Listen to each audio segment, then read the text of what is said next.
Testing 1 2 3 4 5. Testing 1 2 3 4 5.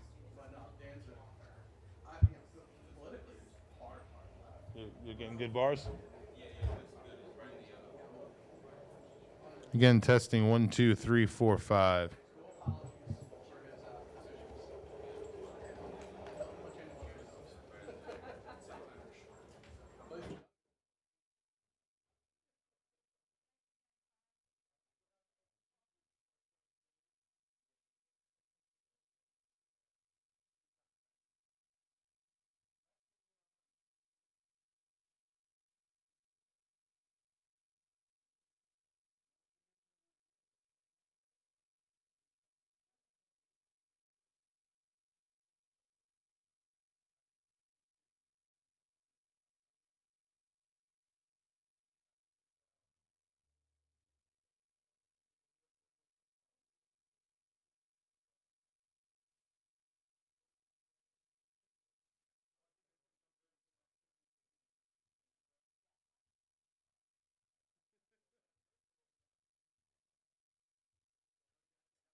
Look like they're in like a cafe up there. We're good? Okay. I'd like to call the special meeting of March 5th, 2022 to order. This is our line-by-line review of next year's 2022-23 preliminary budget. Would everybody please rise for the Pledge of Allegiance? Pledge allegiance to the flag of the United States of America and to the republic for which it stands, one nation, under God, indivisible, with liberty and justice for all. Next, I would like to go back and take a motion to convene in public session in the middle school library. Do I have a second? All in favor? Aye. Any opposed? Any abstentions? I have no opening remarks other than to say that this will be in two parts, a morning session, which will focus on the instructional program. We'll have our public comment. We're aiming for 11:30 to 12 for this section of public comment. We'll take a recess around lunchtime, and we will plan to join up again in the afternoon session at 12:45. And that session will focus on general support, transportation, community service, and undistributed. Public comment, I guess will depend on how fast we're moving, but it's earmarked right now for 2:45. Yes. And also, I'm looking out at this amazing setup. This is our first time since we've had the flexible furnishings when we've done this line by line. You guys, I really want to thank the administrators for being here on a Saturday. Isn't this a joy for us all to be spending time in the library together on a Saturday morning? But I will say you look so comfortable and relaxed. I love seeing your smiling faces, with no masks. So there are some perks to all this, but I do really want to thank you for being here. We know that you're working hard Monday through Friday, and this is an added commitment. So thank you. So now I'd like to take a motion to appoint Dr. Champ as clerk pro tem. Do I have a motion? So moved. Thanks, Sue and Benny. Any questions or comments? All in favor? Aye. Any opposed? Any abstentions? Lastly, before we move on to the budget, we have two financial items. I'd like to take a consent of 3.1 and 3.2. Do I have a motion? Thank you, Leah and Vinny. So this is consent to our vaccination clinic. That's going to be at Hutchinson School on March 14th. Do you want to? Yeah, just very quickly. We needed to approve a contract to enter into agreement with the Department of Health again to host another vaccination site. It will be March 14th at Hutchinson School. Really excited to have them coming back. They'll have every kind of Pfizer you want. Adult, child, first dose, second dose, booster. So really, it's going to be open to everyone. We've sent out the links for registration. We'll continue to do that.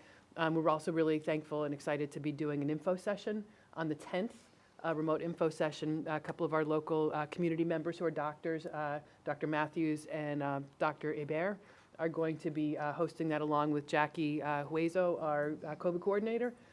For any folks who are hesitant, have questions about vaccinations, about side effects, anything like that, they want to be available to help people really think through and make an educated decision. And so that'll be the 10th prior to the vaccine clinic. So we'll be asking for approval for the clinic contract today, as well as awarding an RFP to Hazard, Young, and Atia for the assistant superintendent for people personnel search. We did this 3 years ago. They worked with us, and they brought us Julia Chung, who was an amazing, outstanding candidate. So we thought it was a very successful process. Want to do that again. So we will be appointing them, awarding that today, and I'll be working with them next week to set up dates for stakeholder feedback groups, a timeline for the feedback, interview, and hiring process. Great. Just, did you mention which vaccine they're? Pfizer. Okay, thanks. Yep. Thank you. Those are great updates. So these are the two items up for a vote. I took a motion? Yes. Okay. Any questions or comments? All in favor? Aye. Any opposed? Any abstentions? Okay, this formally moves us to the proposed budget discussion. Okay. Dr. Champ. All right, well, thank you again. And I want to echo Jessica's comments. Thank you to the administrative team for being here. A little closer, okay. Thank you. I just want to echo Jessica's comments. Thank you to the entire administrative team for being here today. I know that, as she said, it's a lot of work Monday through Friday, and to be here on a Saturday just really is stellar and shows the commitment of our team. So thank you all for that. Thank you for the hard work that went into producing this budget. I know that there was lots of thought, lots of intention, lots of meetings, and we're glad to be at this point. And I appreciate your presence here to help support as we go line by line and answer the questions. I want to thank Jim Rickey, Assistant Superintendent for Business, Jackie Vigil, who's also with us today, our treasurer. They and their office are just outstanding. We're truly blessed with the business office that we have, the work that they do, the transparency with which they do it, the many different ways that they work to show this budget to the board, to the public, in a really, as I said, really, probably this is the most transparent budget process and budget that, of any of the districts I've ever worked in. And I think that's really something to be proud of. So I thank them for all the work. This is months of work that, actually, it's probably most of their work throughout the year, but the last few months in particular really gear up. With Pauline, I know the budget vote is her Super Bowl day. With Jim and Jackie in the business office, this is the Super Bowl day for them. So we're really pleased and thankful for all the work that you do and everything that went into this. The board heard me do the overview at our last meeting. I gave you the big top notes. Today, I'm going to let Jim take the lead on walking us through the budget presentation, and we're going to take a much deeper dive. And he's going to give us the overview first as the starting point, and then we're going to go through section by section, so where you're going to actually be able to go line by line, ask questions, and that's why our administrative team is here in case there are any clarifying questions and things that are needed. So without any further ado, I'm going to turn it over to Mr. Rickey. Dr. Champ, and thank you, members of the board. For those who happen to be viewing at home, we also have a copy of the budget, the preliminary budget, on the district website. So it's available there as well. We've got a busy day today, and as Dr. Champ mentioned, we're going to start with right now is I'd like to give a little bit more of an overview to keyhole a little bit more of what Dr. Champ provided to the board and to the community 2 weeks ago. And we're going to go through these lists of items. And as we have questions, we're going to do that. We'll work to respond to them, obviously, if we need to research that further. We have 2 additional board meetings where there are budget discussions. So this isn't the only budget discussion that happens throughout the community for the boards. And we'll post that schedule of the budget process towards the end of this particular presentation. So again, at a budget at a glance, what we have here is we have a budget with an appropriation request for $83,675,000. We're looking at a budget-to-budget increase of 4.23%. We have a projected allowable tax levy increase of 2.62%. And the next line here that you'll see right now is that 2.62% that we have here incorporates the use of some of our debt service fund. Absent that use of debt service fund, the board could put forward a tax cap compliant budget to the community of up to 4.89%. That's not what I'm here to propose today. I just want to share that with the board and certainly with the community, the knowledge that we are addressing some of that and working to keep down that tax rate increase through the use of district reserves. And that's exactly what I have here. We've got a proposal of 2.62%. That's the budget before the board. And that doesn't mean this is where it is at the end of the day. Certainly last year we started a little bit higher and there was some board action at year end that brought that tax levy increase down. Going to provide a little bit more information on that too. You'll see some slides later on too that I think will be enlightening. So what are our budget highlights? I think you're going to hear a lot today about staffing. The state funding has significantly increased, and what that's done, it's allowed us to propose some additional additions. I'm sorry. I apologize to Dr. Thompson, our humanities. But here, that's what you have. We're looking to retain 1.5 of our interventionists, creating a counselor position at the elementary level, adding to our ELA staff developer, and expanding our one-to-one Chromebook initiative. And again, all of these items we're going to discuss, you're going to hear a little bit more about this morning when you speak to our directors, principals that are here with us today. At the secondary level, where there's a proposal to add 4 secondary teachers, a math teacher, social studies, technology, and special education. If you look at those subpoints beneath it, just want to provide a little bit more detail on where they would fit into the secondary program. Special education teacher is added for specialized IEP needs. The math position would be added to increase math supports at the middle school, secondary level. Social studies would be to eliminate a number of overages that we have at the social studies level at the high school and to maintain our course offerings.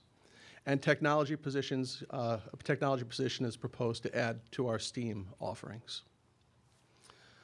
We've also, and again, yes? Is there a particular course that we're thinking of adding, or is that? We'll get to that when we get to the more detailed look at the instructional section. Yeah, thank you. I and would Dr. say Callahan can Dr. speak. Callahan, We'll be able to speak to that. when he's we on get he's there. on notice now. Yep. But we'll have more detail for that. I'm sorry, I just said, if we have any questions, should we just refrain because this is high level? I just, if I can, really quick, can you just tell people what overages means when you talk about? Good question. So our teachers, by contract, teach 5 periods per day. If they teach more than that, there is an overage. If they teach a 6-period per day, that's beyond their contractual requirement, and therefore it's an overage. It is not a requirement. It is a you have to be, teachers are asked if they want to work that overage, and they voluntarily accept it. They're compensated for it, so again, it's part of the collective bargaining agreement, but that's really what we have. That's Okay. what an overage is. Thank you. Yeah, I would say clarifying questions like that are probably good as we go through. Okay. The substantive questions, that's something that we would definitely deal with later on in the review. Okay. So, for sure, those are good questions. Just to clarify on the previous page, elementary, where it says retaining 1.5 FTE interventionists, that's retaining 1.5 out of 4 4. that were Federally hired funded. through the federal grants, which came in after the budget was approved by the board last year. So it's And I think there was- retaining 1.5 and Yes. eliminating 3.5. Well, and I think what you'll see is we have a whole staffing tab. Okay. And I think before lunch, it's probably a good time to spend some time on that tab and have the board the opportunity to look through it. And I know you've had the opportunity already, and you can see really the transition from the budget year that we're currently in, the actual budget year, kind of where we are actually, and then that variance from where we actually are to what's being proposed in the budget, and the budget-to-budget variance. So we really want to try to provide that look a number of different ways. And we can show you where those federal grant dollars are being applied this year, and where we're proposing to apply some of those federal grant dollars remaining next year, and then also how we propose funding some of these new positions with additional state funding this year. I just think it should be really clear for the community and to make sure that any budget presentations aren't, the district can't be campaigning for the budget. So I just want it to be clear to people that some of the interventionists are being eliminated. And I feel like the phrasing of retaining 1.5 maybe glosses over some of that. And I would suggest, again, a very good point. We have an opportunity, we're very fortunate to have our principals here, our elementary principals here this year. And this budget is developed with input from our principals, and they can probably share a little bit of the impact of those folks that they've had this year. And I think you'll see as we look through the staffing section that those are not the only interventionists district-wide too. So again, I think in that staffing tab, I think folks will find it informative. You'll be able to see by location and by elementary and secondary exactly where the staffing lies, district-wide. Lee, did you have a question? I was just going to say, and this may be incorrect, but it was my understanding that it wasn't as if there was going to be 1.5 interventionists shared between the elementary schools. There were existing interventionists before the 4 were hired. Yeah, I guess Exactly. we'll just go Let's there go. really quickly now, just to Yeah. answer some of these I questions. just wanted to clarify that. so. We, prior to COVID, we had 6.5 interventionists across the 4 elementary schools. So last year, through federal funds, we added 4 additional ones. Right. So what we're proposing here is retaining 1.5 of those additional ones that we added. So it would be a net of 8 interventionists across the 4 elementary schools, and then we place them at the schools based on data and student need. I just didn't want it to seem like there was 1.5 interventionist total shared between. Yeah, no, these are all exactly, I think, important points to be very clear on. Yeah. But can we agree to have a detailed conversation about this when we get to that section? Yes. Okay. That's where we are planning to do that. We'll be here till midnight. Okay. Good questions, and certainly, giving away a little bit later of my presentation, most of our budget is on manpower. We're a people business, and that's where most of the questions would naturally lie, too. And again, at the bottom point here, we're saying we're maintaining a psychologist, which was currently funded with those federal dollars that we spoke about, and adding a social worker to address social emotional needs. In addition, this particular budget proposed an administrative restructuring to align the upper level leadership within the district. If you look at this chart, you'll see on the left-hand side, currently we have an assistant superintendent for curriculum instruction and personnel, where that job is split 40-60, 40% curriculum instruction, 60% personnel. In this particular proposed budget, you see that's breaking those 2 activities or those 2 functions into 2 separate positions. One position would be an assistant superintendent for excellence in teaching and learning, and the second position for an executive director of HR and leadership. We also look to create a Jim, just one question. Yes. Why is it an executive director role, or what's the significance of that second position becoming an executive director versus an assistant superintendent? I think in some ways it's how it's named, whether it's an executive director or a personnel director or an assistant superintendent. I think at this level, you're probably looking at a cabinet level position. And as you look at our teaching staff, certainly, and what's happening in the area, in the teaching world, I think the belief is, and I know Dr. Garcia is not here right now, and Dr. Champ will probably add to it as well, the need to attract and retain talent in the upcoming years is going to be very important, and that's the importance of creating this dedicated position. Oh, no, I definitely get it. It was just the title. I can speak to the has title issue. implications, yeah. As we develop the process, and this will be, certainly we're going to have time to talk about this specific role when we get to the staffing tab later. But when you look at districts of our size, districts smaller than us generally have 3 assistant superintendents with a director. Districts larger can have 4 assistant superintendents. We're kind of right in that middle zone. Yeah. So I know that there was some initial concern about the idea of 4 assistant superintendents, given our size. So we looked at this title as something that might kind of thread the needle, given our size. It would still be a cabinet level position. So there are no really on salary par. implications? I'm sorry? There are no salary implications? No, it would be on the same, on par with the others. But it seemed like a kind of a better fit, given our size. But salary-wise, I imagine, would depend on the person who's in the role, too. Of course, yeah. Like so many positions, you know. Yeah. Yeah. Beneath that chart, you'll see there's a proposal to create a coordinator for diversity, equity, and inclusion. This is a stipended position, which would be filled by someone in the role of the teaching or the teaching ranks. Adding a network specialist, that position you would not necessarily see on the staffing chart because we purchased this service through BOCES.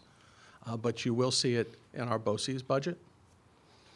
And then about 2 years ago, for those who keep track, we proposed unfunding a position, a custodial position here at the high school. We didn't believe that there was a need for it at that point in time. Now that we have a new elementary school online, which is much larger, we believe that we have a need to refund that position. And the proposal in this budget is to add a third full-time custodian at our new Hutchinson school. And just mentioning BOCES, when I met with Dr. Garcia and Dr. Champ, we identified that we are adding an academic dashboard potentially funded through BOCES. So I just want to continue to highlight that that's another key highlight of the budget. Thank you. And we actually have in Appendix Jim. 5, Is that been approved by the board? But Is an academic piece? dashboard Yeah. approved by the board? Has it been reviewed and approved by the board? no, it's built within this budget. Has a coordinator for diversity, equity, and inclusion been approved by the board? Has Nope, any of this it's been approved by the Also board? been, it's all built with, Has all it been built within discussed this by the budget. board? Let me put it Correct, that and way. that, and these are the pieces that as we go through this process, Yeah, it's a perfect opportunity for those discussions. right, but it's my understanding that nothing has been approved by the board at this point.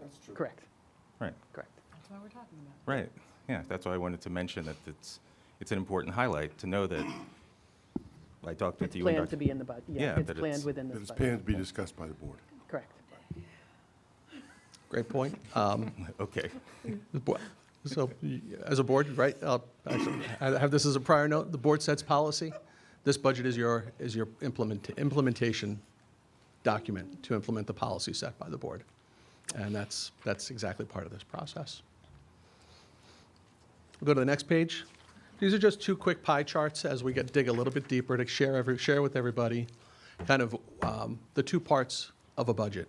Many people think about the budget as just the one part, the spending part.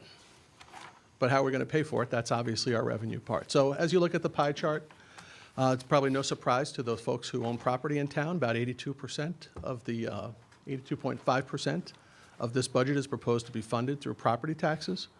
Our state aid makes up the second largest portion of 12.4%. That's an increase. We were about 10% last year. We have miscellaneous receipts. We'll provide more detail on that later on. And then we are supporting this budget with appropriated fund balance. We're going to talk about fund balances and reserves because we always do that. I think in a larger sense, I think it's helpful if people kind of think of fund balances and appropriated fund balance as your savings account. It's what you have. It's what you have that that's been saved up over time. So we showed you where the proposal is for the dollars coming in, and this is really the proposal for the dollars moving out. So about 74% of that is funded through our instructional program.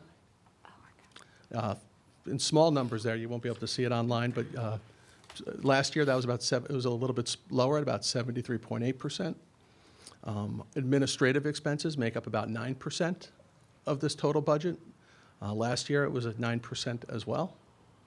And then capital expenses make up 16.7% of the budget.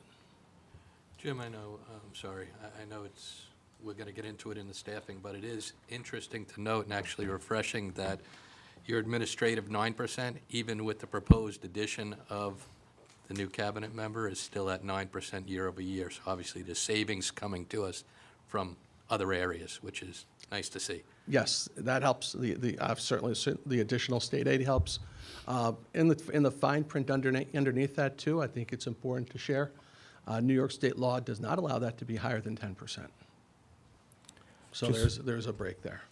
One thing, since we're consistently saying year-to-year comparison, it's important to know we're comparing the 2022-23 proposed budget to the adopted budget for 2021-2022 versus the projected actuals for 21-22. So to the degree that we can keep identifying what's the budget relative to actuals from this year, gives us just much more, it's important to see budget to budget, so thank you for that. but I think we also have to look at how much are we projected to actually spend this year versus next year. Thank you. You're absolutely right. As we go through the line by line, I hope everyone will look at that number too. We have the forecasted for what it is in the current fiscal year too. So we really wanted to provide as much information as we can. And as Dr. Chen mentioned, this has been the detail provided for many years. And I would agree with her as far as the level of detail. It's significant, and I don't think that's bad. Yeah.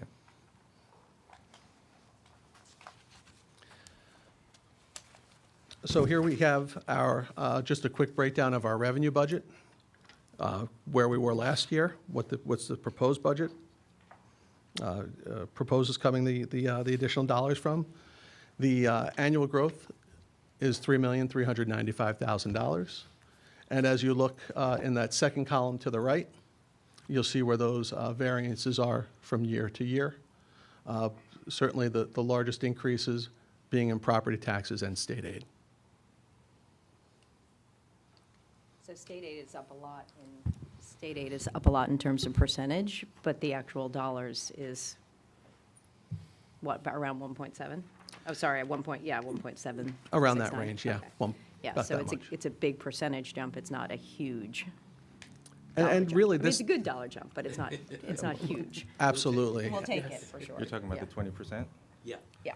Yes. Right, so if we were, but if you were to have the 2021-22 projected actuals, how big would that be? Just, do you have a sense of that? I'm sorry, I don't have the budget book in front of me. Because again, it's just important to see what actually did happen this year relative to what's being proposed. So the state aid number that we present to the board, that comes from the state, the run from New York State. Yeah. We have done better in prior years, but again, we want to make sure the number that we're putting in there is responsible and consistent with what we see in the state runs. The only time where we did vary from it, I think once last year, was because we knew building aid was going to come in, but we had communications with the state ahead of time, knowing what that number was going to be. So that number So- stays pretty close to It can. I mean, stable we can do from better in some proposed to BOCES aid actual. year over year, but it really varies. The state tells us. We don't really, Right, it varies from year to year, but the actual, the state runs versus what we actually get is generally pretty. yeah, and again, Accurate. we can do better. You'll see on the actuals. But again, I want to let everybody know that's where we're getting these numbers from, are from the state aid runs. One thing I will point out there too is thanks to the folks who helped us to advocate for the last number of years for foundation aid, because that about 1.5 of that was the foundation aid that we've been long overdue. The state, had only been funded at about 50% of what we were entitled to through foundation aid. We've been advocating for that for years, and this was a restoration of half of that we had been shorted, and we're anticipated to get the other half of that foundation aid next year.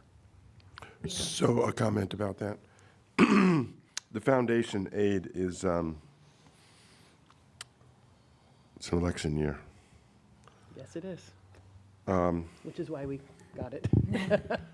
Well, when we say that advocating for, is that advocating for Pelham as opposed to other districts, or for all districts together?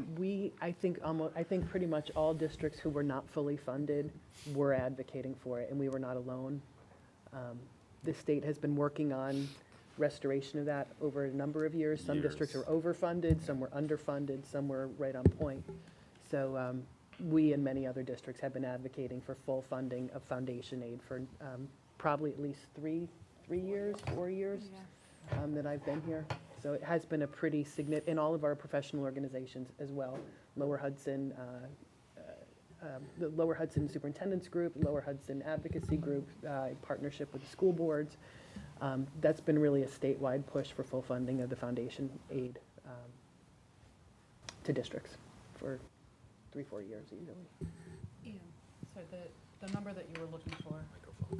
Sorry, the number that you were looking for is on page A18 of the budget book, and it looks like the variance is about $200,000. Yeah, and again, thank you, Jim. In the detailed spreadsheets, there are their projected actuals for this year. So yes, so thank you. But anyway, it's important to have it for the summary, but I did find it in the details.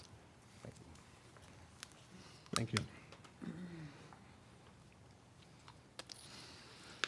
A little bit about property taxes.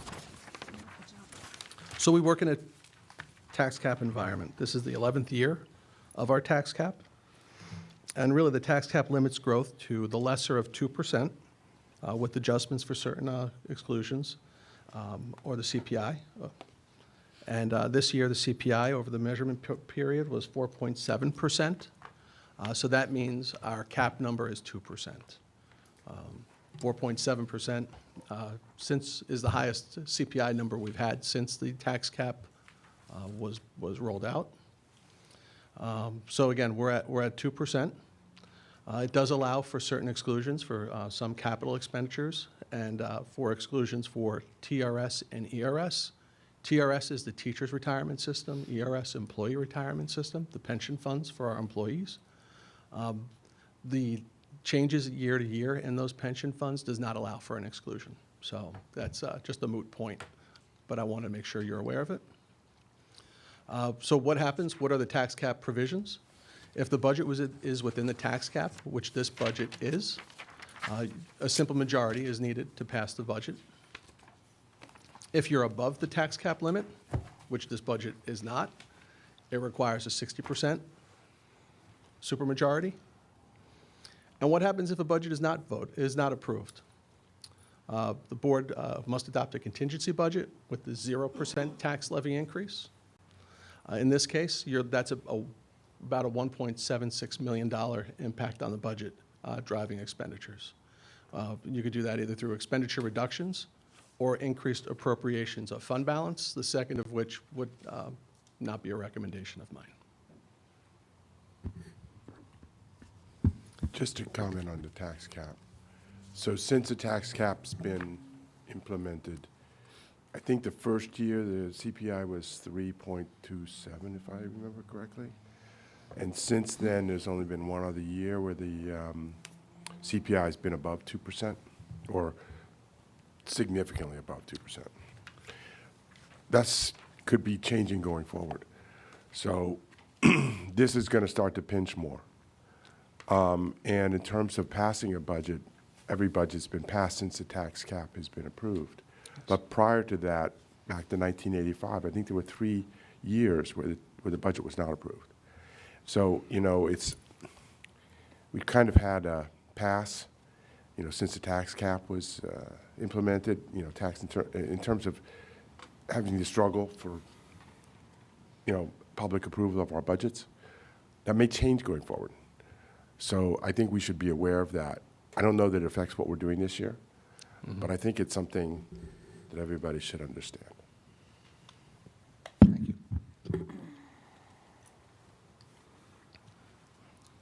And how is this tax increase, what are the components of the tax increase that's being brought before you today? Again, what we've tried to do is break it down into 2 parts. I'd like you to think of the tax increase in 2 parts. One part is the operating budget. Really, that's the part that takes care of all the educational things that you talk about in running a school. And the other part being the capital budget, which is more or less our debt service to fund things like capital improvements, a new school, turf fields, additions, and improvements to the district. So as we look at that, 2.56% of the tax increase is driven by the operating budget, and 0.06% of that is driven by the capital portion of the budget. And we'll show you later on that that number is being held down significantly through use of the debt service fund. And there's another chart later on that will be able to show that to you.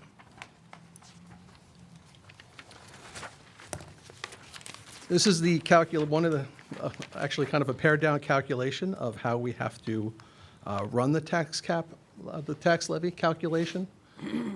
Really what we do is you start with what the tax levy is in your current year. There are growth factors, which is provided, that number is provided by the state. There are prior year exclusions, which is your debt service that I just mentioned. And then that tells you what your prior year tax levy limit is. That gives you a new base. Then you can apply that 2% growth factor or CPI, whichever is less. And that tells you what your tax levy limit is. Your new tax levy limit is prior to exclusions. Then you add back in your capital expenses, your net capital expenses, I should say, because as you see in small writing here for capital, that's that $3 million number. That could be $1.5 million, more than $1.5 million higher, but it's being held down through the use of debt service fund appropriation. It's also being held down through the use of state aid that comes in, building aid. So those are those types of things. That $3 million is your net number. The resulting of which leaves us, though, with an allowable tax cap levy. And that's how we arrive at the 2.62%.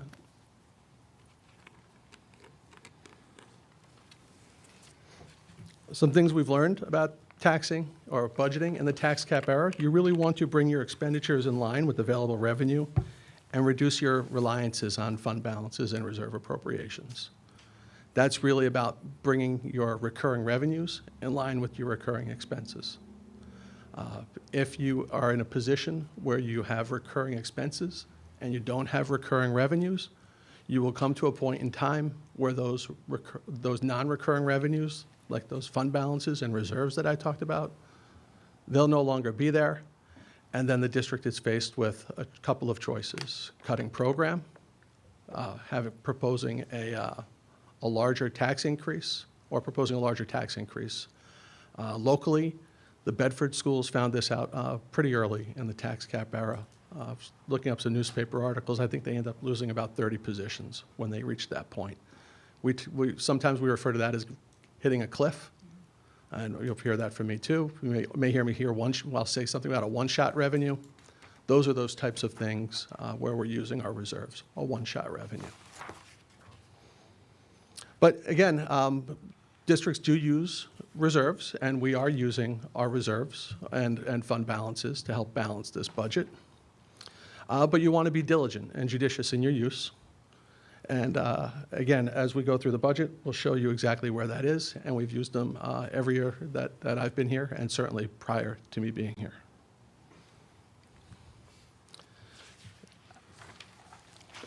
What you're taxed as homeowner really depends on the assessed valuation of your properties and the total assessed value of properties throughout the tax community, those communities within the Pelham school district boundaries. Let me back it up, I'm sorry. So we assess that valuation in two parts. We have a homestead and a non-homestead total, or subtotals, and then we add them together. Homestead properties are properties like single-family homes, and non-homestead properties are items like commercial properties. So I just really wanted to sound really Midwest and say homestead and non-homestead in describing these particular properties. As a whole, this chart demonstrates the total assessed values of properties in the Pelham School District. Going back from 13-14 to this year, we received this number from the town assessor. It's as recent as February the 7th of this year. And it shows again, it's shown nice growth in the value of properties district-wide. And certainly as property owners, you know you're revalued every year too. Pelham is very unique, especially in Westchester, with revaluations. The other part you want to see, though, is what's the breakdown of that total assessed value. And what I'd like you to see here, if you look at the column on the right, it shows you that of the total assessed properties, 85.9% of those properties are made up of homestead properties, and 14.1% of those properties are made up of non-homestead or commercial properties.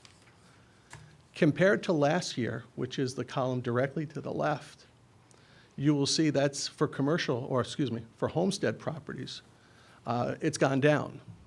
So last year, homestead properties made up 86.2% of the tax base. This year, it's going to be 85.9%. And last year, commercial properties, non-homestead properties, made up 13.8% of the assessment. And this year, it's 14.1%. And the story that this chart will tell you is that a greater portion of the taxes for the Pelham School District will be borne by commercial property owners or non-homestead property owners next year, because their ratio has gone up from 13.8% to 14.1%. And conversely, homestead properties obligation will reduce from 86.2% to 85.9%. Not big changes year to year. John and I have talked about that, but they're numbers that are favorable to the homestead property owner. How will this budget impact property owners? And this is really a homestead assessment. And I'd like you to really focus on the center portion of the middle part of this page. Assessors told us that the average home in Pelham is assessed at $944,404. So we rounded up a little bit, and we gave an example of a home assessed at $945,000. You see 3 columns next to it. It says assessed value change, 0, 0.63, and 1. Because all homes are reassessed every year, the average home of all properties in Pelham increased by 0.63% last year. So the average homeowner would see a tax percent change of 2.1% year over year. The 0% that you see to the left and the 1% that you see to the right, those are just to kind of give everybody an idea if your home appreciated at less than or greater than the average value of assessed homes throughout the district. Up top and below, you'll just see different numbers for different values of homes. We have a home assessed at $510,000, and on the bottom, a home assessed at $1,375,000. Also want to share, in the budget book, under the tax area, we do have a worksheet for people. You can put in the assessed value of your own home, and you'd be able to determine what that tax change would be. Hey, Jim, can I ask real quick? And I know that you provided the average homestead, value of a home, but some people might say that's still a little light. Can you explain what goes into that, apartments as well as single-family homes? I'm going to tread lightly just because this is the land of assessments. and again, we receive our tax roll from the town assessor. Okay, leave it at that. But for homestead, I would say you really want to think of your home property. And commercial properties are those like, again, the stores on Fifth Ave, what you would see down by BJ's, and I believe it would incorporate some of the condominiums or cooperatives because those are assessed as commercial properties. But I would want the assessor to validate that. Okay. That's one area where I know how they're assessed, but I don't know how they dial into the homestead, non-homestead homestead definitions. Fair enough. That's why I want to be careful there. Thank you. Here we have state aid. We receive state aid in any number of different categories, but as you see, it makes up. Last year, we see quite a considerable increase. The top line you see, our foundation aid is increasing by $1.5 million.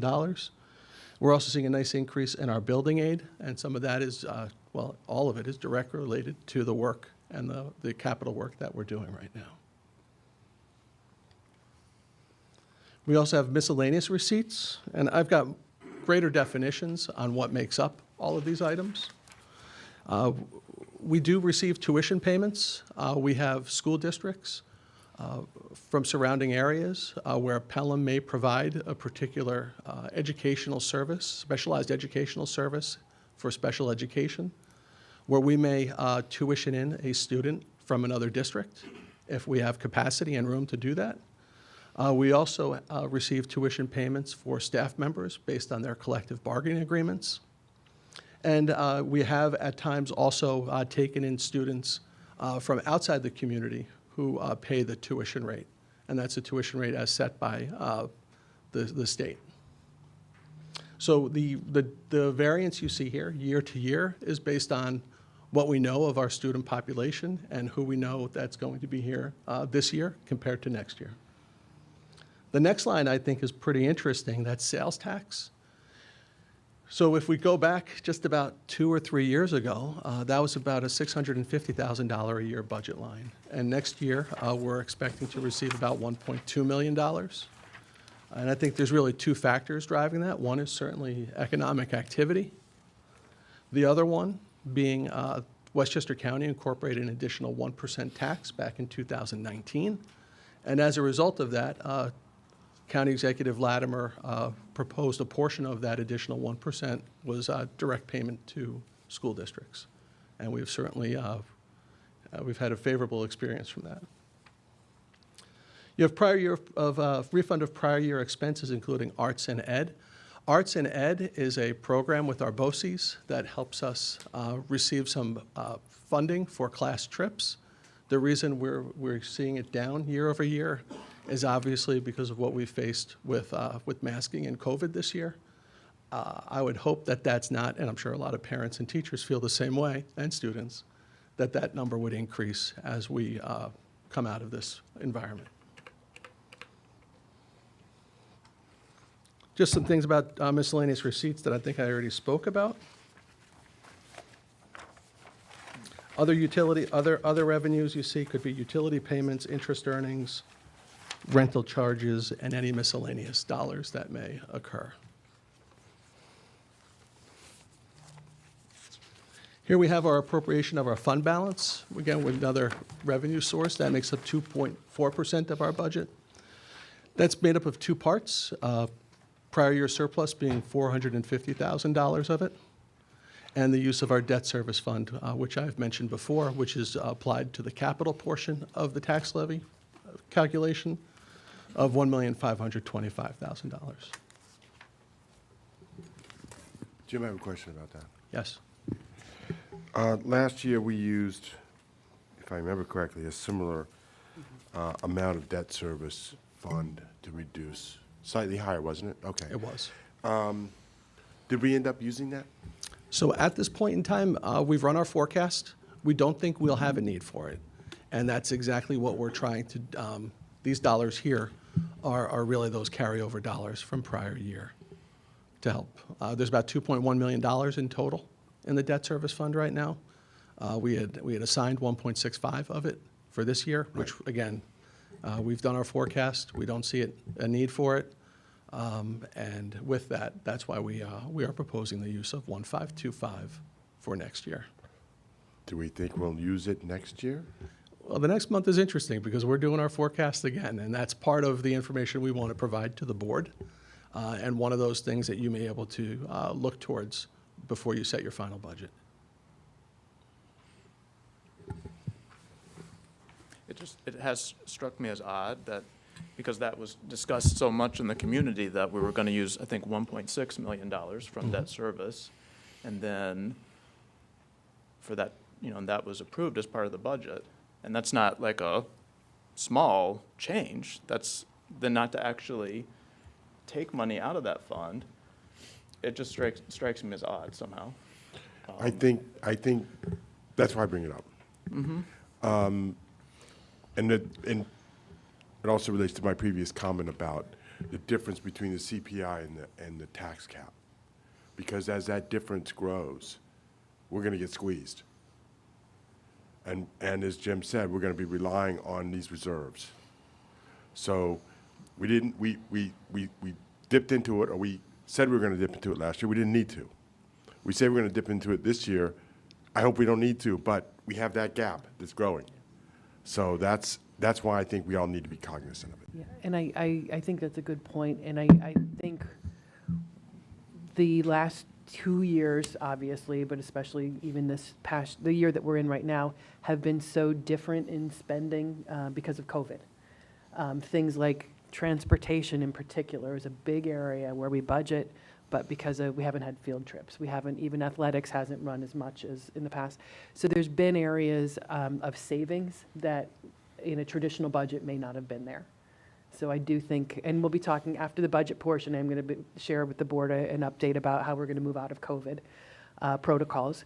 So we built the budget that we're living in right now with some assumptions of kind of normal spending, and it hasn't been a normal year. So I think that could speak some to why we're seeing some of that savings. But we do anticipate going forward that we're going to be really back to much more of a normal flow, which is why we're kind of still thinking along the lines of budgeting for those pieces. So it's been a couple unusual years, so unusual spending patterns, but hoping for normalcy in many ways in the year ahead.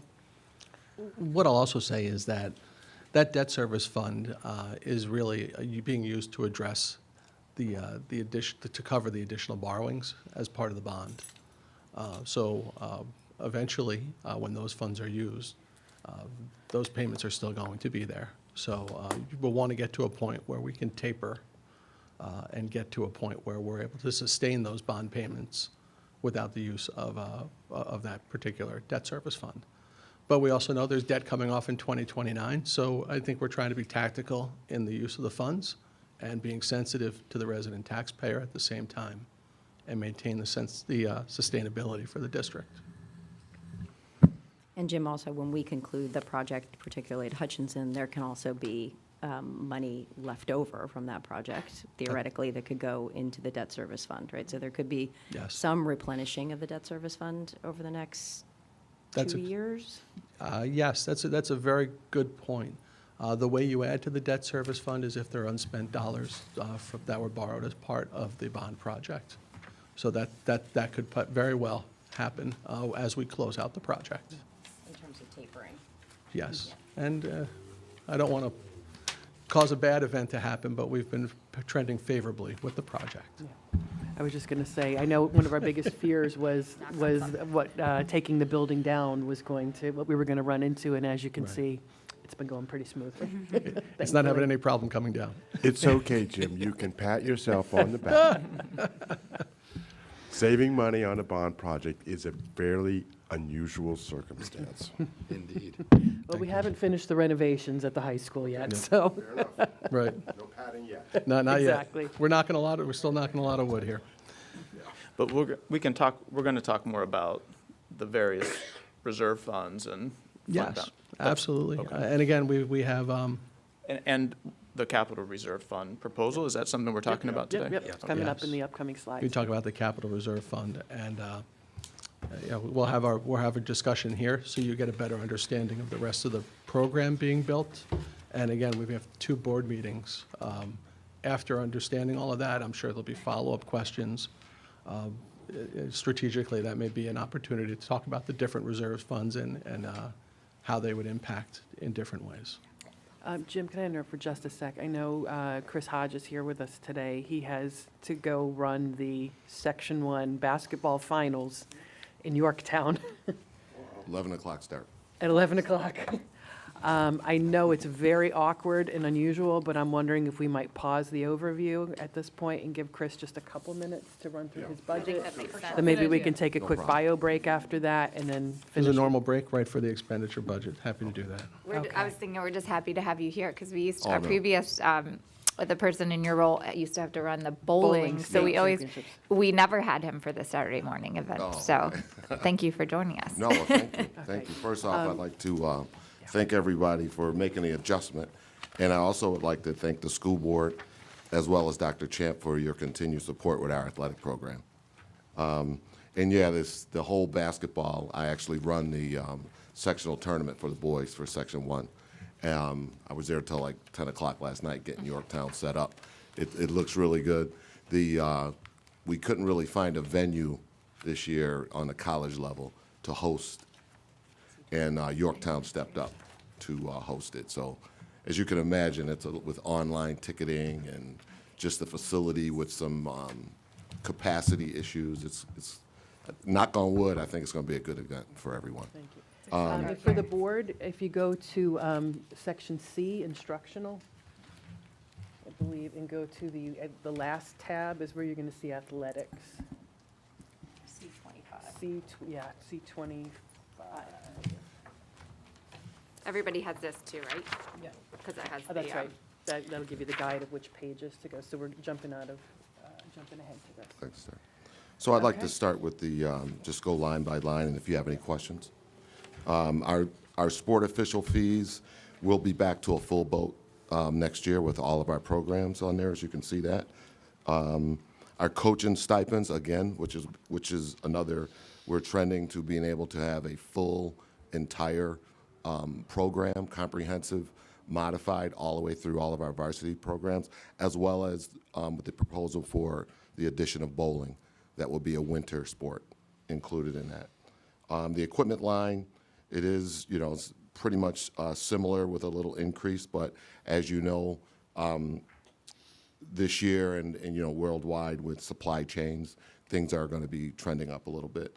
Our contractual obligations with reconditioning, we've got local live now. We've got, a lot of other services, pool rentals that we utilize. The one thing that's really helped us a lot is, having the new turf field. We've been able to really run a lot of programs and not have to really look for any more rental type situations for us. So we're in good shape there. Chris, can I just ask quickly, what facility are we using for swimming, and where do you anticipate with the new bowling program, any ideas of where we would be? So renting space? Sarah Lawrence is going to be the same site. I'm already in kind of like negotiations with them already, because we share that with several other districts. But they've been they've been a really great host to our program. As far as bowling, there's Bowlerland. That's one of the sites that we're looking at. There's a couple like underground sites, but I still have to like go out and check those out. Really, the goal to bowling is similar to swimming, is we want to have somewhere where it's reasonably close for our students and families to be able to get there back and forth without too much travel. Yeah. But we do actually transport when we have an official meet, but the way the bowling and swimming is set up, our families help us get kids there for those activities. And I think the board will likely remember when Chris did his update back in January, he mentioned bowling as a program he thought would be a great fit for us. And that would be a boys and girls varsity program that by nature is inclusive. Yes. Correct me if I'm wrong, Section 1 doesn't have unified bowling. Yes, yeah. Because unified players basically can join the varsity. Yeah, and that's their rationale for that. Yeah. Because you will see bowling as a unified sport around the nation. Actually, there are some schools I think like Yonkers, I think they actually have their own in-house unified bowling program. Some districts decided that they wanted to do that in-house, but the state actually just doesn't have that, and Section 1 does not have that at this time. Okay. So, but we'll be able to include all of our students into our bowling program. And then the big one, unfortunately, is transportation. As you know, things are, we will have a full program next year, and it's great when a team makes it to the state finals, but there's a big dollar sign with that. So I don't have a problem. I want all of our teams to go to the state finals, but as you know, it is costly, but I really appreciate that support on that. Chris, back to the bowling team. So because it's such an inclusive team, how are we budgeting for, if you got 5 bowlers versus, So what we did was nice. Dr. Champ actually kind of jumped ahead of me on this one. She added an assistant. I mean, I was coming in to beg for an assistant, and she threw it out there, so that was great. So one of the things that a lot of times with bowling, when you are going to have you're opening it up for every student, and by having another person there, just to set the scene for bowling.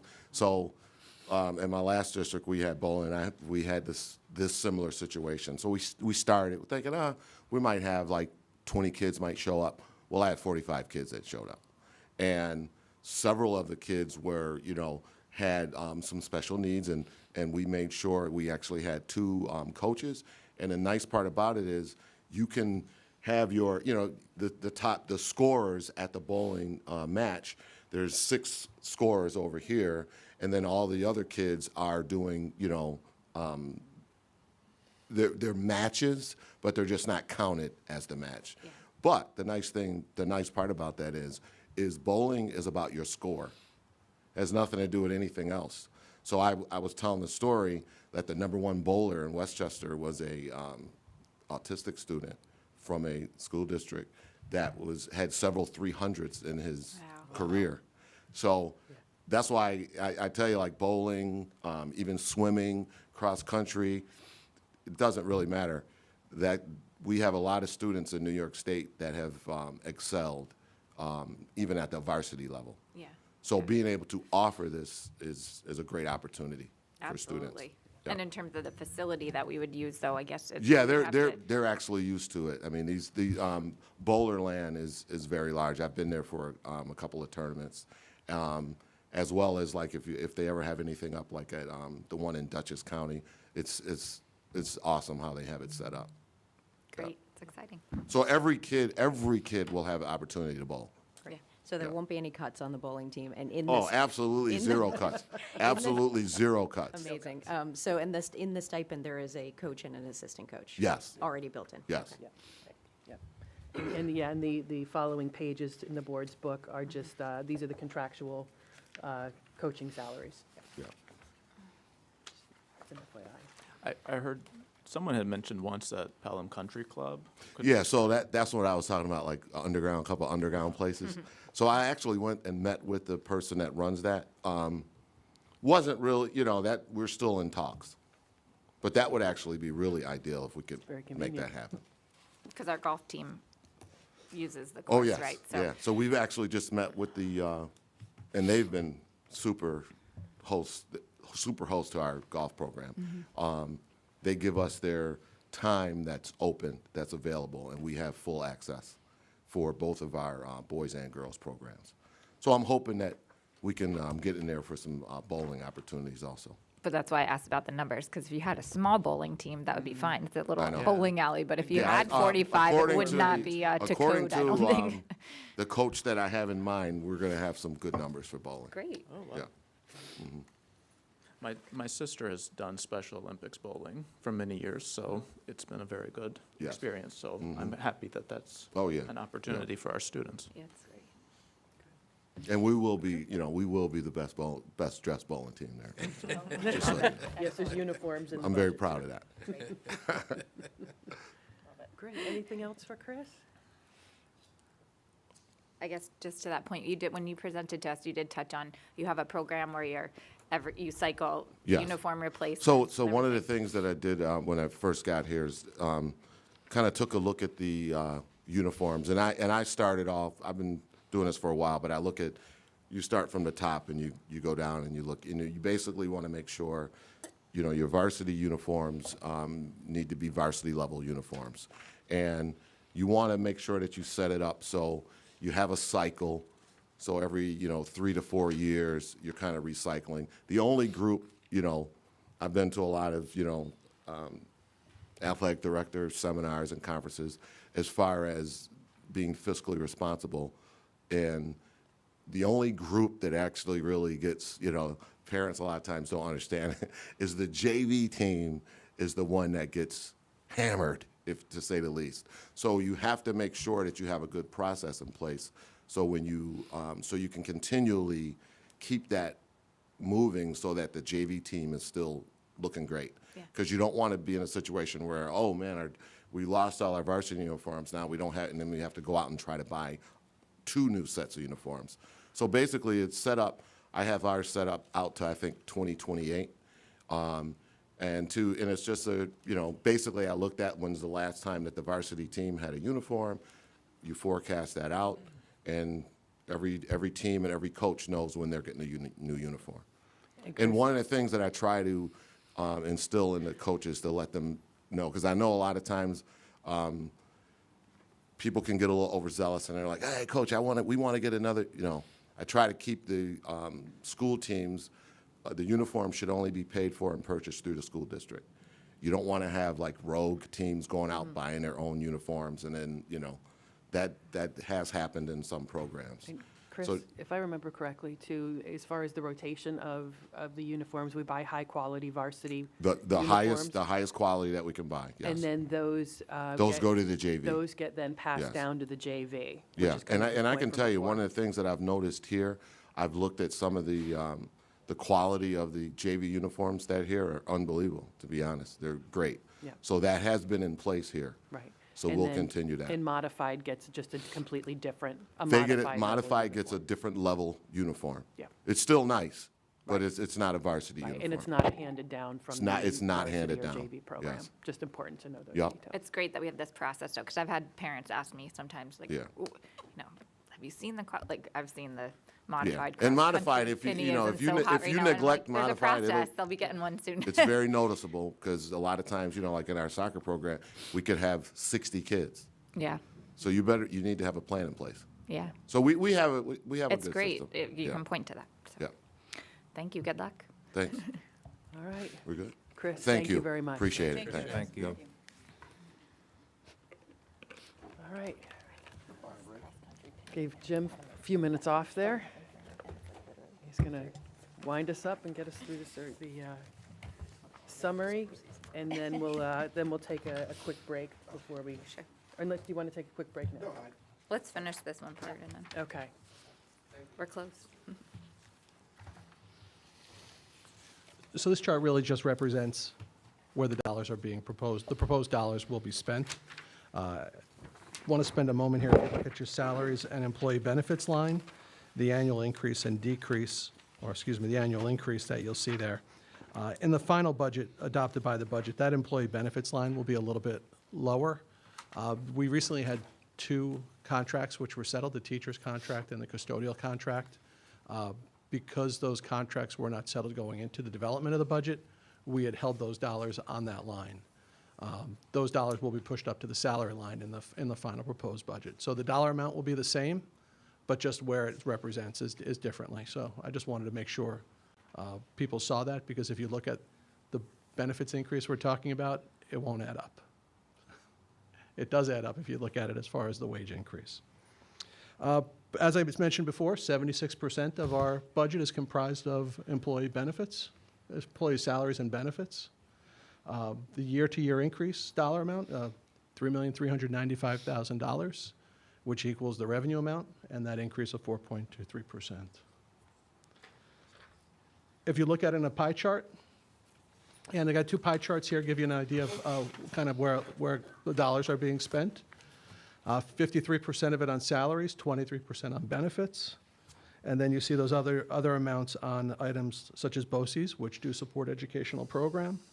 Obviously textbooks, materials, tuition, contractual supplies, and a small amount for equipment. Looking at it a different way, 57% of it is direct instruction. Then you've got 10% for general support, interfund transfers, employee benefits, which is really needed to support that instruction. Small amount for community services, that's just has to do with our relationship with the town recreation department. So it's a small amount, it's offsetting amounts, but we represent it here. And for a district that does not have transportation, we still spend money on transportation for students sent out of district, for specialized program, as well as for resident students who choose not to go to our school and go to schools within a 35-mile radius of the district. By state law, we're obligated to provide that service. And we have a whole tab on our transportation section in this budget book. We also share that service with the yellow bus service with Bronxville, Eastchester, and Tuckahoe to try to defray that cost and share our services. Hey, Jim, I'm sorry. We went through the summary pretty quick. We did. I know you're probably going to get into it in a little deeper. The equipment line's up 100. It is. 105%. Can you just give a little We'll have insight some into- detail behind that. I think we're proposing to purchase some vehicles this year.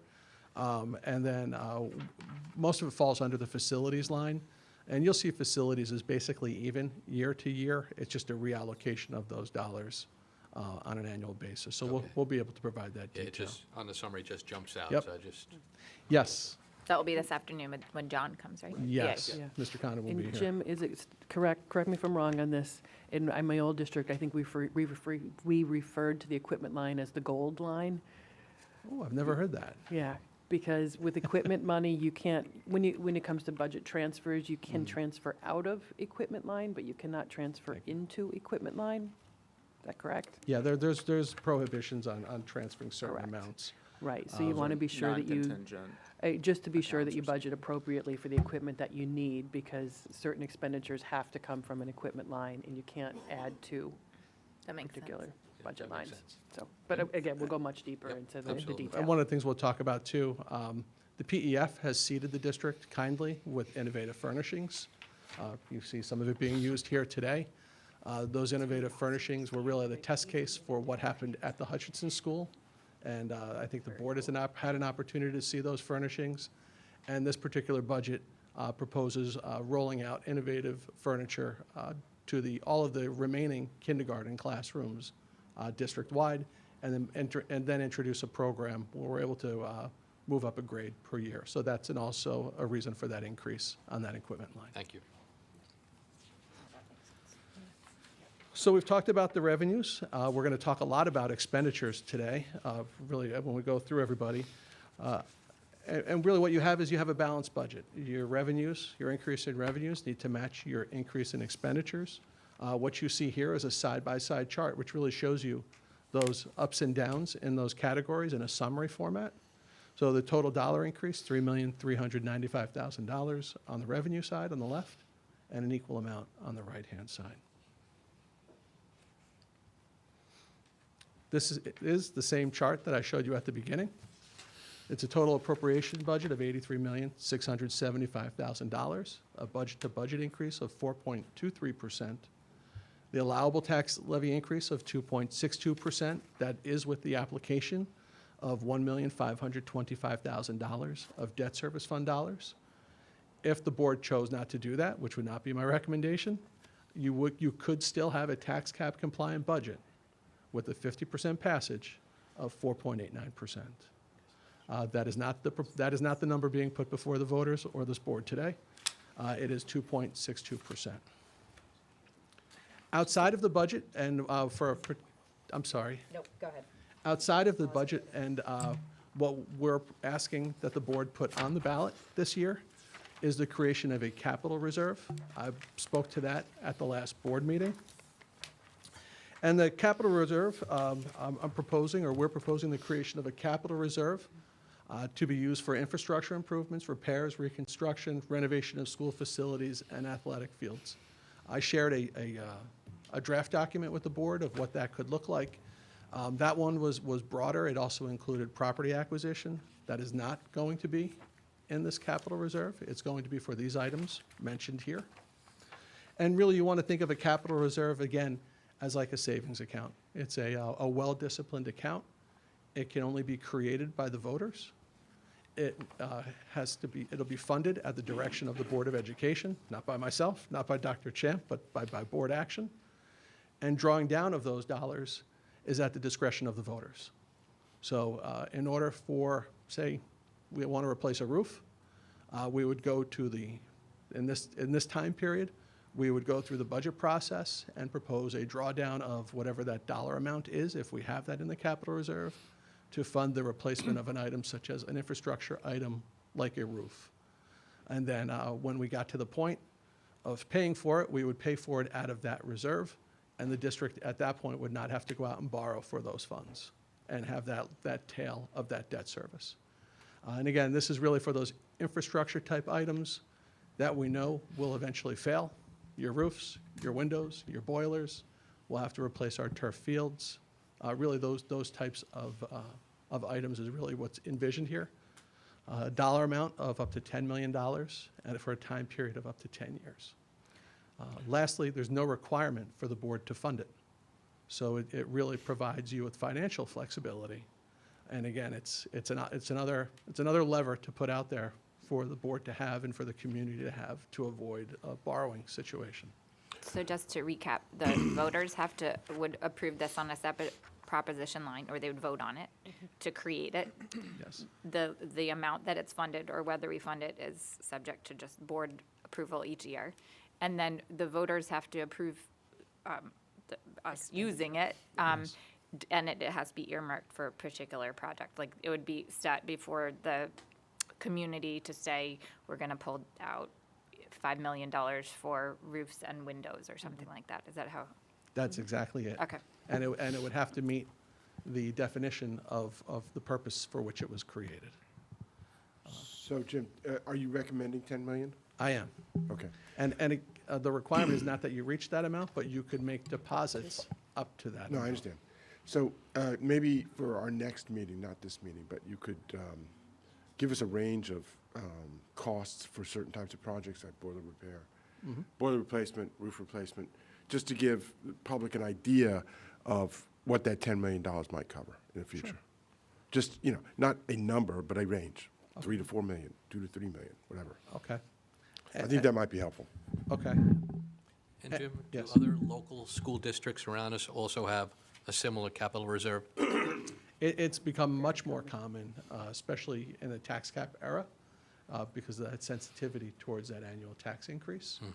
But it's common to see capital reserves. In fact, Pelham has one for the replacement of the Glover Field.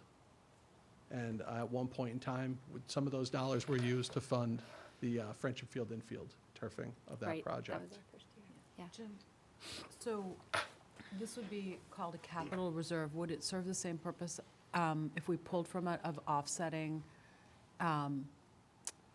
the tax levy as it does when we use our debt service fund, or is it not? It would Does be, not do it that? would be completely separate. What it would do is it would prevent the need to go out and borrow to complete a project, which would then prevent, obviously, the repayment of any of that borrowing.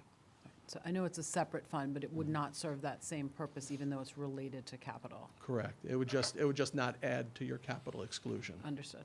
And since you're so wonderful at saving money on large capital projects, That's a lot of pressure. I know I'm jinxing you now. We've said a it lot of twice. pressure. It's a big jinx. I had to ask this question, though.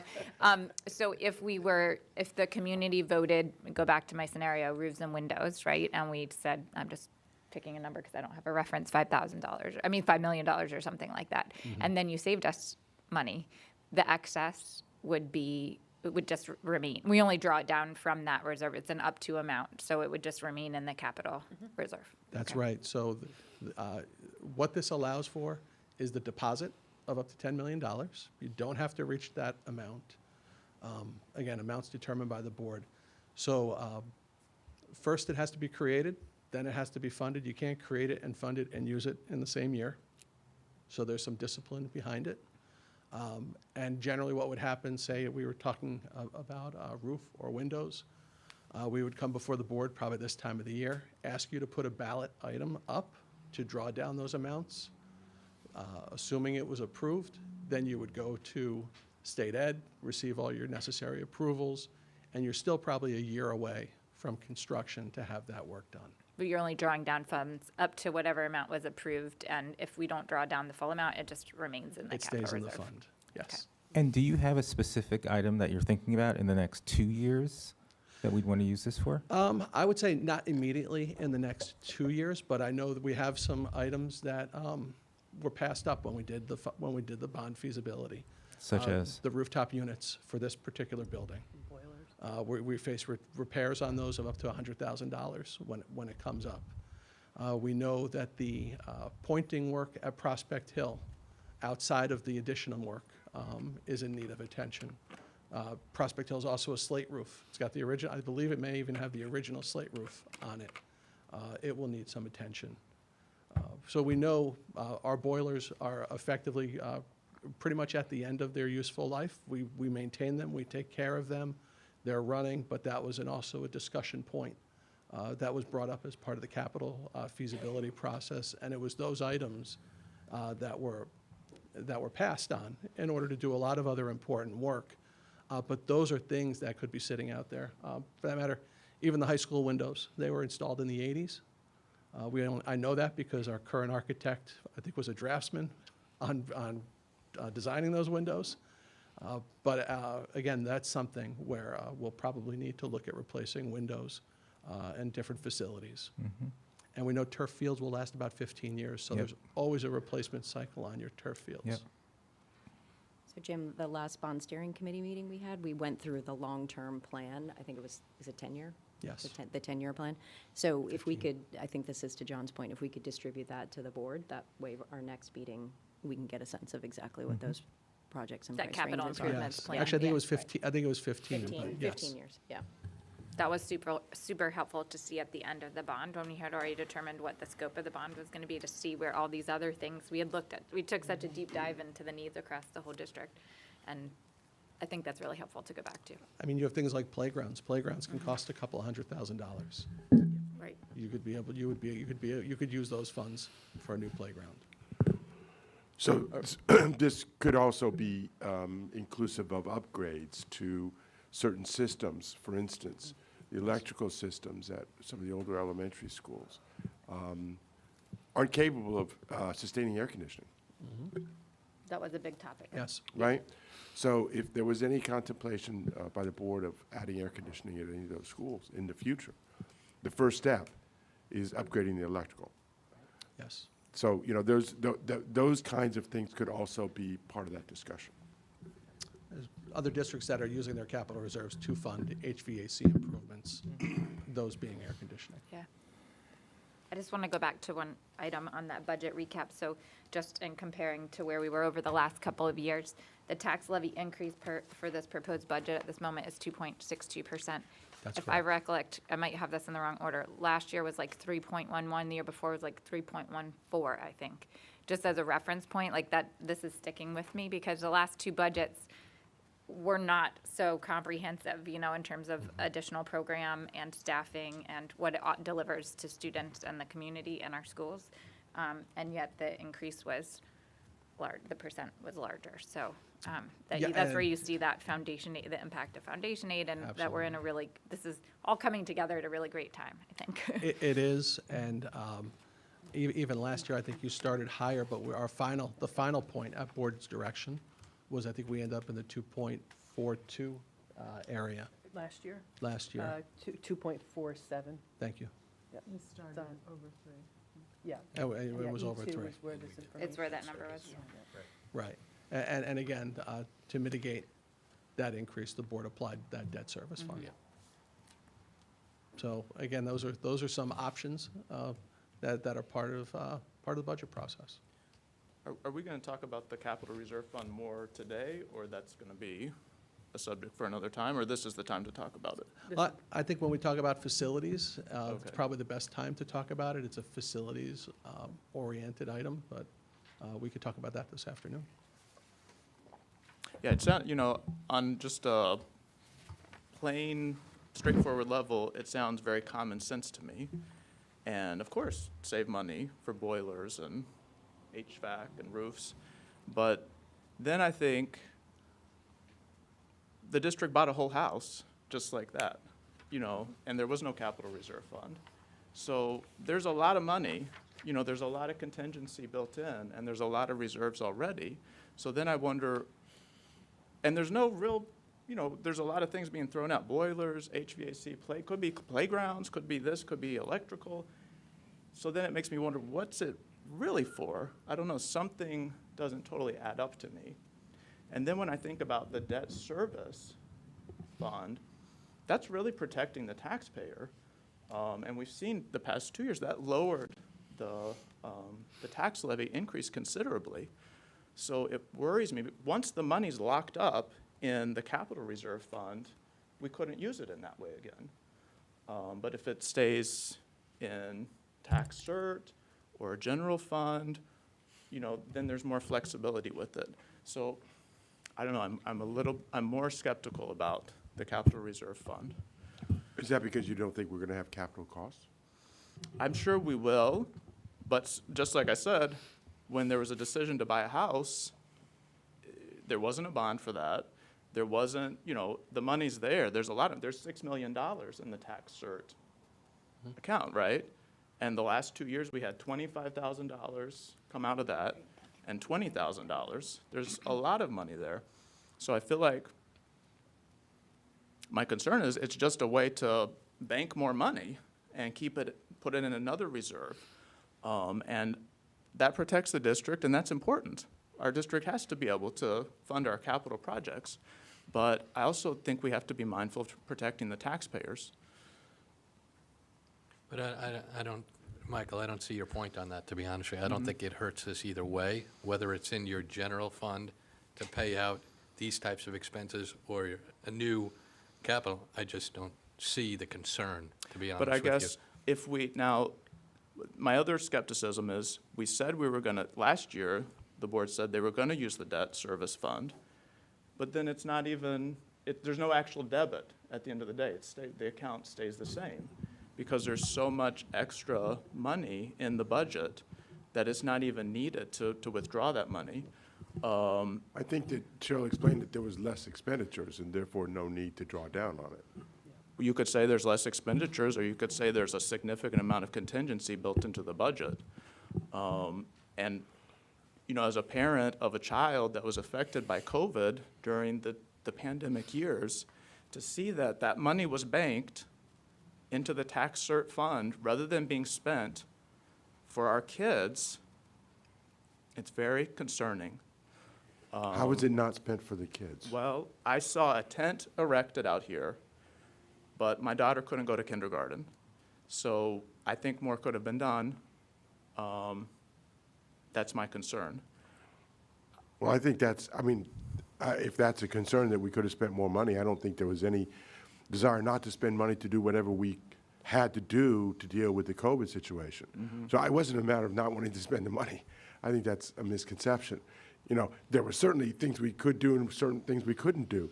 And the fact that we had a tent out there, because is one of the things we could do. We would have had many more tents if we could have found them. We couldn't find tents. Everybody was looking for tents. Well, and the other thing is, the conversations with our auditors over the last couple of years, schools across the whole state saw massive savings just because of this experience, because you didn't know what you were budgeting for. Right. So this wasn't a Pelham thing, this was a COVID thing, that there was only so much you could deliver on because of the circumstances, but you had a budget for a normal year. Sure. Can I make a recommendation too? And it's out of respect for the administrators who are waiting to do their presentation. This is an important conversation, and I think Jim said we've got a good opportunity to come back to it when we get to the facilities. So I'd ask maybe we just kind of, save that for that point so that we can move on to the additional part. I will say though, and we haven't really focused on it yet, but Jim, I'm sure we'll get to it. We don't have massive contingencies in the budget. We keep our contingencies at 2%. And I think it's a really important thing for folks to know that it's been an intentional effort on prior boards in prior years. You said for the last 5 It used to be years. upwards of 5%, I think, and now it's annually the boards have really worked hard to get that down to 2% and to balance that out with reserves because of that sensitivity of the taxpayer. We wanted to really be budgeting correctly. So we'll come back certainly to this capital reserve discussion later on. Yeah, but there were big savings. I appreciate everything everyone did during COVID, but there was a large amount of savings, and I think that's one of the drivers of the idea of the capital reserve fund is to find a place to put the money that was saved during those years. Okay. And we can talk further about that because I know that Jim and I have been in talks about capital reserve for a number of years. So. Thank you, Dr. Champ.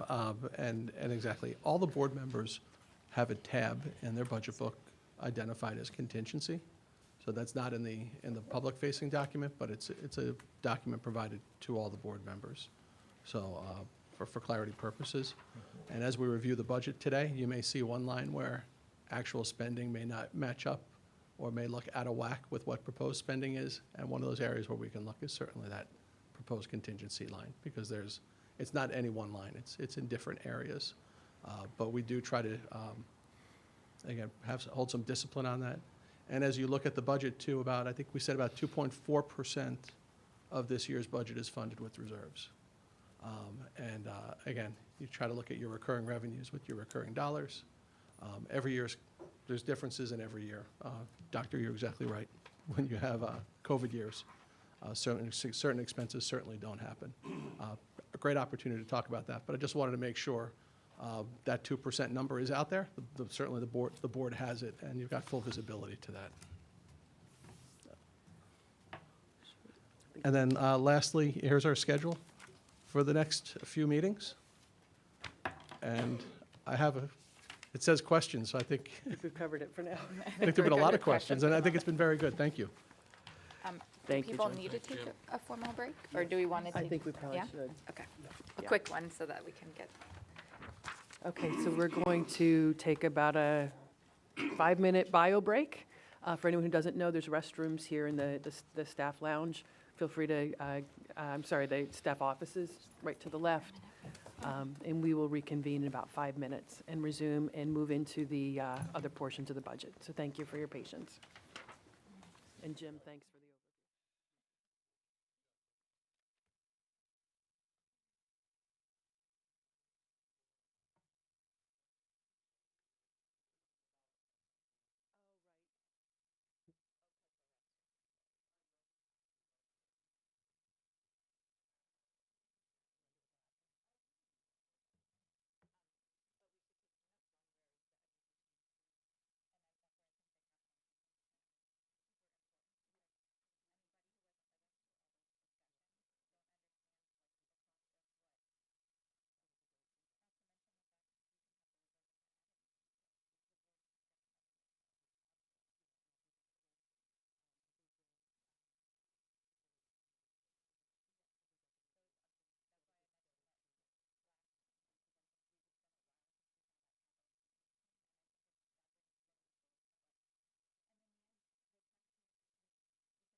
Sophie to be brief and rely more on the people here, but, we'll take it as it comes. Okay. Yeah, Maria mentioned it would come in, so.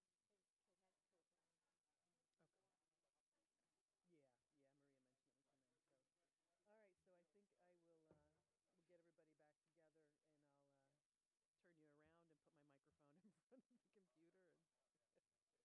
Max Headroom. That's right, shows all of our age right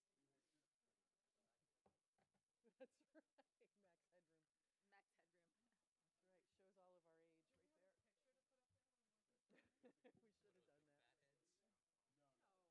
We should have done that. Okay. That's right, Sabalos won't know Max Headroom. Too young. Exactly. All right, we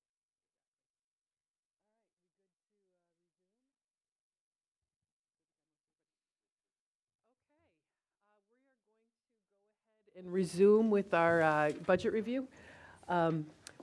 Unfortunately, we don't have we had a last-minute change in location for one of our presenters, and are not able to patch him in our very seamless way that our audio and video team would prefer, but we're going to go a little, not even MacGyver-ish. This is really just caveman at this point. We're dating ourselves again. Max Headroom, I then know, MacGyver. Max It's Headroom, like MacGyver, on old TV. Magnum PI, let's hit all the highlights. Dr. Garcia is going to be joining us remotely using a Google Meet. He's on my computer right now to lead us through the instructional portion of the budget. So I'm going to turn my computer around, put the mic in front of the computer to try to get the best we can. So if any translation is needed or repeating, I'll be happy to do that. If folks, either if he can't hear your questions or if if you can't hear him. There's no way to project it on that screen? There is a projector on that screen. We would have to get logged. I don't know what the audio. Google Meet right there? I don't know with. I guess we'll try to do that. I don't know how the audio is over there. So maybe what we'll do, we'll go ahead and start, and if Jim and John maybe can try to get that going while we get started. So Steve, let me turn you around. Let me turn you all the way up. Conceivably, So in an you might be able to just have that computer. yeah. I can just pull them up on. So let me invite John. Just have that computer fall into the Google. Somebody, Oh, they're doing construction in the undisclosed location where Dr. Garcia is. Yeah, oh, you can hear the banging. Oh, yeah, you can hear everything in those. They're fixing some of the Okay, furniture. John, I just sent you an invite. John, I just sent you an invite to the Google Meet whenever you do get connected. All right, we're gonna give it a shot, at least to get started. Wow, that's a great view. Well, thank Who do you want to look at? you. No, this is great. So thank you, everyone. Thank the community and the board. I apologize for the change of environment, but it is a pleasure to be here. And also to thank my colleagues, Dr. Tom Callahan and Dr. Maria Thompson for joining us as well. So in this line, we start our budget on page C9 for the board. Steve, could you hold on for just a moment? John's getting ready to connect, and we'll probably get a big feedback loop in a moment. Okay, you can turn your volume on. You can mute that and you can actually turn your volume off altogether. Yeah, Off, yep. yeah. And can you just pin him? Dr. Garcia to speak. Cheryl, just log out of yours.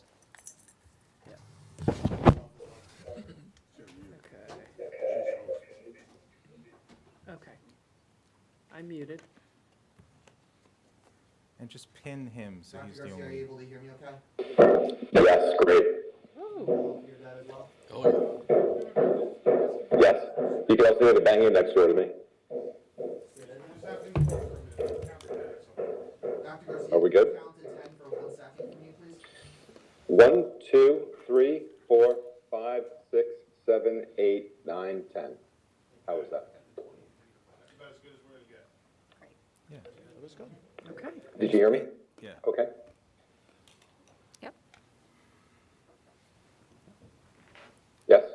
Okay, great. So, again, Thanks, John. welcome. Thank you for using this unorthodox approach. I appreciate it.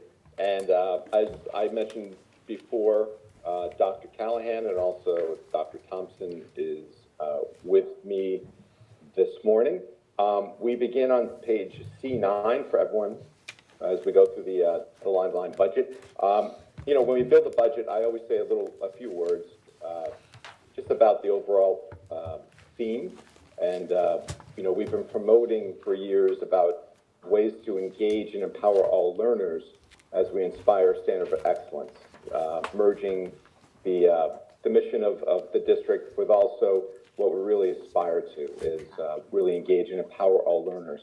And really doing this through a continuous movement forward to enhance learning experiences as promoted through the tenets of the strategic plan. So, you know, that overarching theme as we think about with the administrators when we look at the budget. You know, I still believe the pandemic leaves indelible scars on public education, and that will not change for us. It's there. It's also a watershed moment for us. But as I did a year ago, I celebrate the efforts of our teachers, the administrators, support staff, the community, and most importantly, our children in adapting to this unprecedented COVID learning environment. We celebrate bringing back our children full-time in person this year.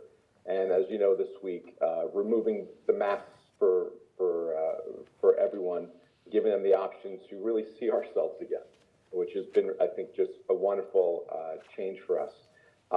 And again, I celebrate everyone for adapting to this different learning environment. But we want to pivot to a return to normalcy.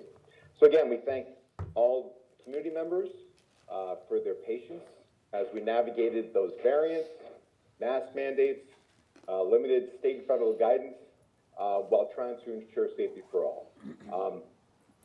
I want to especially commend the administrators and teachers throughout the challenges this past 2 years. I believe the community support for schools is tremendous, and we are so grateful for your dedication to our programs and staffing. And now we're really focusing on a robust execution of the curricular instructional program as we return to our normalcy. This budget continues to support these efforts. So if we go to page C9, I'll start reviewing the codes line by line. So 2010-145 is our curriculum instruction and assessment code. This is a code to fund teacher curriculum development, professional learning outside of the school day. It's also in the arts, PE, world languages, not just science, social studies, math, and English. It's a code used to fund part of our extended summer academy and experiences, K-12 for non-special ed students. We were well last summer providing these experiences, and this summer you're going to see a decrease in funds. I think last year we were well funded, and as we build our budget, we don't want to really ask for more funds than we think we need. We couple this with Title I money grants, federal monies to provide services to all the kids. So in talking with the administrators, as we even plan for this summer, we will still have enough funds to pay teachers to work with our kids. And we believe that we are well funded in that area. The next code, 2010-419, which is contractual line. This line allows us to collaborate with experts in the field, such as Jim Wright. You know, my former colleague, Julia Chung, contracted with him and did some wonderful work as we looked at interventions and supports for our kids. Michael Reddig is another individual who we've contracted with in terms of scheduling, how we look at our use of time in the schools. We want to contract with him again to look at the secondary program and seeing if we need to make modifications to scheduling as well there. Contracting with different organizations to support social emotional learning, including Responsive Classroom, which has been part of our goals over the past 3 years. We're going to continue doing that. And I want to thank Julia Chung, although in absentia, for really setting us up for next year and planning for the work with the rest of our teachers who have yet to be trained. Also, this line is important because it will possibly help fund in this area if we look to, well, we will be looking to create a data dashboard. And if we don't use money in this line, also if we contract with a regional information center, which is the BOCES, to the BOCES line in creating this dashboard. And, we have been talking about this the past few years. It's not really a new topic for us, but it is important. Thinking back to last year's presentation, I know Marie and Tom spoke at the end of last school year, talked about all the data points which come in. We don't really have a process to kind of put it all together, to visualize it, and to kind of see it in action, and really understanding how kids are performing through multiple data points, and getting composites of that's just not school-wide or district-wide, but individual kids. And I know Julia was working on that as well in the past year, looking at MTSS. So it is not necessarily a new concept, but it's something which we're definitely going to have the funds for exploring that, and also implementing something next year. Steve, can you speak to the, If we look at the next page with the next few funds, 2010, 150, those are the administrative salary codes. Steve, could I interrupt you for just a second? Yes, of course. Jessica had a question. I just see noted at the bottom of this page is, sorry for the echo, is the continued revision of the elementary school report card. So I just wondered if you could speak to that really briefly. Yeah, we have been, a couple years ago before the pandemic, we actually revised the report cards, and then we had to put it on hold. And then we had to come up with modifications the past few years. But this year, we've been trying to make sure that we kind of use that application and that framework for the elementary report card. We really have adapted differently because we were teaching differently over the pandemic. We're going to be shifting again to that new style report card, and we may need to anticipate some work over the summer just to get that up and running. Thank you. Okay. And can I ask a question too, Steve? This is more for Jim. Jim, in your column Does for... that answer the question? Vinny has a question now. But mine is more for Jim. Jim, this column on your estimated expenditures, 21, 22, how close is that? Is that going to be close to actual at the end of the day? Because we're comparing in that last budget to estimated that we're down, 6,000 in the first line item, in the 145 line. Yes, so that's our forecast as of December 31st. And that's that's- that usually, if we're working history on that repeats again. itself, it usually comes in pretty close? Yes, I'm conservative, but I want to make sure, that we cover what our obligations are, where we think we're going to be. But yeah, that's where we are as of mid-year, and over the next few weeks, that's part of what we do in relooking at our forecast. Okay, because it's important, when you Absolutely, comparing apples and apples versus apples and oranges. yes. Yep. Sorry, Steve. One of the main indicators why we would want to decrease that line for next school year. That's the 2010 145 line. Yep. Okay. All right. So as we move on, as I said, to 2020 150, that is the code for the administrative salaries. That's the assistant superintendent curriculum instruction line, and also the building administrators line. That is their collective salaries. If you go to 2020 160, that is for the clerical salaries in the district. 2020 165 is for clerical OT subs and also summer work in that line. Contractual expenses. Those are the individual schools, 2020 400 codes. Is that 2020 400-01 through 2020 400-06? Those are the individual breakdown of contractual codes in each school district, in each school in the system. And then also the 2020 450-01 is a breakdown of material supply requests in each school. And my colleagues in the principalships in the district are here if there are any specific questions, maybe towards their buildings.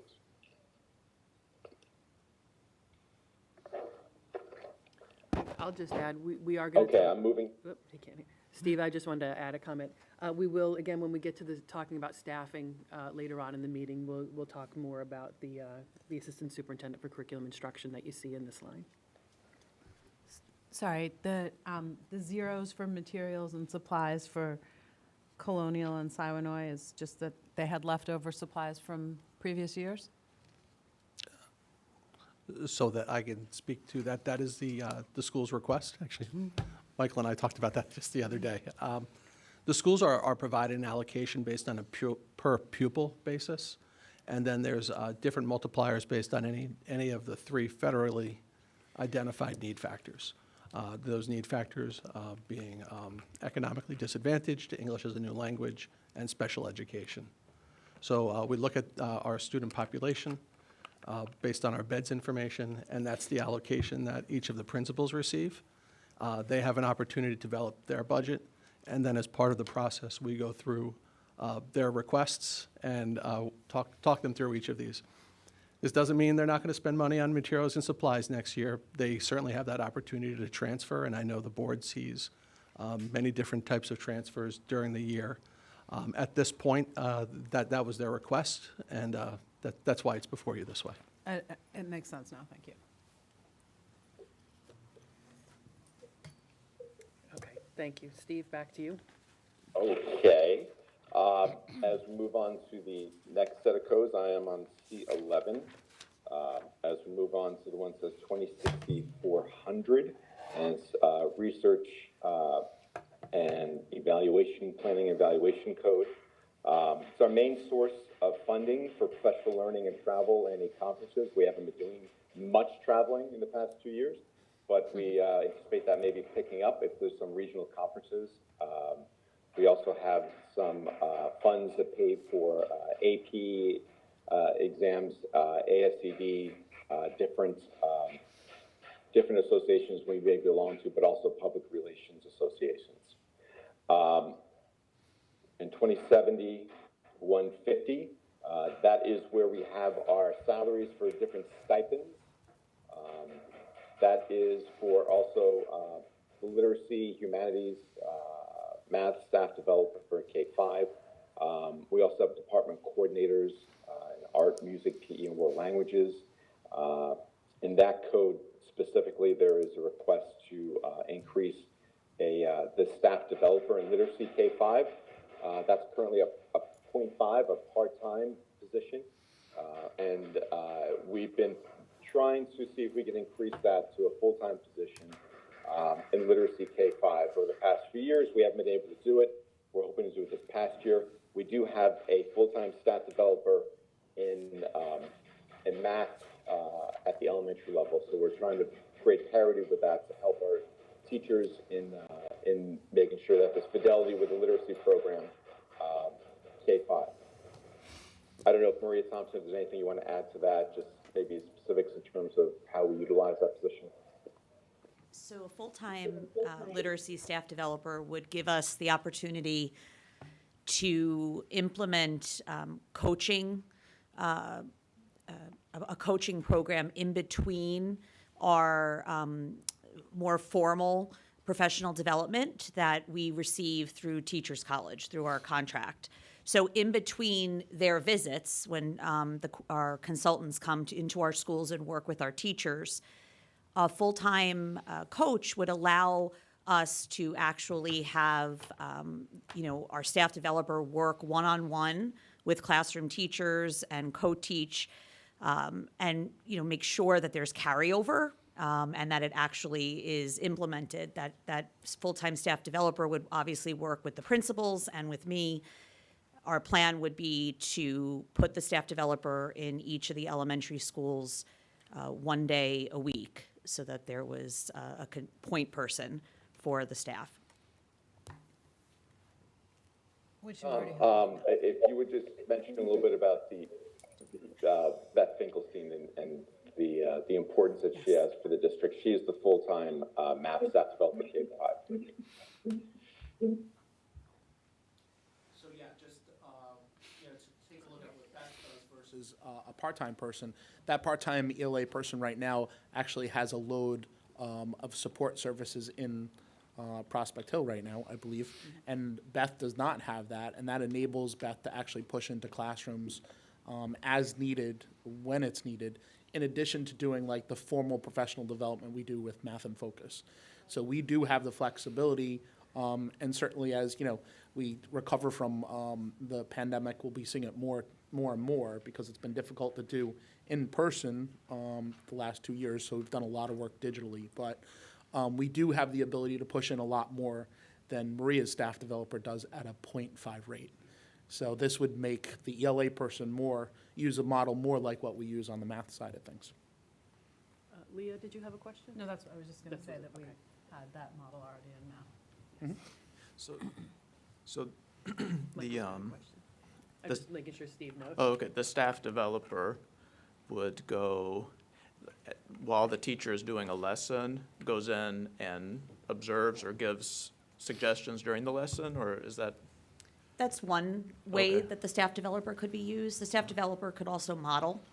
The staff developer obviously helps to ensure that they have the resources that they need for all of the upcoming units, and serves also as a consultant on, we've seen a lot of changes, especially in K2, with the science of reading, and so we really do need someone to be available for the teachers beyond the principal and myself to talk about what we're trying to implement and ensure that it actually is implemented. In terms of like phonics at Yes, early exactly. elementary? And that's one weakness that some people have with Teachers College. There's been With changes the to. phonological awareness and explicit. So we have a very strong K2 phonics program called Foundations. God bless you. What we're working on right now is to ensure that we have, at the same time, a very strong phonological awareness program, which is different than phonics study, within especially K1, so as the students are learning to read. What kind of, the ELA staff developer has additional training beyond? Yes. So the ELA staff developer that we have this year went through, we had a full interview process with internal candidates. And because she's part-time and actually has been serving as a full-time interventionist for several months because of a staffing issue, we did, though, send her for extra training through Teachers College. She also attends the professional development sessions when she's available that are run by Teachers College, and she has years of classroom experience. Okay, Steve, back to you. Okay. Yes, great. Thank you, Maria and Tom, for interjecting there. That's very helpful for us understanding the role of our staff developers and the importance of it. Another piece of that is as we return back to the center of instructions in the classroom, the two staff developers really do help out making sure that the greatest impact on interventions is really with the tier level 1 supports for kids and differentiation, which happens inside the classroom, not like a pull-out where you may see like an interventionist working with kids. So the staff developers help out tremendously with that as well. So if I'm jumping back to page C11, I think we're still on 207403. That code is remained the same. That is based on the administrators union in terms of the amount of funds for professional learning, and that is based on the contractual item that we fund. Some administrators move on to get advanced degrees. Also, some non-represented staff members, also the funds are from there. Maybe get sometimes reimbursed for different courses. And I know a number of our administrators have received doctorates over the past few years, so we're grateful to support their work and their studies. That comes from 2074-03.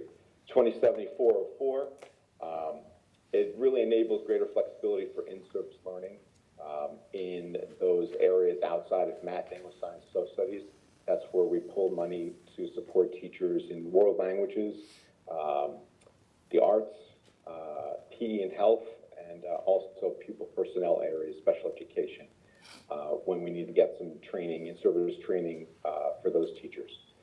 In 2074-50, that code is used to purchase resources for teachers and administrative professional development, such as different books and different training manuals, and maybe even different, maybe a consultant coming and working with us in leadership. That's the code for if we need to buy any material supplies for that area. So if we move on to page C12. So 2010-120, and also 2010-130 are the teacher's salary codes. That's where the bulk of the expenditures for the elementary teachers and also secondary teachers in terms of the increases that may happen next year. Also, any additional teachers that we're talking about. So I don't know if there are any questions about that. I know it was mentioned about increasing the 1.5 FTE for interventionists. And also we include a contingency position at the elementary school, which we always do. In case enrollment increases, we have funds able to open up a class section at the elementary school because of enrollment size.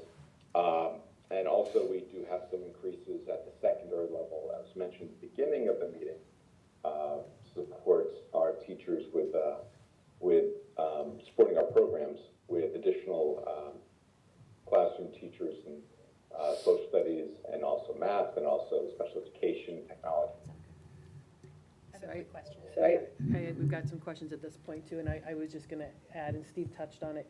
Every year we do traditionally build in 2 contingency positions. One usually is reflected at the elementary, one at the secondary. This year that we're living in now, we used one of those contingency positions at the elementary to run, I think, 63 sections instead of the 62 that we originally thought.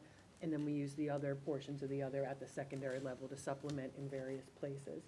I know definitely that I think that there was a desire to hear from Drs. Thompson and Callahan about these new positions. So I'll let Yeah, I Sue think start it with seems like questions. because we're on the line, right? I mean, this would be a good point to talk about why 1.5, right? And so how we came up with that optimal 1.5 interventionists. Is that a good time to do that here? Yeah, I would think so. And I mean, maybe I'll start that off, and if you all would just add some to that. As I said before, as I said before, before COVID, we had built up to 6.5 interventionists at the elementary level. Actually, when I came to the district, I think we only had about 3.0. So we, over the last number of years, have built that up to 6.5. We added 4 interventionists using federal funds this year, and then based on review of data and looking at our scheduling practices, the belief was that we could continue to meet students' needs going forward with maintaining 1.5 of that 4.0 across the board. And I think that would give us the capacity to do ELA and math K-5. Maria, Tom, anything you'd like to add to that? Yeah, I think just providing some historical context too. Prior to when we upped the level of, or the number of interventionists we had, we were only, in mathematics, we were only servicing kids at the elementary level in grades 3, 4, and 5, the testing years. What we've done over the last few years is we've brought the interventions earlier. So now K through 5 is serviced in our intervention program. The other thing is, how the frequency of those interventions and how often the interventionist met with the kids was also not where it really needed to be. In some cases, with only 2 interventionists that moved, at one point, it was, when I first got here, it was 2 interventionists that moved across 3 buildings, and sometimes the 4th building, and then our, our Title I program had more assigned interventionists at that school. So we've actually expanded intervention services from 3rd grade down to kindergarten, and we use data to try to get kids as early as possible now and give them a higher frequency of intervention services. So that's built up over the last few years. And again, we also saw a deficit in how much math intervention they were getting. So that's a part of the reason you've seen this increase in the number of interventionists that we've had. I will say, as a parent, with, I mentioned often the spread in ages, I've noticed this change at the elementary level, having a child who's needed to flow in and out of interventions, and how seamless that's been. It's been excellent. And it wasn't here. I mean, this predates you, but in the early years of my oldest.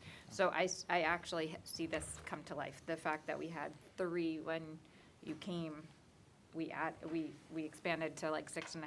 I'm just trying to follow the numbers, but you added 4 last year with the over with the federal funds, so 10.5 last year. We're going to end up with this proposed budget of having 8. So to move from 3 to 8 over the last number of years is certainly It's a game changer. meeting the need. It is a game changer. All the you know. research says that you got to get them early, and that's not what we were doing. Yeah. So it's definitely, I would actually say with all the work that's been done on the administrative level with the principals, it's definitely an area that I think we should celebrate. I'd also say there's more work to do, right? We're still, Absolutely. it's still a relatively new program, servicing all the schools, in 6 grades in 2 content areas with 4 buildings that have different schedules. There's still a lot that we're doing. So there's a lot of work that's still to do. But definitely a huge, something the district I think should be very proud of. Well, and along with the MTSS program, so that's the other place where I've noticed the improvement is the communication, kind of understanding the behind the scenes of how a student gets identified for needing the intervention service, and then the communication with the parent, learning a little bit about what happens with teachers and that team before a kid gets the intervention, and then the communication with the parent and the teacher and the interventionist, and how they move in and out of those services. It's really been massively improved from what I've seen over the years. I have a I'm question. sorry. I'm sorry, John. I just want to, we're down 2.5 though, relative. We had 4, now we've decided to go to 1.5. You said there's still work to be done. Is that prudent to be coming down 2.5? We were part of that decision. It was a decision made as a large administrative team. I think, I don't really, I can't, I think as we're starting to look at the data and we see our needs, and as we start to get some of the state reporting back again, and we look at the data, I think it's something that we would want to reflect on again. But I think this budget is pretty fiscally prudent, and I think that's what people were looking for. But I've got to be honest, that's a decision that's kind of made a little bit higher up than me. So I think if it were up to me, I think Dr. Champ would have a lot of other personnel on her plate from the Director of Math and Science. Yes. So maybe those, the assistant supers and the superintendent can speak to that a little bit more. But I would love to, I'd love to have 6 more interventionists. So it's a work in process. Yeah, is it's a what work in process. So I think what we always do is we look at the data and say, okay, what do we really need?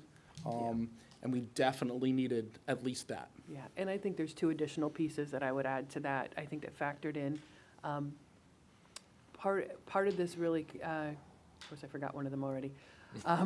In looking at the flow of this year, although we did hire the 4 additional interventionists, the reality of the logistics of this year, shortages with substitute teachers, COVID still taking a toll on absences of staff, those interventionists did not get to spend 100% of their time doing interventions. They were pulled in a lot of different directions. So to say that we really added 4.0 of actual instruction, I don't think is realistic. So I think the 1.5 is definitely more reflective of that may be a little bit less than what we actually provided, but we weren't really able, unfortunately, to provide the full 4.0 of instruction. So I think it's kind of threading that needle a little bit. The other piece keeps going to my head and then going right out as I'm talking. But that's important information, because I think the community was doing the Yeah. math too, saying, okay, why?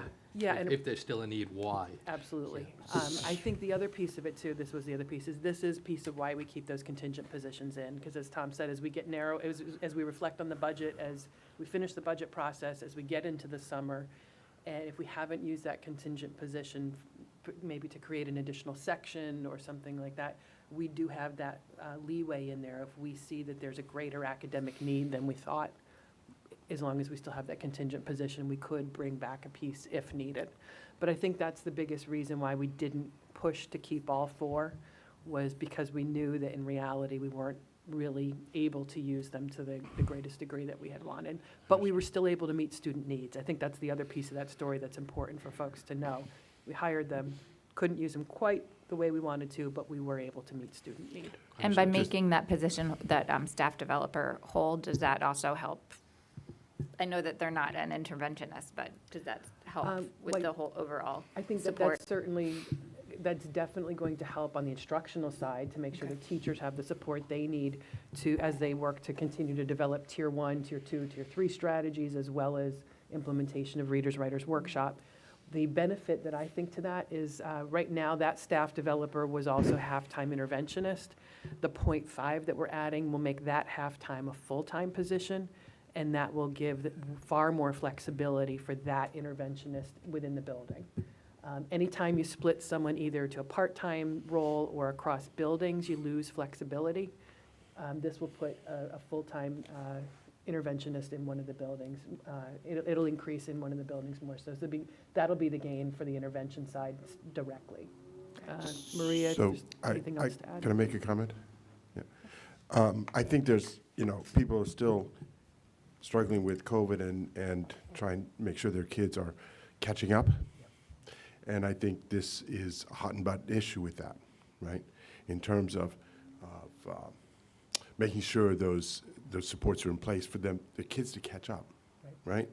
So I think that it's important for everybody to understand, and this is a very important discussion because it's not just a one-to-one relationship, right? One interventionist equals X number of kids. Because in fact, weren't able to use them the way we had intended to, and we're now right-sizing, if you will. But, and I don't mean that in a derogatory sense, I mean it in a literal sense. We're actually trying to fit the people to the need. Correct. But I think what's important is to understand, as you've been saying, that we do look at data continuously, and if we see the need, or if the need is brought to us by the community, that we have the flexibility to change, right? So I think that's the important point in this discussion. And it's not literally, well, we're losing this number of people, and therefore we're servicing fewer students. That's not the case. Right. And I think that to me is the important takeaway in this discussion. I have a question that's related to this topic, and Jim, maybe you're the one who can address this best. So I think that part of what happened this year was a even more dire substitute shortage, and that it sounds like from what Dr. Champ is saying, some of that issue was remedied by these people. Yeah. So I know we've increased our rates for substitutes, and I just wonder, it may be difficult to project what will happen next year, but if there's less of a need for substitutes, less of a need for principals to be going into classes and teaching, then maybe some of this will be evened out a little bit. Yeah, I think the hope is that these interventionists are exactly that. Their energies and talents are spent with children in not doing being a building sub. interventionist. Right, not being a building sub, not jumping in. That happens every now and then anyways, even in a normal year, but the hope is that they are dedicated to this in a way they couldn't be this year. And Jim, the sub shortage, has that gotten better at all as the year has gone on, or? I should really ask look towards the principals if they're finding an improvement. I'm seeing thumbs ups and Yes. and heads nodding from the back of the room about the sub situation. So it's a big thumbs up from the crowd, for sure. And my other question was the budget, the cost for an interventionist is the same as it would be for an elementary teacher when we're talking Yes. about that contingency? Yes, that's correct. I mean, I think it's interesting to hear now that the 4 interventionists weren't really deployed in the ways that we thought, which is a bummer.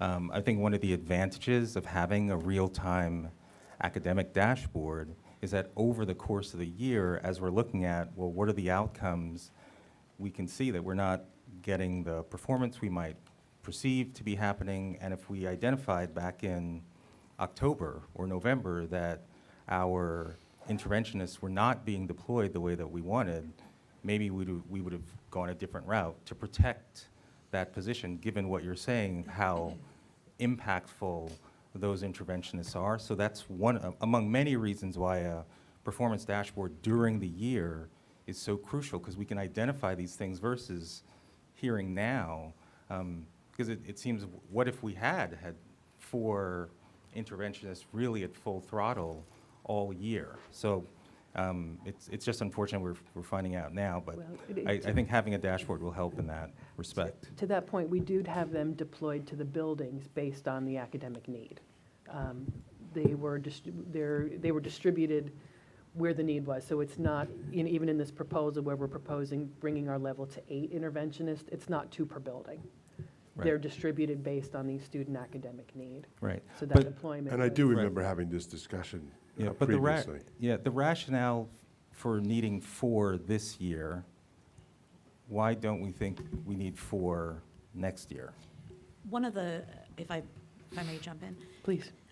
I think having some historical perspective on MTSS and intervention, our principals, along with Dr. Garcia, Tom and I, and Julia, this year, the efficiency level of our intervention system has been just remarkable.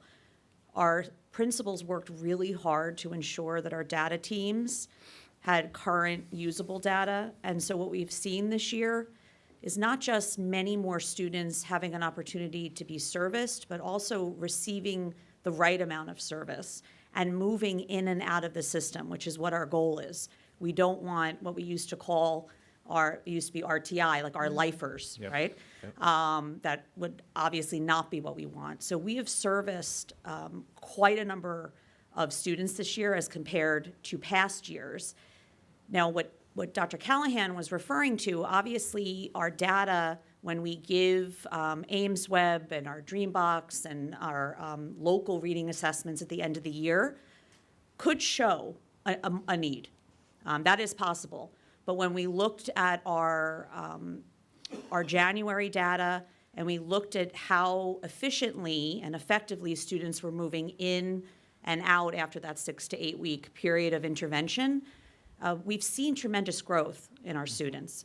And that's a testament to the classroom teachers, the interventionists, the families at home who are working with their students. So I think, it is a gray area intervention, but what we're seeing in the data is improvement. I also feel that, I may be wrong, but it felt last year, and one reason why I'm excited about this budget wherever it lands is last year there was a lot of speculation about what the impact of COVID was going to be. I think we missed in a lot of ways, and I think we got it right in other ways and over-delivered in other ways. And so to me, it felt like we had these federal funds. We said we need X number of mental health supports. We need, another 4 interventionists would be great at the elementary level. I don't think we could even begin to really know what we were dealing with, and that's where I think we have a much clearer picture.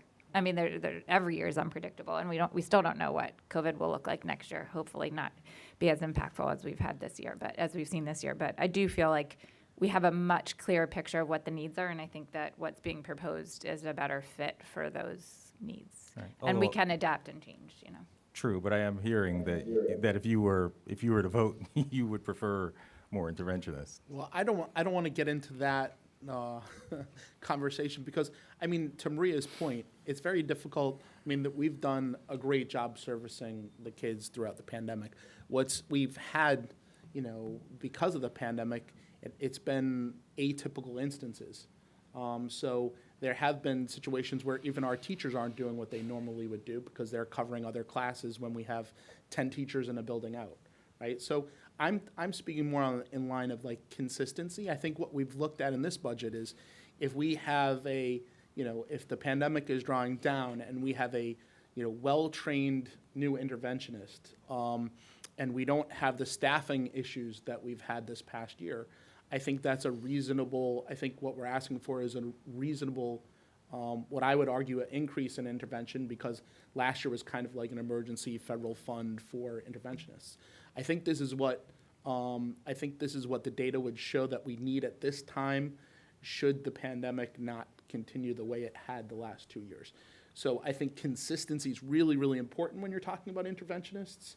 And we've struggled with consistency throughout the pandemic. So I think where I would land is I think this is a good number, and I think it's something that we'll revisit as we see where things go. But next year, if there's a new variant that's knocking out our staff for 5 days pretty regularly, and after every vacation, there's a lot of people out because we have an uptick in the virus, Well, you're going to have to pull your staff and put them wherever you need them to keep the building open, and that's what happened this year. So I think with consistency, I think what we're asking for is good right now. And I think we have to continue to do what we always do, collect data and see if that's what our lived experience bears out later on. The other data point that I hope we don't forget is more qualitative data, which we've talked about is important, and it doesn't always come down to numbers, but we had multiple elementary teachers here at our work session, and principals and interventionists, and what I heard from them was that it was very important, that it was game-changing and very helpful to have the increased number of interventionists. So to me, hearing directly from the classroom teachers, it makes me uncomfortable, reducing that when they said that that's something that they thought they needed. And also from the perspective of parents, still concerned about their kids. And I think it is beneficial when we're constrained with our class sizes. I think there's a lot of parents that are concerned about the class sizes in Pelham, and to just have an extra teacher that sort of, takes, we can't have more sections because we don't have more rooms, but to have just an extra instructor that could work with the kids that need the extra help, I think that's a way that we not reduce our class sizes, but just give a little extra attention. So especially just hearing from the teachers at that work session that the additional interventionists were very beneficial. I feel like I would like to see that we maybe we don't keep all 4, but I think maybe do a little bit better than 1.5. The interventionists aren't in the class. I mean, they might be in the classroom, but typically my experience has been that the student goes to intervention and then goes back into their classroom. So But that lets the like a classroom teaching aid. teacher then, is freed up to give more attention to the kids that are still in the classroom. So just to speak to that point, we use both models. Okay. So we do use a pull-out model where they do come out and meet with the interventionist, and then we also do have a push-in model as well that's used. Dr. Garcia, did you have something to add to the conversation? I know we still also want to hear about the secondary positions too, but before we move off the elementary. Right, so I think everyone kind of hit all those points. I'm still confident that what is being proposed will suffice for the needs of the children in this district. But again, if the board want us to kind of increase it and see if we can provide that additional cover for our kids, that's always welcome as well. So, we're accepting of all those different perspectives, and but I do appreciate, the administrators actually, making sure that, the scrutiny and the examination of the needs of the kids is really paramount to what we do. And, I think that we have a good plan, but we can always improve on it, and, we can have more conversation with that later on. Speaking about data, I mean, the other. Michael had a comment. The other piece of data that we will get is the state test, and assuming that our testing this year is in a more normal and comprehensive way, will every elementary student be scoring proficient? Probably not, which would indicate there's kids that need extra help to me. So I wonder when we're having the conversation, if it seems like the direction we're going is maybe to consider adding one back in or a position back in, how that comes out, Jim, if we could have a sense of how much that would cost all in. And also, this leads me to my next question, which I think is part of the conversation we're going to have about the administrative positions, which is the difficulty in hiring. So to Michael's point, if this is a need that we think we may have, are we better off planning for it ahead of time because we may be facing competition with other districts for hiring? Just interject there for a second. Leah, you hit on probably, my biggest worry in the next 5 years. Right. It's finding the right people. Yep. Finding the best people, and finding still want to be in education and want to work in the best districts, there is competition for that, right? And you do hit that nail on the head with 57% of our teachers at longevity in the next 5 years, possibly retiring from the school district. We had a recent resignation in Mandarin, and that was, I really need to commend our team, especially Sean Llewellyn, for finding a replacement. She begins on Monday, and we're so happy for that. But, our heart stopped because we know finding teachers just to sub in our schools is a challenge. But even, something like Mandarin was exceptional. We were lucky. She's going to be, I think, wonderful. But it is something that we are concerned about. And yes, the sooner that we actually do these searches as well, the better we're off, because we are attractive to many professionals out there. But unfortunately, I think the pool is kind of draining. But I just wanted to interject that point, so I apologize. It took time. Thank you for that. Thank you for that. I was just going to say, isn't this also the point that when you brought up, can we talk about the interventionists? I was thinking you were going to go with Michael's question earlier about the STEAM classes, right? This is also related to this. And I don't want to forget the secondary, because those students are important too. That's what I was just about to say. Like, I think a budget is always a bit of a compromise, right? It always has to be a compromise. So I think, we did hear from the teachers, and I really appreciate all that they said, but I'm not sure that they said they have to have 4. But so what I would say is, if we're opening up this conversation again, what I heard was that these were very important programs and very important initiatives to keep going. I don't know that we as the board can make the assumption that that's X number versus X number. So what we're hearing today is 1.5 is the proposed number. So if we're going to open this discussion up again, what I would say is, if there is a discussion about increasing, why would that be the case? Or why wouldn't it be the case? So I feel like I understand what you're saying about the teachers, but they didn't say 4. Yeah, They said they wanted the programs to I would be curious to continue. see what the So I principals, just don't if want to the make principals assumptions. submitted a budget request, what was in it? Right, so I don't want to make the assumption that that's the case. And also, there will be a trade-off somewhere else if we decide to bump this number up. So can we talk about the secondary as well, too, as part of the whole package? So, I can talk about the secondary positions now if you'd like. Yes, So, please, thank you. Sure. So there are 2 secondary positions on my side of things that are built into this budget. The first is, I'll start with the technology position, and Mr. Spalos and I collaborate a lot, so this has been kind of a nice collaboration. We've looked at our needs, but here it's specifically in the high school. We're one of the only high schools in the area, certainly one of the only competitive high schools in the area, that does not have its own tech teacher. So we actually, in order to provide the electives in technology in the high school, we actually have to ask Mr. Llewellyn for one of his tech teachers to come up to the high school. And then I have to take almost half a math teacher's teaching load. It's 0.4 to teach the 2 AP computer science classes that we offer.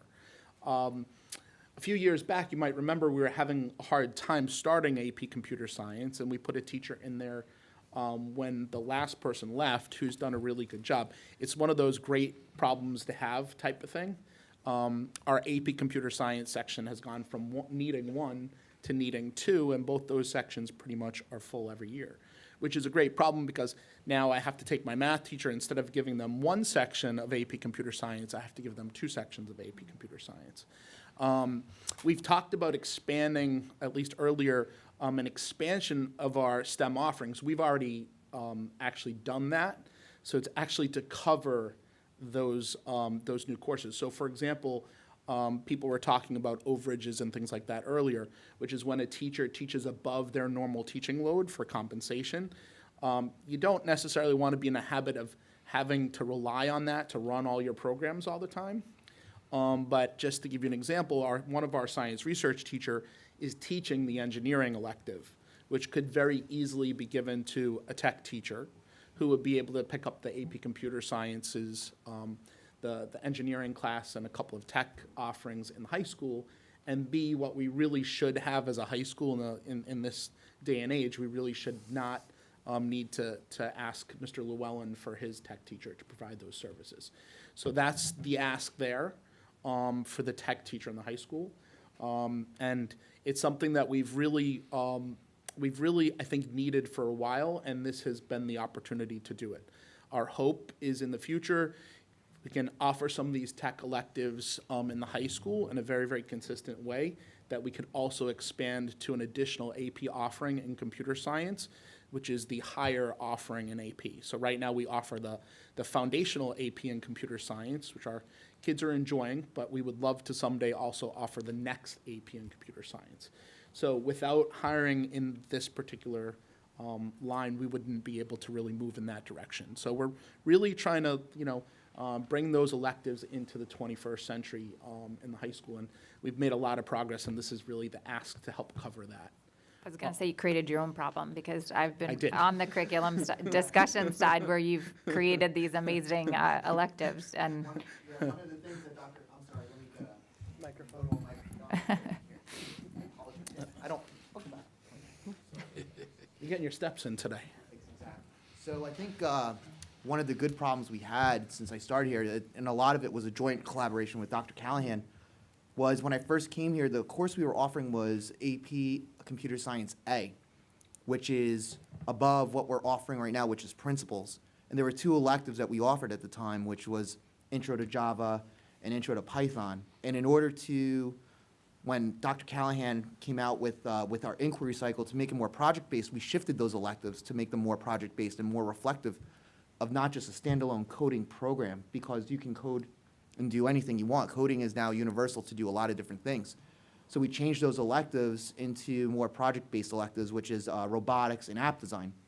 And what we saw when we were talking about overages with Mr. Llewellyn was we have our middle school technology teacher actually teaching another overage because the electives have become that much more popular. So she is now teaching 2 sections of app design and an additional section of robotics on top of her middle school teaching load.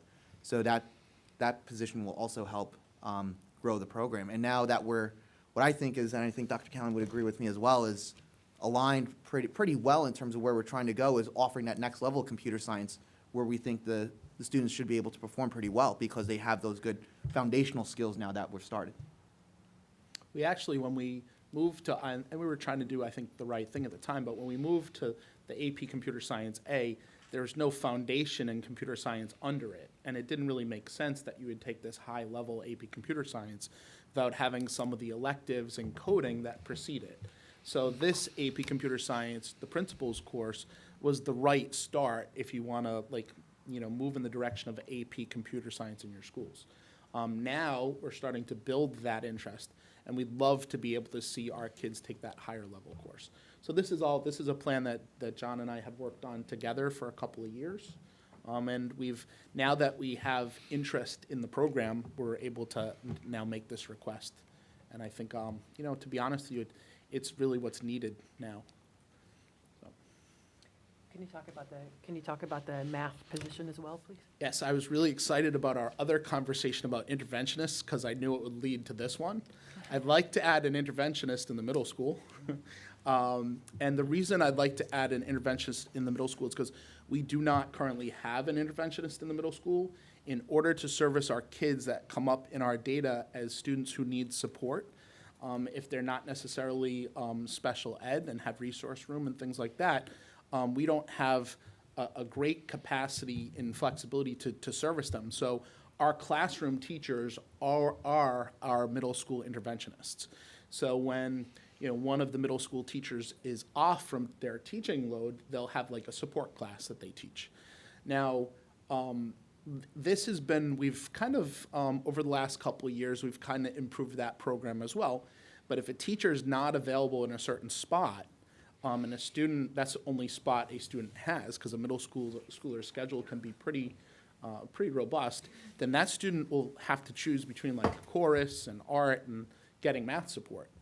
If it's not available. So what we would like to do is 2 things. We'd like to be able to be more flexible in offering math support to all the kids who need it. And one of the toughest things that I have to do is, and I know Ms. Sabia, Mr. Llewellyn, it's a huge thing that they do, and they've been instrumental in all the improvements that we've made in the middle school in math. But being the kingmaker, okay, what do we, you can have this, but not that. And you're like, well, do you want to take a kid out of the math support that they need? And then they don't have math, but do you want to deprive them of music and art? And that might be one of the things that really keeps them socially and emotionally, like, really loving school. So we're faced with these decisions all the time. We think this particular role will help us be more flexible in supplying those support services to struggling kids. The other thing that I'd like to kind of leverage this position for is to, currently we're not screening all the kids that come into the middle school in math, and we do in ELA. So we really need to start screening kids so that we can get them as early as possible and start providing these services. The reason we don't offer those screenings is because in order to do it, it would have to be classroom teachers that are pulled to do it, and we don't currently have the capacity to do that. So having an interventionist in the middle school will allow us to do more screenings and to offer more support to students who might be struggling in mathematics in the middle school. And as you know, starting in 7th grade, there's a very big decision about acceleration that's made. And a lot of times that's our focus. Really what we wanted to do is try to level the playing field and give kids who need support. We want to get them early so they can access our upper level math programs later on. Because what we find is if we don't do that, then that's something that students now, it keeps them from accessing our upper level courses later on. So, kind of like with the elementary school and bringing the interventionist down to kindergarten, right? Get them as early as possible so kids can have access later on. Same thing in the middle school. We really want to beef up the ability for our kids to access really rigorous math instruction. So those are the two positions on my side of things. Thank you. And Dr. Thompson? Sure. So we are requesting a full-time high school social studies teacher be added to the budget. The reason why we're making this request is because we have currently 9 high school social studies teachers. That is actually one less than the other core departments. And at the same time, we offer, and I think it's one of the things that makes Pelham Memorial High School just a superb high school, is we offer electives and we give our students choice. What we've had to do over the last couple of years is we've had to turn some students away, particularly our sophomores and some freshmen who might want to take electives, with the promise that they would be able to obviously try to get into them junior and senior year, because we just don't have physically enough teachers to teach all the sections. So the social studies teachers at the high school have been teaching a significant amount of extra classes or overages over the last several years. Last school year, in 2021, I think we were around a 0.7 in terms of overages, so that's practically a full-time person. And then this year, in 2021, we were at a 1.2, Jackie? Wow. Oh, sorry. It's about a 1.1 or a 1.2. So that's over a full-time person. This school year, we have a 0.7 in overages. I flipped it. I lowered the amount of overages by eliminating sections of electives. So we're blessed. They're highly popular, right? The teachers, the students want to take these courses. Military history, sociology. When course requests come in, we just ran through course requests last week. I have about over 100 students who want to take this elective in sociology. I'm only running 2 sections of it right now. So, Which is about 28 students max in each course. Right, so it's about 56 max. And, hiring another full-time teacher would allow us to pull down on the number of overages. Why is that important? I think that for secondary teachers, overages are great because they bring in extra income, but there's some concerns connected to them. Teachers lose a prep period where they're able to collaborate with the other teachers on their grade level, especially at the high school. So I have some high school teachers that literally are never free when their other grade level partners are free. So they only can see each other before school or after school to prep together for the next units. Also, it definitely impacts their availability to meet with students during the school day. So if you are teaching 5 classes plus your duty, your professional duty, then you're busy 6 out of our 9 periods. If you take an overage, you're busy 7 out of our 9 periods.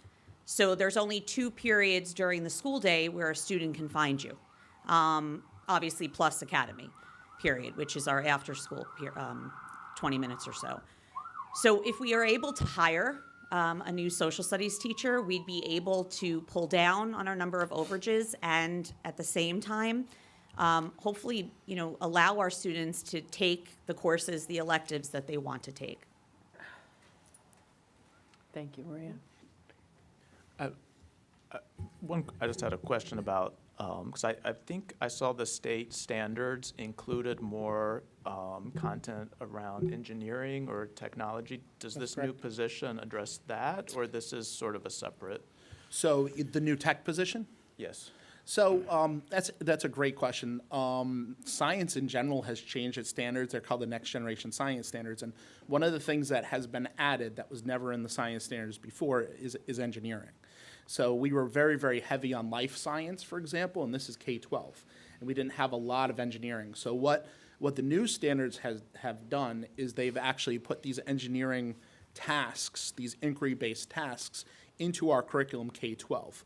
What these electives tend to do that John was talking about, like the engineering elective and some of the computer electives, is they really are more project-based. So we're asking the students to actually do what engineers do instead of just, we've had this, this discussion has come up before too. It's a balance between that. There's still content to cover, core ideas to cover. So it's really balancing the idea that we have to study, core ideas, but we also have to apply ourselves. We call those the science and engineering practices. So we want to teach students not only about natural phenomena, but we want them to engage in it. So these electives are designed to do that. So yes, they're really, I think, kind of like science research, right? What we didn't want to happen, at least I didn't want to happen when I first came into this role, is I didn't want our science research students to be the only students that were engaging in things that are related to science, because that's definitely one of our great programs. But I didn't want it to be the only program that does this. So by expanding these electives, we're getting more of that, especially in those engineering and those app design courses and things like that. But the interesting piece to that is those standards have changed for everyone. So they're going to make, those changes will make their way into our core areas as well. So for example, in life science, kids will actually have to design something that addresses maybe a concern about your body, right, in our anatomy and physiology unit. So so we've seen things from the pulse, things to take your pulse, or cool little instruments or things. So engineering has made its way into biology. So we see that not only in these electives where they're really project-based because they're not necessarily tied to a standardized assessment, but also in our core areas as well. But that's a great question, and that's really where we're going. We want to make sure that we're really assimilating those principles of the next generation standards, and that's math as well. I'll also be able to speak a little bit to that when I get to my line behind as well. So I'm this is very exciting to hear all the things that the high school kids get to explore, and how these positions might enhance that. I have to say, the prospect of having math support versus art is frightening, and I know those were my 2 favorite subjects, and what led me to become an architect. So the fact that you might deny somebody from taking an art course because they needed help in math isn't right, I don't think. So anyway, I just wanted to applaud both of you for the obvious creativity you've put into trying to enhance the experience of the high school. It's what makes Pelham High School what it is. It's right up there with the best private schools in the country. So I congratulate you both. Our principals are responsible for that too. So Yeah. Of course they are. It's Not to leave you guys out. definitely a team effort. So I mentioned John earlier, but whether it's Mark and Beth and Lynn and Sean, and I really have to give Lynn and Sean big kudos for all the work that's been done in the middle school on the mathematics side. And then our elementary principals, I mean, it's definitely a team. So we're the spokespeople, but it's definitely a team effort. So, but thank you for the kudos. We appreciate it. And also how important it is to recognize the math support rolling up to encouraging kids to take act. And we have open enrollment, and we've been looking at that data for a while, and we want all of our students to feel that they have the confidence and the skills to take those classes if they want, because the choices they make in 7th and 8th grade, in particular with math, impact, what kind of students they become in Mr. Berkowitz's world, so even though we have open enrollment, there's no going back. So I think it's important for students to have every opportunity to believe in themselves as being advanced or AP students and start that early. So. And that initiative started also with Mrs. Clark, so I have to give her some kudos too, because she always said, like, we were closing the barn door when the horses already got out, because, doing damage control in the high school doesn't make sense when you could have started a long time ago. So want to give her some props too. Yes. So. And thank you for concluding the interventionist conversation as well, too, and the extension to the middle school. I think it's important to note that we've never had that as a full-time position before. Appreciate it. And there's one more position that's in there. I know we don't have anyone from special ed here. I'm sure Ms. Sabia could speak to it, but I think it's as simple as, based on IEP needs, we're recommending an additional middle school teacher, middle school special education teacher. I don't know if you want to add any color to that. Yeah, just one thing.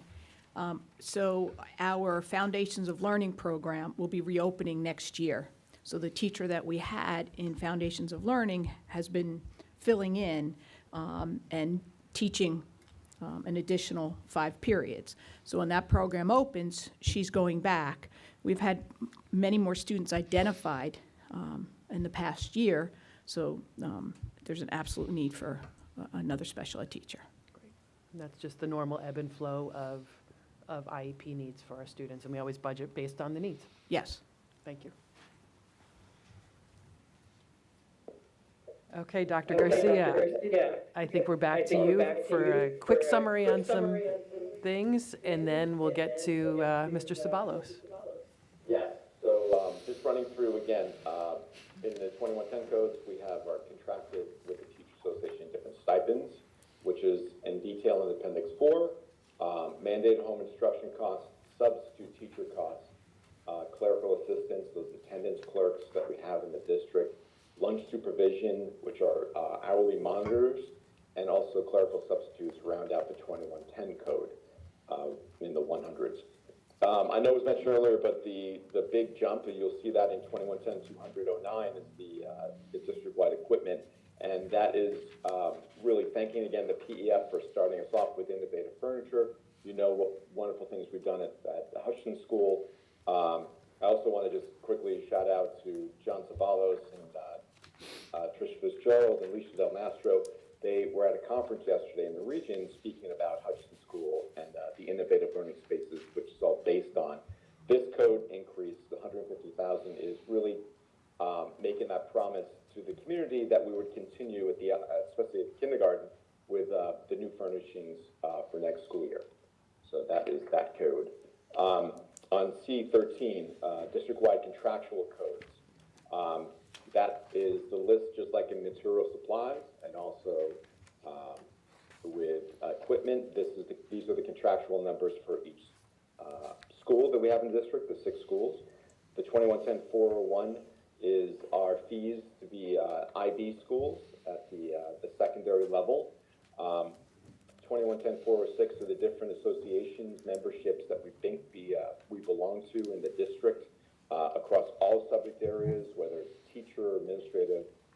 That is the code which we funded. And then 2110-430 traditionally has been a very important code for us. It's to fund our graduate student internship program. We usually have like 8 to 10. Many of those graduate students, I think we have 1 this year, unfortunately, but many of those graduate students have been actually finding jobs, subs, and actually classroom teachers. But we want to continue that program to try to find those individuals to help us replenished most of the time at the elementary level to support our teachers and our children as they learn to become pre-service educators. So that has been really a good program for us. The 2110-450s goes into the material supply codes for the all 6 schools we have in the district. And moving along, 2110-456, these are funds that we use really to support our testing program and assessment instruments, different equipment, Ames Web costs, the Forefront Math Screener that was mentioned before. We do a lot of surveying of our seniors and graduates from the high school. That comes from there too. And then our textbook codes, 2110-480, 001000, and 2000 are for the textbooks that we purchase for the elementary program and the secondary program. We do see more being spent for the elementary program to increase our classroom library sets than we do spend at the secondary level. But those funds have been fluid the past few years, and they've been really supporting our Math and Focus program and our literacy programs, K-12. And then when you move on to 2110-480-00s, you go through the textbook request for all 6 schools in the district. 2110-490, BOCES services. I know that Jim Rickey will talk a little bit more about that, I think, this afternoon. That's the appendix, at the appendix 5 at the end of the program. Moving quickly as we get towards technology, if you move to C21, audiovisual library, the 2610 codes, library support staff salaries, the teacher librarian salaries are in there too, the 2610-150, and also to support the overtime or the substitutes that we may have for that amount, 2610-165. Again, material supplies and library books are coded by school in 2610-450s and also the 2610-458s. But just a quick summary with that is that really we are well funded, I think, in our school libraries, and if we ever need to create additional or there's a request from one of the schools for additional texts, they seek my budget as well.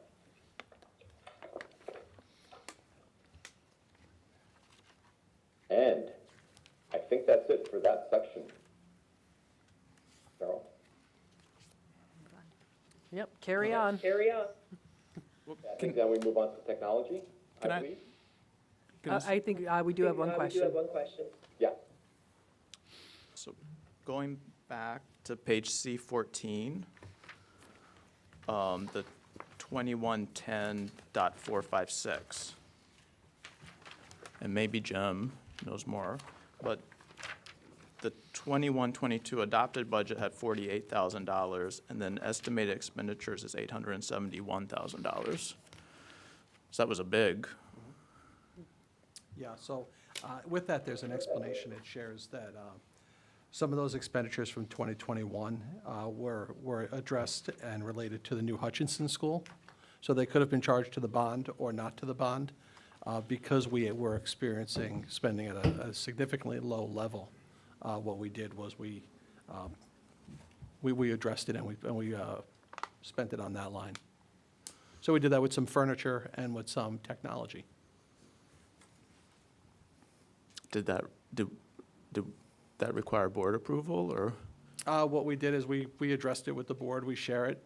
We shared all that information, and what it does is it then provides less spending on the bond level, and those extra dollars will flow down to the debt service fund at year end. Again, going back to what the board, another opportunity for the board to use those dollars to help use those reserves to offset tax increases in the future. And this was mostly furniture, or? There were items which could have been, furniture and technology items. Like smart boards, or? Yeah, I think it was smart boards. I could get you the further detail on what it was and the furniture items. It's just kind of, I was reading through it after we had met. I got to this page and Yep. just, I mean, it's $825,000 over what was budgeted, which is an example of how there's some extra money in the budget. Well, again, and that goes back to last year, which had a significant amount of non-ordinary expenses happening. And that's where it provided the opportunity to do that. And again, allows for the opportunity to allow the bond proceeds to remain unspent and then return it back to the taxpayer in that form of reducing that tax. Yeah, last year was a rarity. I would not expect that It was this year. an anomaly.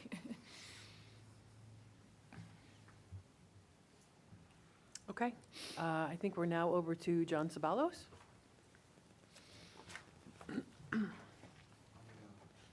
Actually, I'm going to turn off your camera.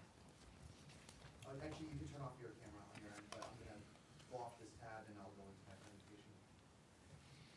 Move this mic over to you, Chris. You don't have to, like, move towards me. Yeah, please, yeah. Just put it right where you can be sitting and speak right into it. We are at C22.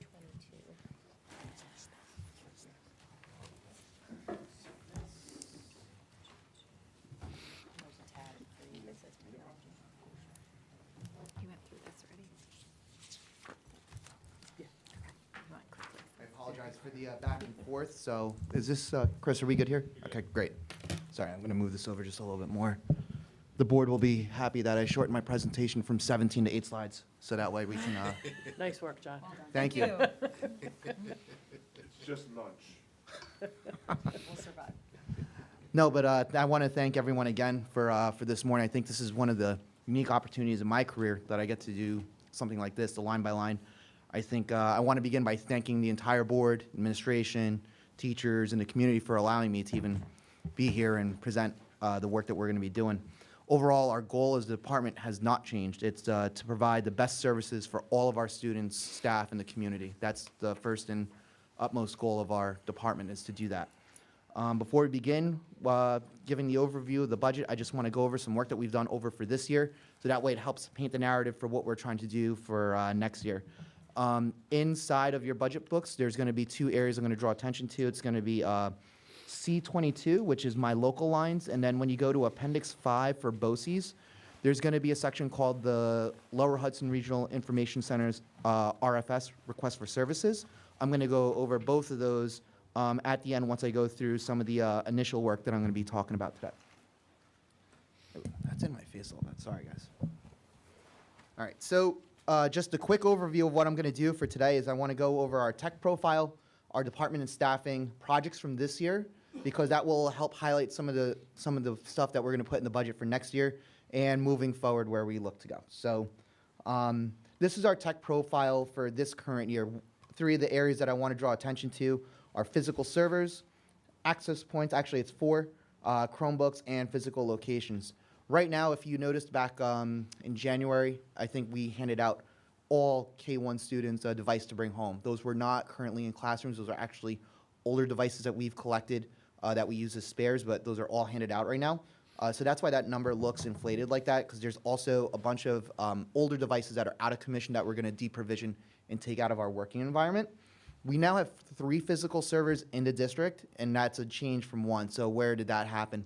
We installed a physical server for all the new cameras for the Hutchinson location, and we have a new physical server for all of the different cameras throughout the entire district. They all work together, but those are 2 added servers that we have added into our environment. Our access points have went up from 245 to 290. Why is that? We're going to be with the new Hutchinson building, it almost doubled the amount of wireless access points that we included in the building. We opened up a new administrative location, and we're going to be expanding that access over to Glover Field. We'll talk a little bit about that later, because that's an exciting part for me. And physical locations has actually gone up by 3 as well. We have 6 buildings, and we had the business office. We now added Glover Field, the new admin, and the business, sorry, so it's 2. I apologize for that. It's a little later here. One of the things I want to talk about in here is just the org chart of myself and the department and how we oversee it. And I draw a lot of attention to it because, number one of the things we take a lot of pride here, and I think you heard it with my colleagues, is that we work fairly lean, and I feel like we deliver a high quality of services for what our taxpayers pay here. What we do is, last year, if you remember, we hired an associate network specialist. What we did was we promoted from within, and we hired a junior network specialist. So that there was no difference in cost for us. We just promoted from within and backfilled that gentleman's position. If you take a look on the left, the green side, that's pretty much our break fix. The dark green is our managed IT lead. He's our consultant. He consults three other districts, so 4 altogether, and he oversees the 3 break fix, and that's essentially what we have in terms of break and fix in Pelham is 3 technicians. Actually 2, because with the associate network specialist, he's starting to work on higher level projects, working a lot with business and facilities. And then when you take a look at the light blue, that's just local staff that I have in terms of the tech support specialist with Jim Baker, does a lot of level 1 Infinite Campus work. Janet Egan, who manages our overall help desk and takes a look at that stuff, is the administrative assistant. And Steve Rovita, who is our AV specialist that does all the AV projects. The light red that you see underneath and they're dotted are responsibilities that I oversee when it comes to curriculum instruction. So you could see that, I just wanted everyone to be able to see that and why we lay it out like that.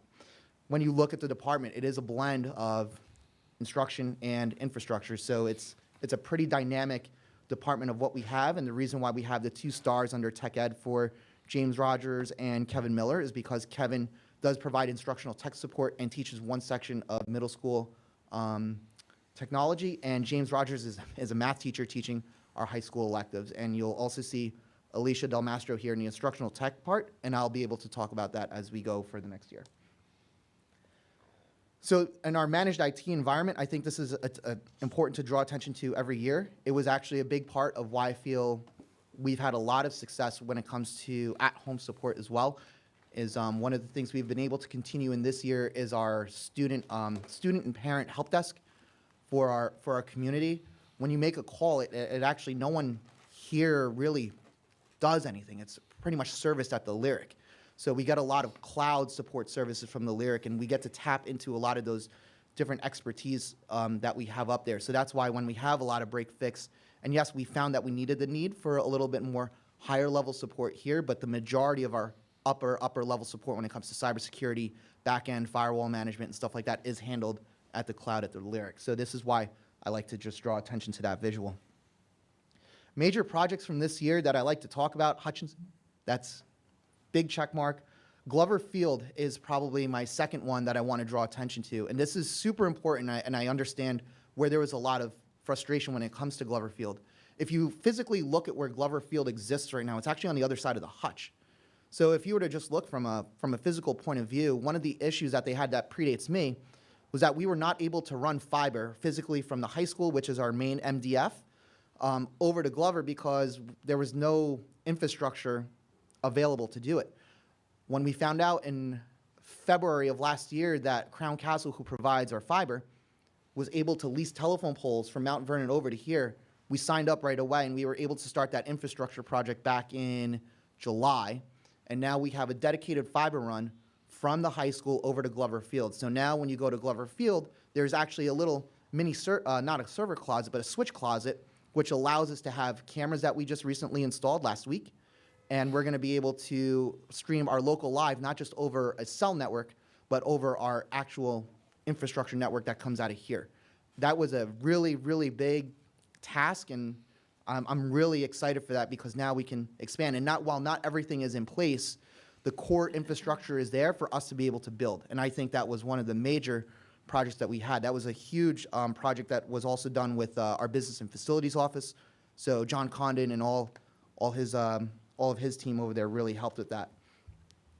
Same thing with the new administrative office. We just got that up and running last week. We have a dedicated fiber line running from the high school over to there as well. This next one, the fourth one, the redundant fiber line from Hutchinson Elementary. We just went live with this over the winter break. This was a project that was started last year during COVID. And why did we wait so long to do this? Because when we had the new hutch, they had brand new infrastructure. So what does this do? Right now, our main internet connection goes from the Lyric, which is in Mamaroneck Avenue. It goes into the high school. If that line ever goes down, which is what actually happened on Monday, there's a little bit of interference. We have a backup line that goes from Hutchinson over to Rockland BOCES, and you're probably wondering why over to Rockland BOCES. It sits on a different power grid, and it has its own backup over there as well. So when this main line now goes out, we can now be powered through Hutch to power the entire district. And we just went live with that last week. I know all of you are on the all-district email, and on Monday, it took only 15 minutes for that to kick in and get all of our traffic rerouted, so we had very minimal downtime, which was really exciting. Our Cisco call manager upgrade, that allows us to connect our POTS lines with our VoIP system, so when you call out, it manages all that. We just did a huge upgrade. Our timepiece allows our custodians and our security guards to do their fingerprint scan. We just did that this year. Our frontline observation system, we used to do observations using Google Doc, share them back and forth, and now what we do is everything is now done in Frontline. So all of our teacher observations are now done using our absence. It's an all integrated solution. It's absence management, professional development tracking, and so forth. For this year, we just went live with this as well. It's a lot of stuff we just went live with over the last month. Is our Infinite Campus online registration. While I can't take a lot of credit for that, there was a lot of Sharon Hanlon in the office of the CIO. There was a lot of back-end support that we did to help that, but that's actually been going really successful right now.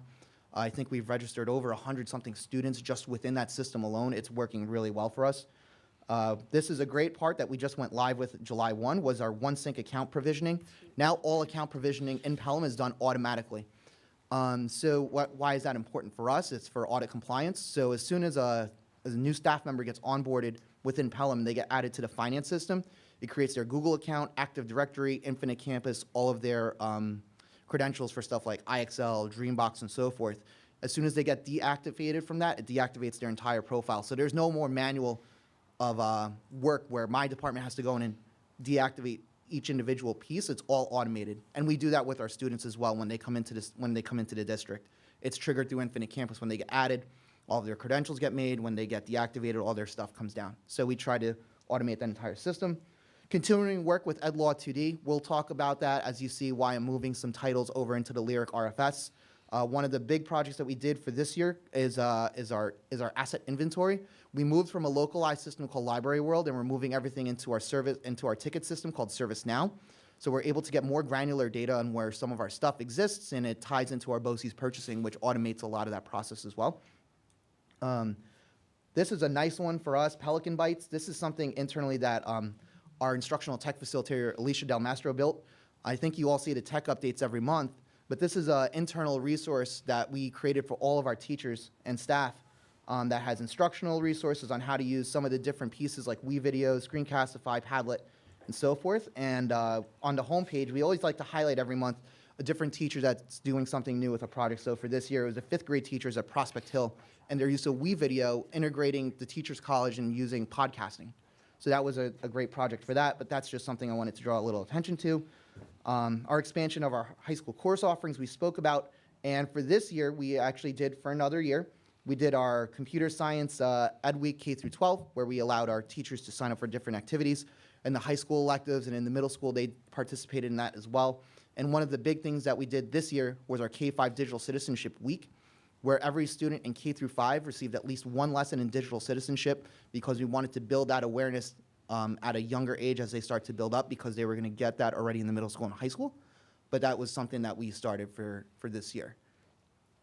So that's a lot to show over. Again, this is just a graphic. Sorry, John, Oh, I'm sorry. I just want to interrupt you for 1 second. So the digital citizenship lessons K through 5, how frequently are those? We did those, so those actually happen more than once a year, so I should be clear on that.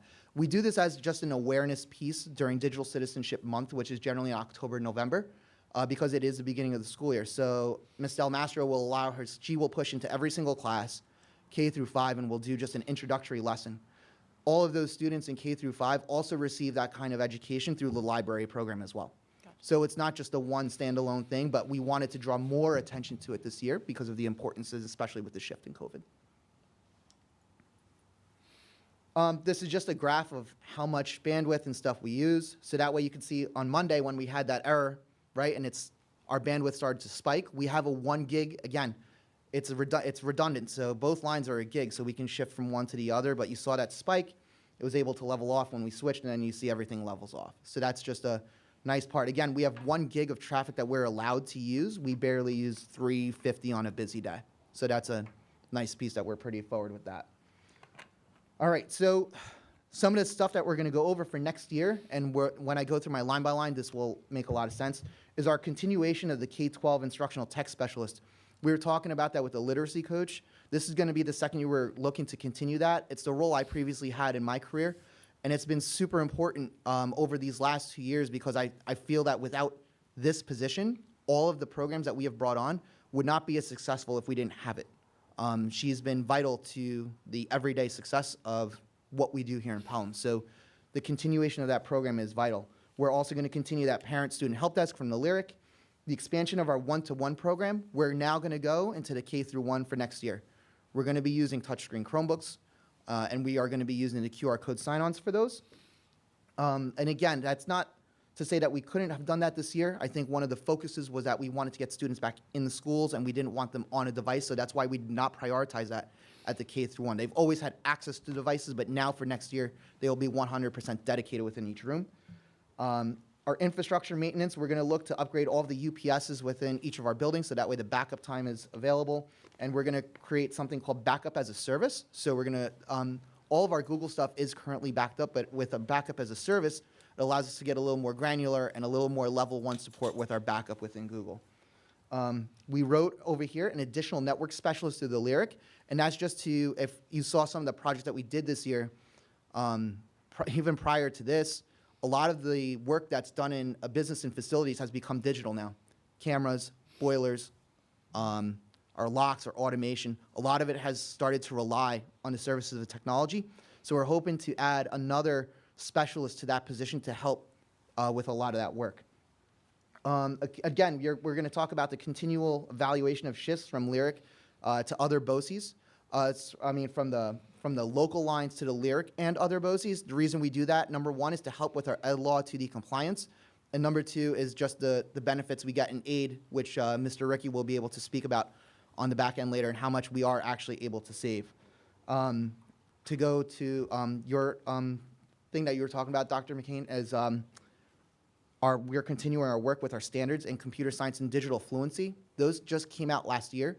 We're starting to piecemeal and work on it this year. Nothing has to be in place for another 2 years, but we've started way ahead of time where we're working with all the different departments, all the different teachers to identify where we're hitting certain pieces, and we're trying to fill those gaps where we're going to try to start to do that next year. And the last one is our SSBA resubmission. So I wrote resubmission because prior to me starting here, there were 2 projects that were submitted, one for infrastructure and one for cameras. The infrastructure one has been a little bit of a problem because communication with Albany has been almost non-existent over the last year and a half. We have now been able to reconnect because they've gone through, I think, 2 or 3 different staff members that managed SSBA up there, and we're hoping to resubmit that infrastructure project to just upgrade our back-end stuff, all the switches in all the schools outside of Hutch, and that's going to be the majority of that work. It's about a $150,000 project, if I'm not mistaken, but that we will be resubmitting that work in the next couple of months. John? Yes. You just, SSBA is? Smart School Bond Act, Thank you. or SSIP, Smart School Investment Plan. I think they're used interchangeably. But that's all of my highlights for here. I want to go into the line by line, and then I'll allow you to ask questions afterwards, or do you want to ask some questions now? I'll leave that up to you. Okay, we'll keep going. So let's go to the line by line. So if we go to C22, I think it's C22 in your budget book. I'll start with lines 150 and 160. 150 is my salary. 160 accounts for the support staff of my 2 local people, Janet Egan and Jim Baker. When we look at line 220, you're going to look at the, this includes what I like to call purchases over about $500, smart boards, iPads, and so forth. Those are larger items in there. So we're looking to increase that just by $1,000. When you look at the actual spend from 2021, you might be wondering, why is that a little bit low? Whenever I get a chance, instead of using our own local money, I try to purchase and procure through our Lyric. What that allows us to do is that allows us to get state aid on the back end. So that's why I try not to really use a lot of this money in here, and I try to procure as much as I can through BOCES. John, if I could step in for 1 minute for the board too. On Appendix 5, there's a large number of items related to information and technology. Oh, I apologize. So, no, but John, I think you should go over your lines first, and then that answers a lot of the services provided by BOCES too. Okay, I was going to go. Yeah, so just go right to the BOCES? No, I would continue what you're doing, but I just want the board to be aware that there is much greater detail there of all the services provided through the BOCES cooperative. Correct. I'll be able to address where a lot of those purchases happen. It's usually in line, for my RFS, it'll happen generally in line 611 or 510, but we'll talk about that later. Sorry, I got, where was I? Computer 220, I'm hardware. sorry. I broke you, I'm sorry. All right, Come on, I Jen. broke you, John, I'm sorry. I'm on 400. No, I'm good. All right, so let's go to contractual for the 400. You're going to see, if you look at the adopted budget for 21-22 and going into 22-23. So, I know that there's a high estimated expenditure in there for this year for $229,000. And why is that? That actually accounted for all the smart boards for not only, not smart boards, they're Sharp TVs for the Hutchinson School and for the new high school spaces here. So that was specifically for those displays. They did that, and I know Mr. Ricky addressed that before. Instead of spending money from the bond, they used that, and they used local money, and that's how they were able to account for that in here. There is when we look at the proposed budget for this year, there is an increase to $119,000. I'm hoping not to spend all of that. I would like to procure the UPS stuff through Lyric, so I'm hoping to purchase that through there. And I also included something for that SysCloud, that backup as a service. Again, these are all items I wanted to account for that I couldn't encumber within BOCES, but I needed to account here, and we can always do that as a budget transfer at the end of the year to help pay for that within the BOCES lines. I hope that makes sense. Okay. For 420, that's for professional development and curriculum writing. That we actually did a lot of that work over the summer with Alicia Del Mastro when she started the frameworks for computer science and digital fluency. 450 it's probably a 3-year line now. Materials and supplies. I want you to think of that as stuff that's under like $200. Chromebook cords, cases, chargers, flash drives, headsets, wire management, any of that stuff. When you look at the 2021, why there is an actual higher spend of $27,000, it's because that's what we used to procure these document cameras when we first went remote and hybrid. So that if you're looking at why that's a little higher into 2021, when you look to 2022 and 2023, it's because we procured the document cameras from that line. All right, so 460 is computer software, and this is an interesting line that you're going to look at. When you look at the current, when you look at last year's adopted budget and estimated expenditures for this year, the reason why it's so low is that we're starting to move some of those subscription services into BOCES. Those primarily fall into 554 and 510 on the Lyric RFS. Sorry, I'm just trying to go through my notes here. When you take a look at that, why that line has gone over the last 3 years, aside from the Lyric RFS, we've also been able to move some stuff into the library BOCES budget as well. It's about $95,000 in software that we've moved over from local spending to the BOCES. And you're probably wondering, why are we doing so much of that? Number one is state aid. It does help us on the back end, so in the next year you get the reimbursement. Number two is with Ed Law 2D compliance. If there's software programs that we buy locally through Pelham, one of the things we have to do is get something called the Parents' Bill of Rights signature. And by procuring through BOCES, they do all of that work, all of that vetting, and they hold those contracts. So they're already Ed Law 2D compliant if you buy it through the BOCES. So that's a lot of work that we do not have to do. And as a data privacy officer, that's one of my main concerns, is to make sure that our student PI, and that a lot of that does with Ed Law 2D, is it makes sure that our student PII is safe with all of these vendors and they're completely vetted. So that's why we move all of those softwares over. John, can I ask you a quick question? Of course. If that's the case, then why wouldn't our proposed budget number for 22-23 of $96,775 be closer to the estimated expenditure amount? Okay, sure, that's a great question. So there's still items that are in here locally that I had to encumber for. So there was about $40,000 worth of PEF software that I wasn't able to move over yet. We're still waiting to get those contracts, but we're hoping that for the proposed 22-23, that it will be closer to that estimated expenditure. Okay. We're hoping that that proposed budget of the 96 Is overstated? is overstated, correct. Okay. We keep that as a placeholder because, again, we can always do that budget transfer into the local BOCES, but there were still some items that I was not able to move over. right, as of right now, that estimated expenditure for this year is what I'm hoping for. It could be slightly higher, around 35 or 40, right? But I just want to make sure that I have that buffer in there to make sure we're able to move that. Thank you.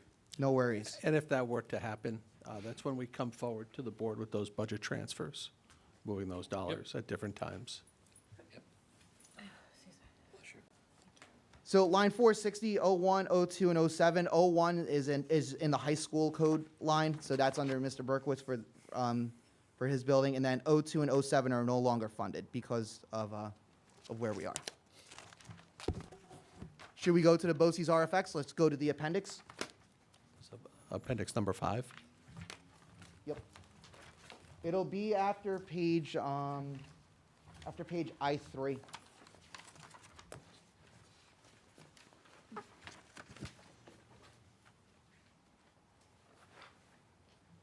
Okay, so there are 5 coasters that currently sit in here, and they're listed out. They're distance learning, instructional tech, model schools, management services, and IntelliPath. Those are codes 444, 510, 554, 611, and 612. The reason why there's different coaster lines is because there's different percentages of what you get back in state reimbursement. So for example, when you look at code 510, okay, and 444, those are, you get generally, and this is again, it's an estimate, about 51 to 56% state aid back on those, and they go lower because it's reflective of what's impacting students, right? So if there's administrative stuff that doesn't have anything to do with students, it's a little bit of a lower reimbursement, but when it comes to direct instruction with students, it goes higher. So in 444, which is distance learning, that's iTutor, GradPoint, and our GCN online compliance training. Those are 3 items that we use here. I know iTutor is used at the high school, and so is GradPoint, and our GCN is what we use for our compliance training. John, I have yes. a question. So all these are contracts with Lyric, right? Yes, they are, all of them. So the increases we're seeing here are their cost increases for year over year, or is there scope increases? It's their increases. Theirs and the vendor. So for example, let's take iTutor, correct? So if you look at 21-22 and their contract amount, it's listed for $65,000. The service request goes up to $75,000. Again, that's depending on how much or how little we use. Let me pick a better example. I apologize for that. John, sorry, Yes. would you mind when you're talking about that? Because I had seen iTutor pop up somewhere else in the budget. Is that a service that we use for students who are quarantining? What is the purpose of Not quarantining. iTutor? I think Mr. Farrell will be able to speak to it a little bit more. I think that's for students that are home Students learning. who are on homebound instruction, generally for medical So for reasons. other medical needs that are Yes. non-COVID related? Yeah, more long-term. Okay, thank you. Yeah, no worries. And again, there's other software titles that also fall in here and other services that also fall within special ed, business and facilities and stuff like that. But 444 is distance learning. Our 510 is our instructional tech. I don't think I have to go line by line on all of those, but that's a lot of the software that we use. So like Tinker, which is used in the middle school, Castle Learning used at secondary, Renaissance Learning, Dreambox, IXL, Cami, Naviance, all of those different softwares and different instructional techs. That's what we use for our day-to-day education within school. Model schools, 554, that's what we use for our professional development. You're going to look at 554-400 and you're wondering, what is that kiosk thing over there? And you're going to see a bunch of software that's listed. It looks like it's coming from 510. That's the cost that we use, not only for the professional development from the service, but also for the contract maintenance and it's professional development, contract maintenance, and their Ed Law 2D compliance work that they do on their end for each title. When you look at 611, our management services, this is a lot of our back-end work. So ClassLink falls in there, Infinite Campus. The costs of, when you looked at my org chart for Avi, Andrew, Lisa, Richie, their salaries come out of that as well. Test scoring, our use of IEP Direct, our financial system, data warehousing, our website, our curriculum hosting and so forth, all falls under 611.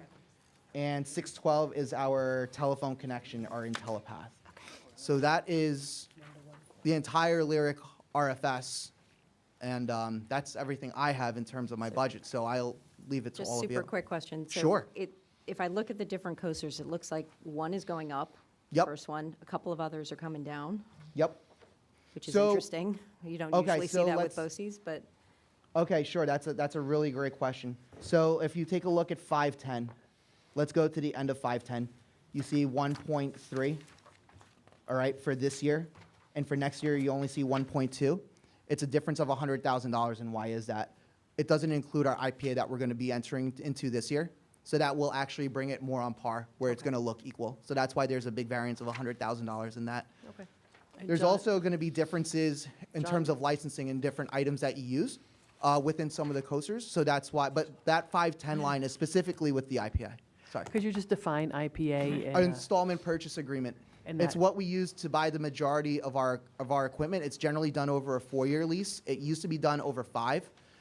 So I shortened that to 4, and I tried to stabilize our spending. So in some years prior to me coming here, it was sometimes 200, 500, 600, 400, 200, and I tried to stabilize that at 425 each year. And that helps actually buy the Chromebooks for our one-to-one program and other big technology purchases as well. Thank you. Yep. At the next board meeting, there'll also be an item for the IPA, pending board approval, for the district to enter into that agreement for next year, once the budget is finalized. But we have to do that quickly, as John has shared with me. We got to get our orders in early, because we want our orders to show up. And John, the use of Lyric, we get, you said, a reimbursement from the state? Yes, we do. Okay, and is that typically the next year we The get next year. Okay. That's what I was going to say. So when you look at the budget line for revenue for BOCES aid, that's the reimbursement from Yes. the previous year. 2021, So I guess. we are a member Yeah. district. We are a member district of BOCES. It's a cooperative school district, and it's a sharing school district. And part of that incentive to do that sharing of services, you received your expense driven aid. So if you look this year, we're spending in the budget. There's about just under $5 million towards BOCES, and we're looking at about $1.5 million coming back in the form of a revenue for prior year spend. So your net expense is just that difference, that 3.5. That's coming from the state. That is coming from the state. So we pay POCES $5 million in 1 year, and the state pays us back $1.5 million following year or thereafter. So the $1.5 million that we're forecasting for next year is based on this year's spend. So, and historically, if you look at that 5-year historic look back on revenues, the BOCES aid, I noted that the continued to increase, especially in the last few years. Is that just a more conscious use of BOCES services? That's exactly Yeah. that's exactly I mean, it's pretty correct. significant. I mean, relatively significant, I should say. We were in like the 1.3 range for several years, and then went up to 1.5, and then 1.6. It's certainly deliberate in a sense to try to drive up revenue Yeah, and reduce net cost of program. so it's wise for certain. But Jim, if we're getting back 1.5 and we said we're spending 5, that's 30%. Yes. So you get reimbursed up to maximum dollar amounts on certain Okay, so items. we said 56%. Yes. I was- Yes. So what's the change? It can be on, depending on the program, so you may get up to 50% on, say, $30,000 of spend, but we may be spending $50,000. Or depending on how the direct Okay, so they relationship cap, with students. certain services are capped, is that what Yes. you're saying? Okay. Jim, it sounds like what John said is it's dependent on how much of it goes towards direct instruction. Correct, where it sits in direction to students. Is that correct, John? You are correct. So if you take a look at line item 611, which is management services, that has a reimbursement rate approximately of 46%. But when you look at the instructional tech component, that's 56%, approximately. Those change within 1% or 2% every year. But I can't speak to all of the BOCES coasters. I can only speak to mine. But that's where you see the different fluctuations of the overall percent reimbursement from state aid. And this is actually one of the reasons we've advocated not to bundle the expense-driven aids, because if we strategically start using these, that helps us on the revenue side versus if the state were to cap that, then if we increased our spending here by $500,000, we wouldn't benefit from that on the revenue side the following year. Makes That, sense. that concept hasn't come up in the last year or so, right? Are they backing away from That that, or was is it? that was a Cuomo idea. It was a Yeah, Governor yeah, Cuomo hopefully. proposal, not a Governor Yeah, Hochul yeah, I was gonna say, I proposal. haven't heard much about that this year, fortunately, but, I mean, we pushed back on that, but. Okay. Just Anything for else John? historical perspective, when I first came on the board in 2001, every year, we argued about how many computers we needed to buy. And now there's this incredible infrastructure for constantly renewing and improving the infrastructure, the computers, the technology, the equipment, and everything. It's unbelievable. And that was to go into computer labs. Yes. To go into computer labs, Which right. now get turned into That'll be a innovative learning spaces over there. John, did you say '01? I did. Oh, man. I know, I'm a dinosaur. I told you that already. Okay. Sorry John, about that. thank you very much, John. Thanks, John. No, thank you, everyone. Thank you. All right, we are Thanks, going to John. power through one more section for Jean Farrell to speak to us about the budget for counseling and health service and psychology and social work, and then we'll break for lunch. And that way, too, our administrative team can, will all be able to go on and enjoy the rest of their Saturday. So, thank you. All right, Jean, it's all you, and talking fast is an asset It's good for our at this stomachs. point in Pull time. up my 15 slides, so I'm just going to go, so it'll be real quick.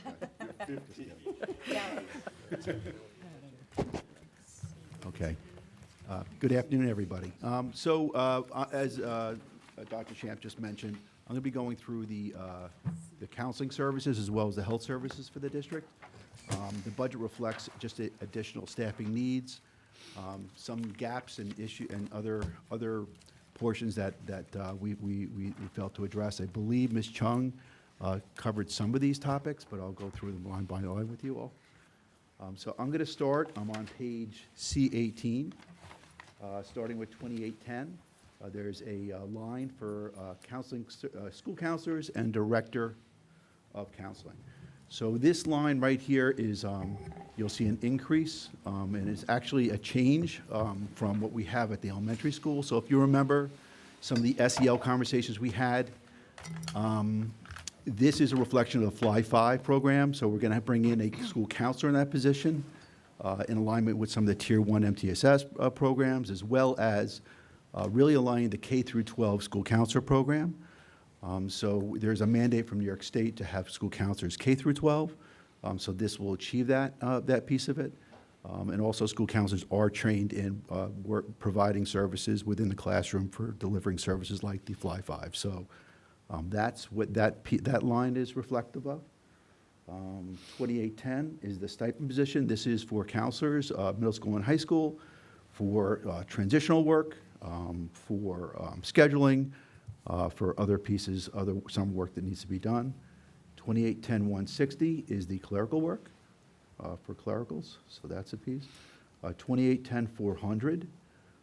So this is the proposed budget we're looking at right here, and that is my contractual piece. So if you look down at 2810, there's some notes about what that includes. So student assistance counselors, homebound instruction, to some extent, and that's been an increase. There's been a significant amount of increase in need for home instruction. At the high school and the middle school level, it's 10 hours a week that students are allowed to provide services for. At the elementary school, it's 5 hours a week. So we had an increase. Sorry, guys. We had an increase there for sure this year. Hopefully that will go down, but there was significant increase in need for a lot of students who were either hospitalized or there might have been disciplinary issues as well. So that's what that piece was for. Okay. So 2810-402, that is also for contractual, also for travel, conference, as well as I didn't mention before. There's a lot of conference money wrapped up in the 2810 number as well too. So we anticipate being able to travel more to put counselors out at the high school level, especially for the college pieces. We did do some of that. We'd love to do much more than that moving forward too. So we're hopeful that that will continue for next year. Supplies and materials, we're looking at the high school counseling office. These are books, computers, various pieces supplies that paper, all those different pieces, postage, things like that that are needed with the high school and as well as the middle school level. Okay. That is my counseling. Questions? Good. So, Jean, so when you're When you were referring to the homebound instruction, and this may have overlap with my previous question about iTutor, it sounds like those are mental health issues. It's a combined, it could be quite a few different pieces, but there's been a lot of mental health issues for sure. And So some there's a lot of discipline. students with hospitalizations, and so sometimes when they transition back, we provide those services. But for sure, it's been a significant increase, probably related to COVID, I would say. Thank you. So one clarifying question on the school counselor.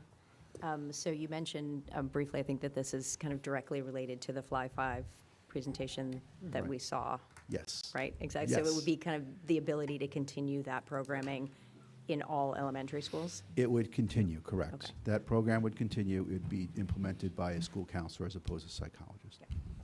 But this also dates back, that mandate from New York State came a few years ago, and that was, whether it's Fly 5 or something else, we're supposed to deliver a K through 12 school counseling curriculum, correct? Correct, you're right. So this So would there'd be, there's technically a need or requirement, Fly 5 or not, right, right? whether it's Fly 5 or if we just Yeah. deem something else, then that would be fine too. But we do need to have a K through 12 vertically aligned counseling curriculum for sure, and this would be integrated with that. And until now, the combination of, well, until this particular, the psychologist that we had this past year, it was always the elementary psychologist and the middle school, like our current counselors in the district who were kind of covering that mandate, correct? Yeah, the curriculum was written by a counselor, and it could be delivered by any clinician. So we had been covering it between the classroom teacher, the psychologists, and some assistants periodically from the upper levels. But this will give us a great opportunity to really solidly deliver that by a trained school counselor. So another example of allowing people in the district to do the work Yes. and not, The you know, right people reduce doing the right overages work. and the right people doing the right work. How does this use of a school counselor in the elementary, is that the typical role of a school counselor to do classroom instruction, or is it more one-on-one, yeah. or? I think there's a, it came, I think, when Jess DiDomenico and I, we sat on a wellness committee, this reg and also Mr. Vaz, we were sitting on, there was a shift in ways services should be implemented by counselors, and a big part of that is tier 1 intervention, social emotional, as well as delivery of service, meaning that counselors, a lot of the other work we do, push into classrooms to be more preventative and proactive in nature. Like, I think last time we had a lot of conversations about crises work that's going on, and we're getting, we've implemented at the high school level a pretty seamless position of addressing crisis work, and if you'll see in a minute how talking about the social worker at the middle school level too. So that highest tier is being addressed, but also the tier 1 stuff we're getting better at for sure, and this is part of that. At the elementary level, there was not, before these discussions at the state level, there's never any structure in place that for elementary students to meet the general population in terms of preventative work or even real assistance. And so many that, we didn't even have a full-time psychologist in every building. So I think that's what that discussion helped us get, 4 full-time psychologists, just going back in the history books Yeah, here. this has been quite a while. Just to, not too far though, just a couple years ago, yeah. And then, you know, but still that psychologist at the elementary level, while they're a resource to all students, they're doing so much of the special education work too. So having a elementary counselor at the elementary level enables all students to have access to more support, I guess. Yes, thank you. Do you think, I mean, the school psychologist expanded, and now is this something that, do you think one school counselor for elementary is sufficient, or is this something that's going to grow? This is the equivalent of Mr. Callahan, Dr. Callahan saying, I'd love to have endless interventionists. I mean, in a perfect world, I think it would be great to have an elementary counselor at each building. The same way at one point we were excited to get a nurse at every building. You know, I think, you know, and to have a psychologist at every building. So I don't know if that's needed, but I know I grew up in Virginia, and there's elementary school counselors required in every building, so. I think it's a good start for us. It will serve a very specific purpose, and it will be structured right within the master schedules of the schools. So I think that's what's going to help it to be effective and consistent and systemic across the schools. Since we haven't had it before, I think this will be another good place for us to reflect once we implement and take a step back, see how it goes. What is, you know, the gain for us? How are our kids? Again, another year down the road from COVID, that'll tell us a lot. That parallels the process we've used for things like FLEST, and, like, we tend to add something and then, like, expand if it's needed or reflect. Right. Okay, Gene? Okay, I'll move on. Bring it home. We have a little bit more here. We're going on. So I'm on to school nurses on C19. And so there's a line 2815, 161. That's the school nurses. That's the salary line. It's contractual nurses. There's a note in here. There's a decrease in staffing or restructuring. So that's significant because this year we have several different vendors that we would try to use for staffing, Pearl Care, Maxim, various companies. However, we didn't have an awful lot of luck using our pooled resources. It's just a lack of nurses in the area to really grab from. So we used some homegrown substitute services, which have been great, but it's still not enough. There was a lot of times when there were gaps in which we didn't have all the different programming and all the different COVID testing that we needed. We just needed more. So the thought behind this was to take monies out of this and decrease our amount that we're having allocated to the staffing substitute service. And you'll see in a minute as we start going down, there's an equipment line. But if you go down to 2815-400, there's a increase there. And so we're proposing that we add a staff nurse position, which would be more of a person who could supplement if needed be, if there was deficits, and also help organize the nursing department a little bit more, an extra additional layer, given the circumstances that are And I think we'll be talking about that ad when we get to the staffing discussion later on. Yes. Look, we'll be proposing adding a supervisor of student health services using something, we'll see it correctly on the pages, using federal funds. It'll be an evolution of our current COVID coordinator role into a more general coordinator of student health services. So we'll talk more about that after lunch. 2815-409 are just mandated services for students attending outside districts that were mandated by the state to pay for services if they attend other schools. And then there's a materials and code, materials and supplies. 2815-450 is the high school. Middle school, you'll see all the lines there. So those are things, very simply, Band-Aids, gauze, whatever other costs that are involved with that too. So those are things that are typically there as well too. I have a question. Yes. The health services for other districts, are those outside of Pelham? Because haven't the two parochial schools closed? Yes, I can speak to that. So for our students who live in Pelham but don't attend the Pelham schools, say they attend Fordham Prep or Iona, those schools have nurses. And the services, the school district is billed on a pro rata basis for the nursing services or the health services for those students, in addition to the transportation that we are to provide. We're paying Fordham nurses? We are reimbursing the district for the cost of the nurses for our pro rata share. We're paying for Fordham nurses. Or I'd say, we would get it, we get bills from White Plains and, certainly the German school and Windward. We'd get from New Rochelle for Thornton Donovan, Iona Prep, any of the parochial schools. I didn't know we were doing that. We used to do the same when OLPH was open. So if you look historically at our budget book, we used to have a health services revenue line for students that attended out of district that came into Pelham. That fine. nurse the OLPH nurse was a school district employee at OLPH. That's why I'm asking, because I Yep. thought That's- they were gone, Yes. so, but we're That's still this paying all line these other down people. here. So we don't get the revenue anymore, but we still cover the cost for our students that attend those out-of-district schools. Good deal. It's transportation and health services that we're paying for? Yes. So if everybody's okay with that, I'm going to move on to the last section, which is the psychology and social workers lines. So C20, I'm looking at psychologists. That's a salary line, contractual salary for school psychologists. Okay.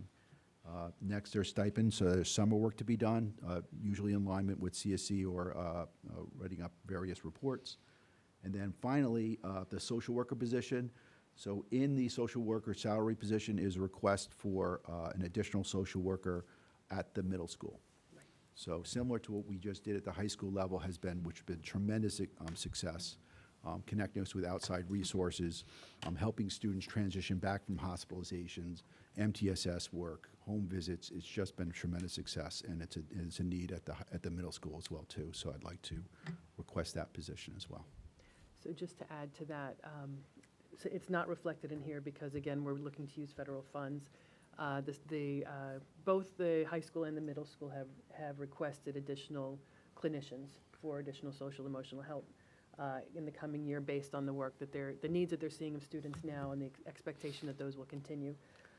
So at this point within the budget, we do have budgeted in here for an additional social worker. When we look at staffing, you'll see we were also proposing an additional psychologist using federal funds. Where the placement of those will land and what exactly those clinicians may look like, there's still some pieces of that puzzle to be determined as we go through the rest of the budgeting and staffing process.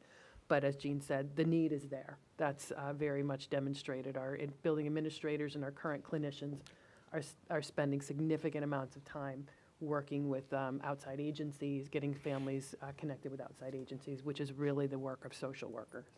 So that's why we're looking to increase there. So, Dr. Champ, this social worker at the middle school is not coming from federal funds, but the psychologist that you're recommending later is? Correct. And that's still related to the COVID money, the federal? Yes. Okay. Yes. It's not grant-based, it's the specific to the COVID Correct. funding. Yep. We have Okay. 3 years to spend that? Some of it's 2 years, some of it's 3 years. Yeah. We're doing our part to make sure it gets fully utilized. Yeah. Okay. Any questions? I think That's that's it. Okay, Jean, thank you. Thank you. Thank you, Okay. Jean. Thank you for Thank you all. persisting till the end, and I'm going to also thank the administrative team for your endurance, for staying with us through to this point. Really excellent conversation. Appreciate your expertise and preparation. And we wish you all a good rest of the day. And I think the board, we're going to We have a public comment period. I don't know if do anybody a is, public comment period. I don't know if anybody's here for public comment for this first portion of it. Right. Okay. Okay, seeing none? I don't see any, I Okay. don't believe. Okay. Thank you to the administrators who spent all morning and into our earmarked lunch period to be with us. Yeah. Oh, yeah, and they can obviously stay for lunch if they would like. I'm sure your stomachs are grumbling like mine. So should we pick a time that we're going to go live Yeah, again let's at like a a half hour? And like, Half hour sounds good. Yeah. and so in like within 30 minutes, we'll go live again for the afternoon session? Okay, yep, great. So we're going to adjourn. Again, thanks to the administrative team. Have a great rest of the afternoon, rest of the day, weekend.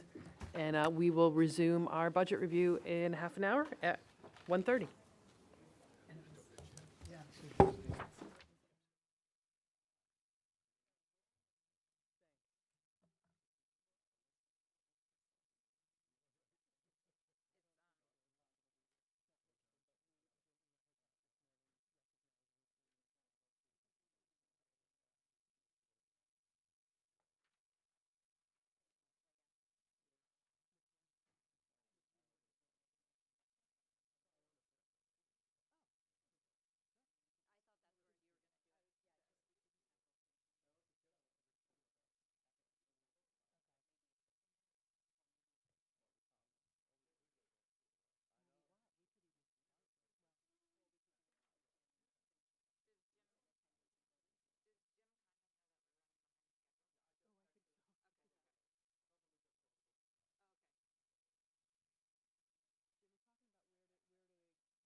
Okay. So we are resuming We're resuming. the meeting. Back at it, um, nearly on time. Yeah, we obviously, yeah, we got a little bit behind the timeline there, but we're getting closer to back on track-ish. Before we dive into, yep, sorry, yep. These Now we're desks aren't back, we're very getting, big. getting back on schedule here for the afternoon, and generally the afternoon moves a little more quickly, so hopefully be able to make up for some time. Before we dive into the rest of the items, we thought it would be worthwhile at this point to stop and really have the staffing conversations that we've been talking about. So for the board, if you want to turn, it's section 9 of the white tabs, the staffing tab. If you turn there, you see kind of a spreadsheet that shows you the budget to actual of this year. So you can kind of get a picture of what we're running this year, as well as budget to budget and budget to actual in the coming year. There's been a lot of ins and outs, and a lot of it is related to federal funds, and a lot of it is general fund. Jim, did you want to run through this, or do you want? I can fill it. If you maybe can guide us through the items, and then I Okay. can fill in some of the pieces of maybe job descriptions, things like that, as we go through. Okay, let me start, I guess. We're under tab 9 for staffing. And the chart you have in front of you should be a green and blue chart. And I want you, if you can, I'd like you to look at it in two parts. The green portion of the budget are positions which are funded through the operating budget. And the blue portion are those funded through grants. Non-recurring.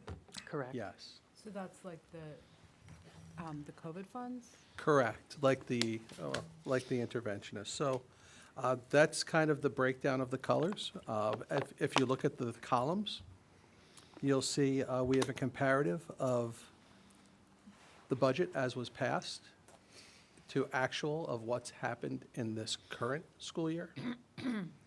We have next year's proposed budget as compared to last year's approved budget. And then we have a comparative of what's actually happening this year Yep. and comparing it to next year's proposed budget. Right. That's really helpful, thank you. So, and I know, Yep. and I'm trying to be very deliberate, so I'm trying, if I'm a little too slow on this, that's just my intention of being deliberate here.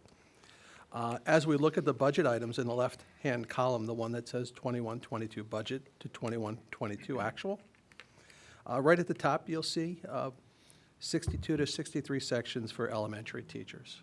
I think Dr. Champ mentioned that earlier. Last year, we had budgeted for 62 sections.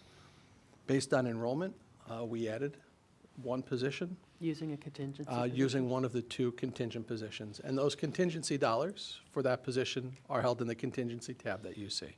So that's part of it. Then you see some of those other numbers under that, fractions, and some of that has to do with those overages that we talk about. And that's where you would see the one directly underneath it is a 0.1 overage. I don't think I'd ever, we hadn't talked about overages very much, but do most of our teachers do an overage period? Is that widespread, or is that just a few? I would say it's at the secondary level. Yeah. It's not uncommon. Correct. I wouldn't call it widespread. I think that's probably an accurate and I description. think it centers more in certain departments, like a lot of social studies teachers will do overages. Math, generally not. English, some. Science, some. It really, I think Jim said it well. Is it widespread? No. Is it somewhat common? Yes. It fluctuates from year to year based on enrollment needs. For the last, I'd say since we've been here, the budgets have actually been running pretty tight as far as staffing. We've asked our administrators to work within current staffing. Because of trying to keep that very tight, Yeah. that's added to the need for overages. So, and part of that was not getting the foundation funding that we've been getting, trying to stay within the cap.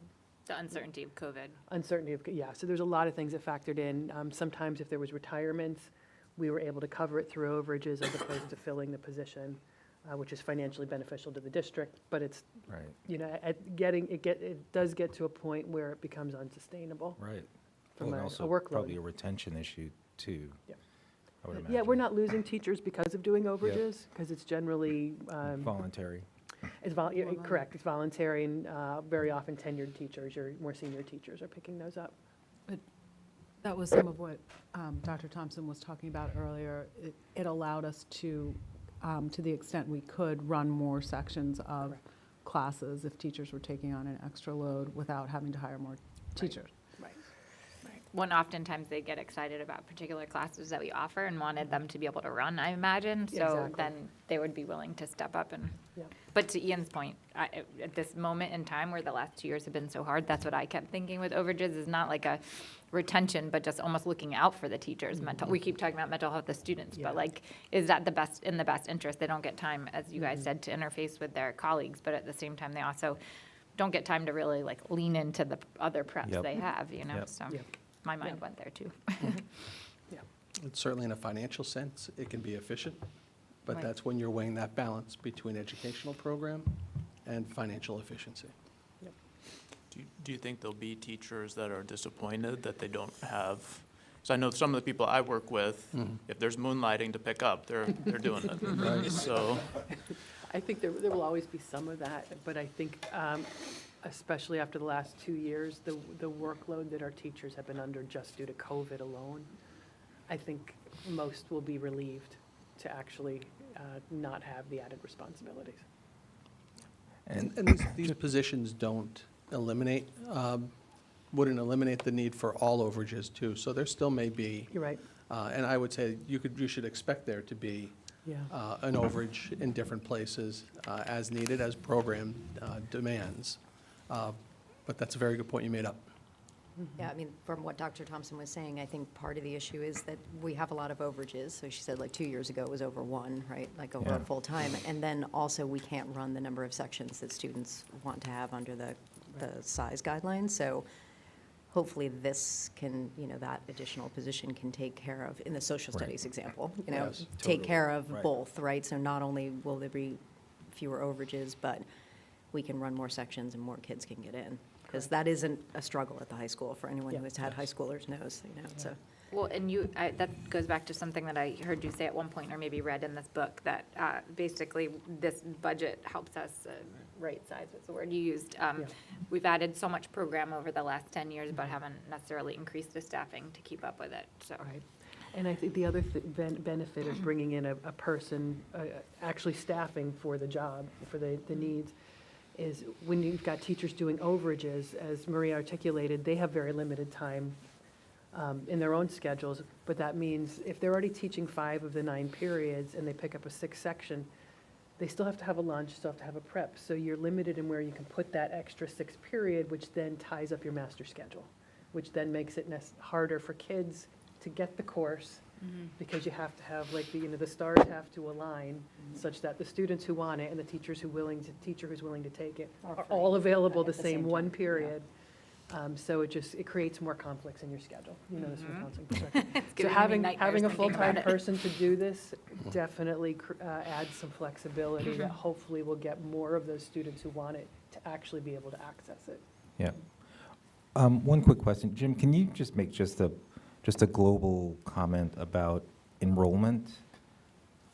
Because it seems like the 2755, which is projected for next year, seems really low relative to prior years. Where we've been. Do we feel like that's an accurate number? Because I think we'll get questions of if enrollment is in fact that low, then what's the justification for much higher staffing numbers? So it would just be helpful, is that an accurate number? Just how do you guys think about enrollment relative to staffing? As we look at our enrollment, and that starts on page A6, tab number 1. What you can see is for grades 1 through 12 and those that are ungraded, I think there's a pretty high degree of confidence in those numbers. With our incoming K, we're still introducing the K registration at this point in time. So as you see, as labeled on that section, the projections for K are based on current year enrollments. And as we know, when they come in, well, we're going to have to adjust. Jim, was this current year a year that we saw people still not sending their kids to kindergarten, or was that the year prior? The year prior, I think. I think it was greater year prior when people were going with pods. I didn't hear, Guilty. Pardon? But not for kindergarten, not for kindergarten, Yeah. not for kindergarten. As- Because that as far was as a year this where year, people yes. held back. I haven't heard about as much of that. We could certainly go back. I'm just And wondering if ask, we're going to Ian's Sharon. question, I'm wondering if there's going to be a little bit of a flow back, maybe not, of people who went elsewhere during COVID. I don't know if they'll I haven't looked at the numbers in a while, but my recollection was we dropped significantly in the first year of COVID. We saw some rebound this year, but not as much as we had expected. Okay, so who knows? Yeah, and I think, I mean, I don't know, Jim, if you've heard that in your circles. I've heard kind of similar in my circles, just that there's, when people realize they can keep their Manhattan salary and live in a much lower cost part of the country, and work remotely, there was just a lot of transition of families. So yeah, I don't think the numbers have rebounded back this year as much as we had expected. I think it's almost more useful to go back into the historical data that goes back further. So that starts at A9 and A10, because you can really see the trends over a longer period of time. And, you know, and the other thing I'd like to comment on is that, I think this is true in most districts, especially in southern Westchester. I think we may see a much greater influx of young families moving into town. Yeah. And I think it's already Noticed that happened. in my neighborhood. And we can't count that yet, because we don't know. Right. Yep. You know, I know there's gonna be one kindergartner starting at Prospect in 2 years. That's only one. You know her name and I know his her name. birthday. But I would, oh, sorry, go ahead. But I was just gonna say, you know, in other districts we're working with, they have the same thing. They're seeing the demographics go down. I go, you're not counting all those people Right. that Yeah. are coming in. So, that bothered me a little bit, you know, because I think the elementary numbers are a little skewed, but the high school numbers aren't skewed, right? Because they're Right, there, that's the pretty people we have solid. there. And you're definitely seeing a reduction from, you know, specifically 2017 through 2020, when we had some of the highest numbers, you know, historically. It softened the peak that we were, They do kind of cancel each other out, and those people in the middle school, guess where they're going? Right. So, Well, that's why I'm asking the question, just given the low trending for the last decade in elementary, just how does that inform your thinking about staffing? well, we always need to have enough teachers to teach literal sections in elementary Absolutely, school. absolutely. But to me, based on the discussion we've had today and the discussions we've had in years past, I think of the connection as being more to need and program we're trying to deliver than necessarily enrollment. Like if we have a FLES program, we need to staff that program. That may be tied to enrollment, but it also is very specifically tied to that program, or same thing with these computer science programs. And if there's, for increasing interventionists, over the last 5 years, despite maybe reduction in number of students at the elementary level, that's specifically tied to need and that we're seeing at the elementary level. So I think there's some connection, but it's less about like literal number of teachers and just covering what it is that we deliver and we offer, I think. I think, just to your point, at the secondary level, one of the things the high school has always prided themselves on is that for a small district, we do have such rich offerings. And so if the difference is between having 28 kids or 23 kids in a class, but being able to run the classes that the kids want to take, then I think that's what we're talking about. Part of why we're adding the teachers. I mean, there have been years where we haven't been able to run a particular class because we don't have enough teachers to cover it. So is that right, Dr. Champ? Yeah, I think that is. And, and I kind of to your question, I look back at the A9 page is the one that I often look at. Because despite those fluctuations, we've still had very consistent numbers of sections. Right, just exactly. because of where Right. those So, break no, no, points you are. still need the hardcore, as you say, Yeah. just Yeah, yeah. teachers, right? Yeah, when it comes down to, and it does spread differently, at the high school. Yeah. You of all people, I think, know. Yeah. At the high school level, it certainly spreads differently. A fluctuation of 50 students probably doesn't significantly change staffing one way or the other because they spread across 9 periods, it's 4 grades. But that's what I look at, is really the sections have stayed very consistent. Right. One of the things I look at that I get concerned about over time is our desire to have ICT in all of our elementary schools. Right. So I don't think they went into great detail either the other night or when Julia and her team were here. The model that they're looking at, and we can certainly invite them to come back, and Lauren Ribeiro in particular, to talk about kind of the long-term vision of it. But what they're looking to do is to have a program in each school, but not a full program in each school. Meaning that ideally, we would have 2 grade levels of ICT in each school. So like K1 would be in one building, 2-3 would be in another building, 4-5 would be in another building. But then instead of making the students and families transition from school to school, the program would move up with the children. So if let's hypothetically, a K1 program was in. Oh, interesting. Let's pick Siwanoy. K1 program was in Siwanoy in 1 year. Then the next year, that would become a 1-2 program, then a 2-3 program. It would cycle through with that group of students as they move through the school. So if you've got a K1 program at one school, a 2-3 at another school, a 4-5 at another school, they would always be, all of them would be rotating through. So you would always, district-wide, have a K1, 2, 3, 4, 5 program. But it keeps the kids and the families stably in the same elementary school, so you don't add to their transitions. And then it spreads that out, so you don't need 5, 6 sections of ICT at Siwanoy and 6 at Colonial. And understand. 6, Yep. so. That is interesting. Yeah, it took a long time of really scrutinizing, I think, programs and staffing and student needs to figure out Yep. that kind of a rotation. That's Julia and Lauren. Yep. They were really, really creative thinking.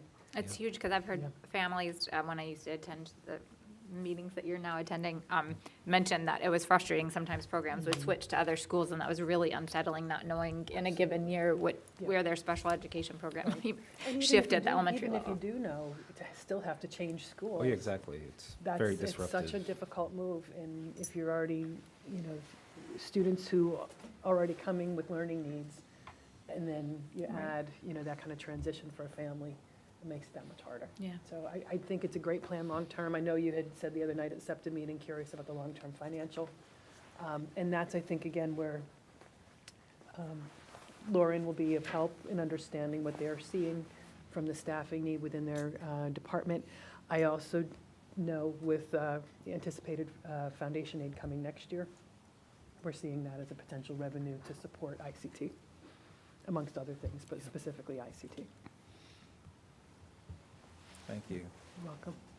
And just add to, I think, the last enrollment study was done in 17, 18, so we're really of due.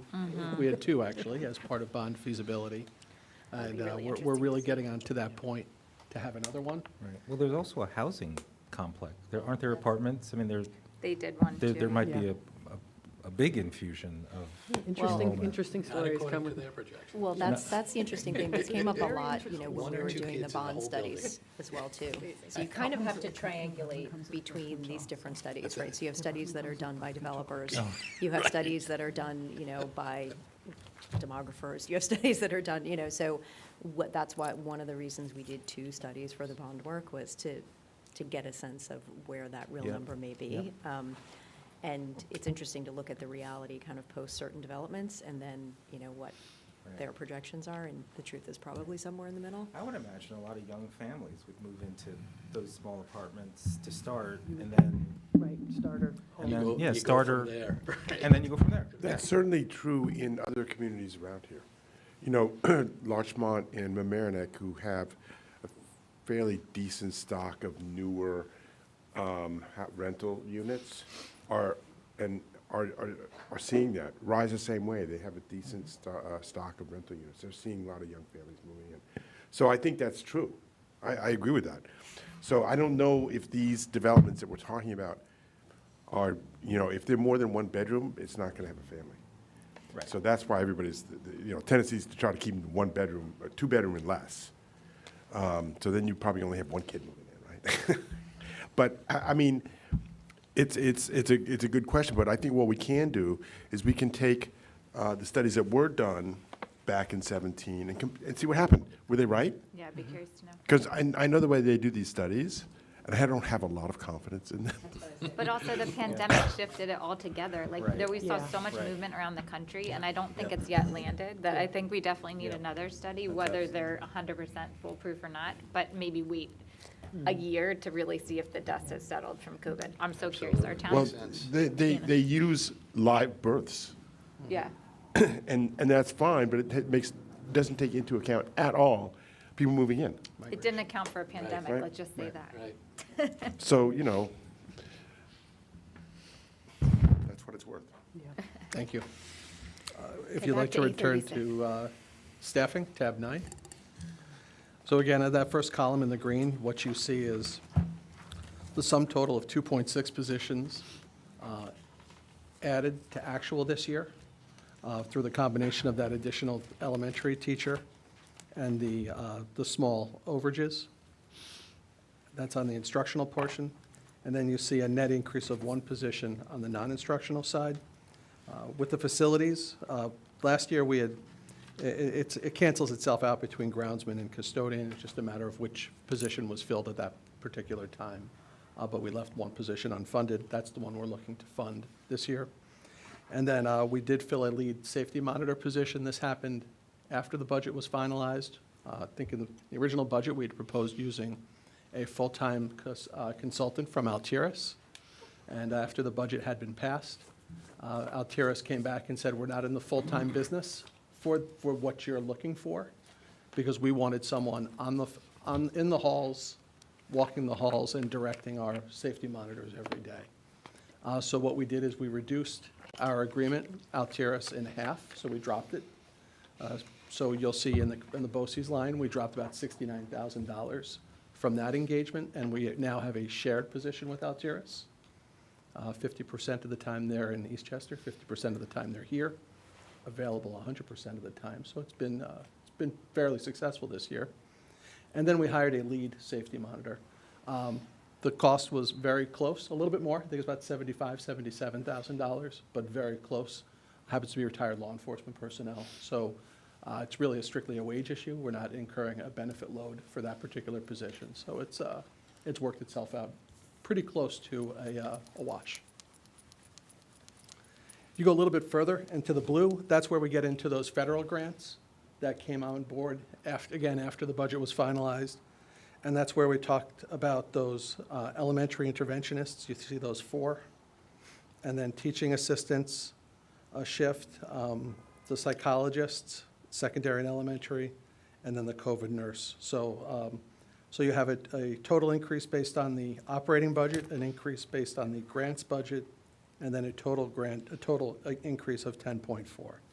Jim, could you just speak, I know I always ask you this question, but if this is still coming out of COVID funds, do we have anything left from COVID funds? And if so, what are we doing with it? Thank you. So we do have some additional COVID funds, which we're proposing to use next year. If you look to the column, The middle column? Yeah, we have 2 positions, really, that we're looking to continue, 1.8. They have the coordinator of student health services,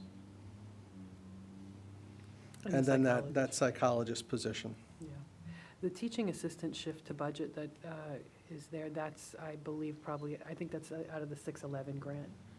We do have a Yes. number of federal grants. Yes, thank you. That we have every year. The 611 and 619 relate to special education. Thank you. Title 1, 2, 3 are, Title 1 is students, high-need students. Economic. 2 is professional development, 3 is ENL. I think we have part of a consortium on that.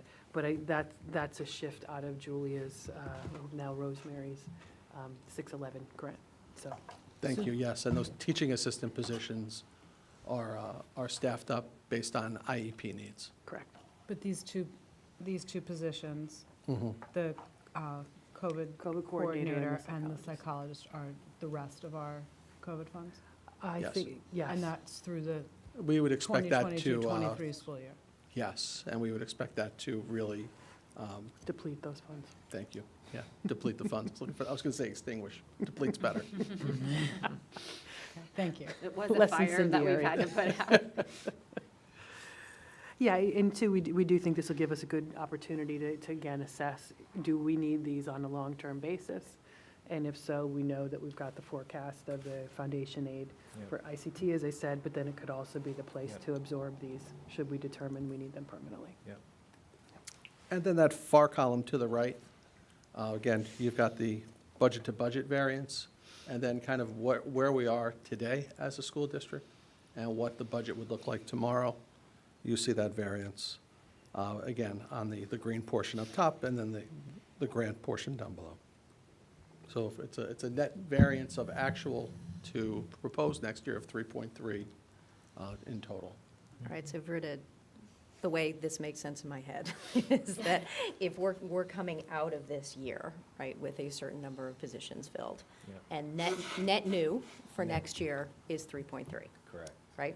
That's correct. That's Okay. an important number. I think that's, yeah, like, that's where some of this budget-to-budget comparison gets confusing to me. Oh, I'm sorry. It's like, wow, okay. Really shutting her down. Point made. Point made. All right. I think I did make my point, though. That the budget-to-budget is relevant, and yes, we have to Yes. report it that way, I get it. But also, we're talking about institutionalizing some positions that Correct. we had additional funding for, but now we need to make that transition and institutionalize them in our budget that we then have to carry going forward. So I think it's a helpful way for me to see that. I think that would be a good way to look at it, and really, this chart that you have here, it's a new chart for us, because there's a lot of moving parts this year, so It's very helpful. you got to spend some time looking at it too, though. It doesn't all pop out at you, but I think if you spend some time looking at it, the hope and the intent here is to provide greater clarity to the reader with where those positions are. But the one thing that does, I have a new microphone, I can't believe this. Oh, boy. But it's And he's different got the than big everybody microphone. else's. But what this does point out is that, this year doesn't look bad, but, we're still saying a future foundation aid. So I won't be here to struggle with it, but you guys will be around here next year when you know what that foundation aid really is, and you may have to make hard choices. Yeah. So, It's a fair point. So are you suggesting we hire more people right now, John? no, I'm just trying to, no, I'm not suggesting that at all. I think this is very well done. What I would add in, this kind of goes to maybe some of our earlier conversation. In your folders, I've put, some of this may look familiar to the board, a couple pieces of information I thought might be worthwhile for conversation. The color-coded one first is, and this goes to one of the items that's in the non-instructional area of the staffing sheet. Potential kind of job responsibilities for the different roles under the administrative restructure proposal. I know, Ian, to your question from earlier, we did kind of toy with, did we go assistant superintendent, did we go executive director? We knew that there was concern around that, and so given that we're kind of on that cusp between 3 and 4, there was an openness to the idea of an executive director. Right. Well, just which- because titles sometimes matter Yeah. to people. Yes, I Does know. that- We had that conversation, Okay. yeah, yeah. And I guess And in that's theory, actually where you're, the idea came from. Okay. So, in theory, we're also creating, and so many things that we're doing, the shelf for a system, both, irregardless of the people who work here, right? Like, so, like, Yeah. we're trying to create, if we're gonna shift things where things haven't been shifted for more than a decade, has to fit the system that we have. And- Yeah. And I would just all the say- other chips fall into place, I guess. Yeah, and a little background kind of to that point, why we're even proposing this. This was actually something that was proposed even back when Dr. Laura was here the first time. But, having him here helped us to have a lens to look back through to kind of see how the district's grown in that time. So that was really important in looking at the responsibilities. Dr. Garcia and Dr. Lauro Dr. Girizzo before him and Dr. Lauro before him had all served as assistant superintendent for curriculum for periods of time. And it was assistant superintendent of curriculum, instruction, and personnel, and those two job functions were combined. So even though numerically, like we just looked at our enrollment, we've kind of come up and down a little bit, our programs have grown significantly, and I think that's kind of a piece to what Jessica was saying. When we looked back at our strategic plan from when Dr. Girizzo was here, 2014 to 2019, a lot of programmatic growth during that time. IB, which brought languages down into the 6th grade. FLES program was initiated then. High school offerings were increased. Adding Mandarin to the mix. Those are the ones off the top of my head that just, each one of those came with additional personnel. And as Mandarin has grown from 6th grade, now it's all the way through the high school. FLES has grown now grades 2 through 5 in all 4 elementary. So each one of those moves and growth, came with additional staff. So our staffing is actually about 10% larger now than it was 9-10 years ago, even though our enrollment overall has kind of stayed stable. Additionally, the APPR has come onto the scene, which feels like old news now, but that doubled the workload around evaluation management alone. So that's something that's been absorbed in that office. Data reporting requirements have increased significantly. As Dr. Garcia has mentioned to the board numerous times, we are forecasting a large number of retirements in the near future. So there's a lot of pieces, and there's been a lot of certification changes at the state level to keep up with and manage tenure dates that change. Sometimes it's 3 years, sometimes it's 4 years. Our substitute issues, as we've talked about. So there's a lot that really has flowed through the personnel office specifically. Civil service on Jim's side of the house is a monster on its own. And that has been handled well for many, many years, but it is a beast of bureaucracy. So in looking at our growth and looking at our instructional program growth and in looking at the personnel functions and how they've grown and the desire to do both well, we feel like we're at a point moving forward to sustainably do both well. It would make sense at this juncture to split that role that's currently curriculum instruction and personnel, have a dedicated person to focus on excellence in teaching and learning, and that's everything: teaching, learning, curriculum instruction, assessment, curricular, the programmatic work that you heard from the directors, someone to really have a specific focus on that, and then take the personnel functions that are currently with Dr. Garcia and those that are currently with Mr. Ricky and put those under this new position so we can have more consistency of processes and eliminate more efficient processes because there's a little bit of duplication, but again, to have somebody who's solely focused on that. And even that will help us with our goals towards diversifying our staff, et cetera. We think it's the right time to do that, to position us for continued growth and excellence in the future, because we really want to continue to get the best and the brightest. And that is the 3 things that I was taught coming through the system that are the most important decisions you can make. Number 1 is who you hire. Getting the best people on the bus is always going to make the difference. Budget, because where you put your resources is where your treasure is, there your heart lies. So where we put our resources is what drives our program, and then scheduling.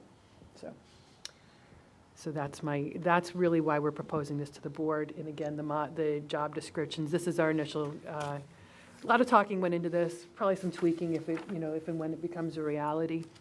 But this is what we're looking at going forward.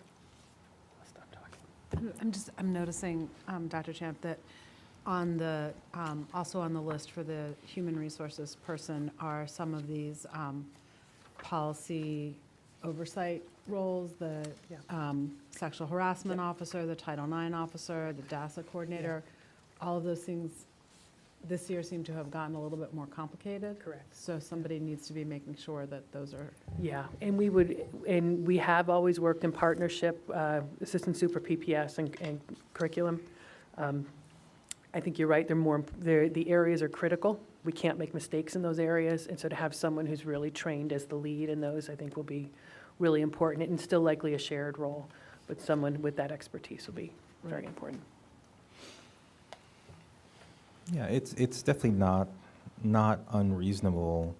Like in my world, there's often a chief academic officer, which is this, and then a chief talent officer. Right. Like it's not unreasonable. What's the selection process, or have we selected? We haven't gone too far down that road because we needed to go through this process first and understand if the board was supportive of the recommendation. Once we know if it's going forward with the board in the budget as proposed, then we'll contemplate the process. Certainly, there's advantages of working internally versus externally, and I think those are conversations that we'll have to have. Yep. Are you required to post? We're required to post all positions. Right. Okay. So there has to be a process. There has to be some, yeah. Okay. So, and some of this, I'm looking at the PPS recommendation, because as I expressed in the past, my concern was to make sure that that was a huge job, PPS, and that wellness and special ed both seem to be really big areas. So part of that would be making sure that the other recommendations that we were talking about earlier for the health oversight roles would be part of this recommendation. Yes. I mean, I see them here, I just wanted Okay. to highlight that, because without those, this would be an overwhelming job.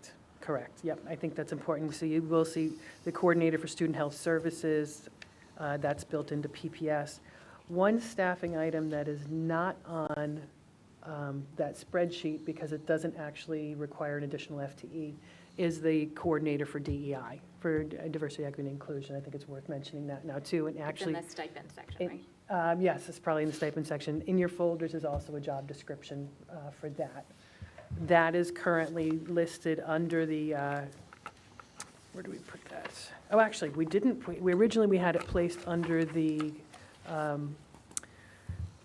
Assistant Superintendent for Teaching and Learning, but in talking that through, we wanted that portion, the stipended portion of that role to report directly to me. So we took that out of here. Is that because there's overlap in several of these different areas with that person? Yes, I think that person is going to, especially because of their first conceptualization of this role is to be a liaison to families and students, families, staff members, but to work predominantly in assisting with training, which would then be working certainly with the Executive Director for Human Resource and Leadership, as well as the other two actually with all three assistant superintendents. There could be training in the business personnel, business, pupil personnel, as well as teaching and learning. So it would be a partnership role there. So yeah, that's why it made sense to take it out of there and report it directly to me. So I before we get, well, I just had a comment to make about the restructuring that you're proposing and splitting those job roles. You know, it strikes me that many years ago, it seems like the entire emphasis was on class size. And while that's still important and people still care about that, it seems like to me that a lot of the focus has shifted to other supports, not just classroom teaching, but other supports, whether that's interventionists, which we've had a long discussion today, school psychologists, social workers, all of these other support systems have become as important, I dare say that without getting reprimanded, as class size. And I think it's true, you know, and you know, we used to argue about how many, and you mentioned this before, how many nurses there were in the elementary school. We had 2 for 4 elementary schools. My God, you wouldn't even consider that today, right? So, so with all that additional layers, it comes with training, it comes with supervision, it comes with hiring, it comes with oversight. Well, oversight and supervision are the same thing. And reporting, because all these positions, they have to be reported on. Right. Who's doing that? the same 3 people. Exactly. So, I mean, that's the way I look at it conceptually, because it's, when you were running, just trying to get teachers in classrooms and the minimal amount of oversight, it was a different concept. It was a different paradigm. And I think it shifted. So, it's taken me a long time to sort of wrap my head around all of this, but I think that's my takeaway, is that, the way we do this is much different now, and it requires, in order for it to work well, it requires more people to make sure, behind the scenes, making sure it's happening, making sure that people who are in the classrooms, who have face time with our children, are properly trained, properly supervised, and properly reporting. So I'm in support of this, so that's my primary reason.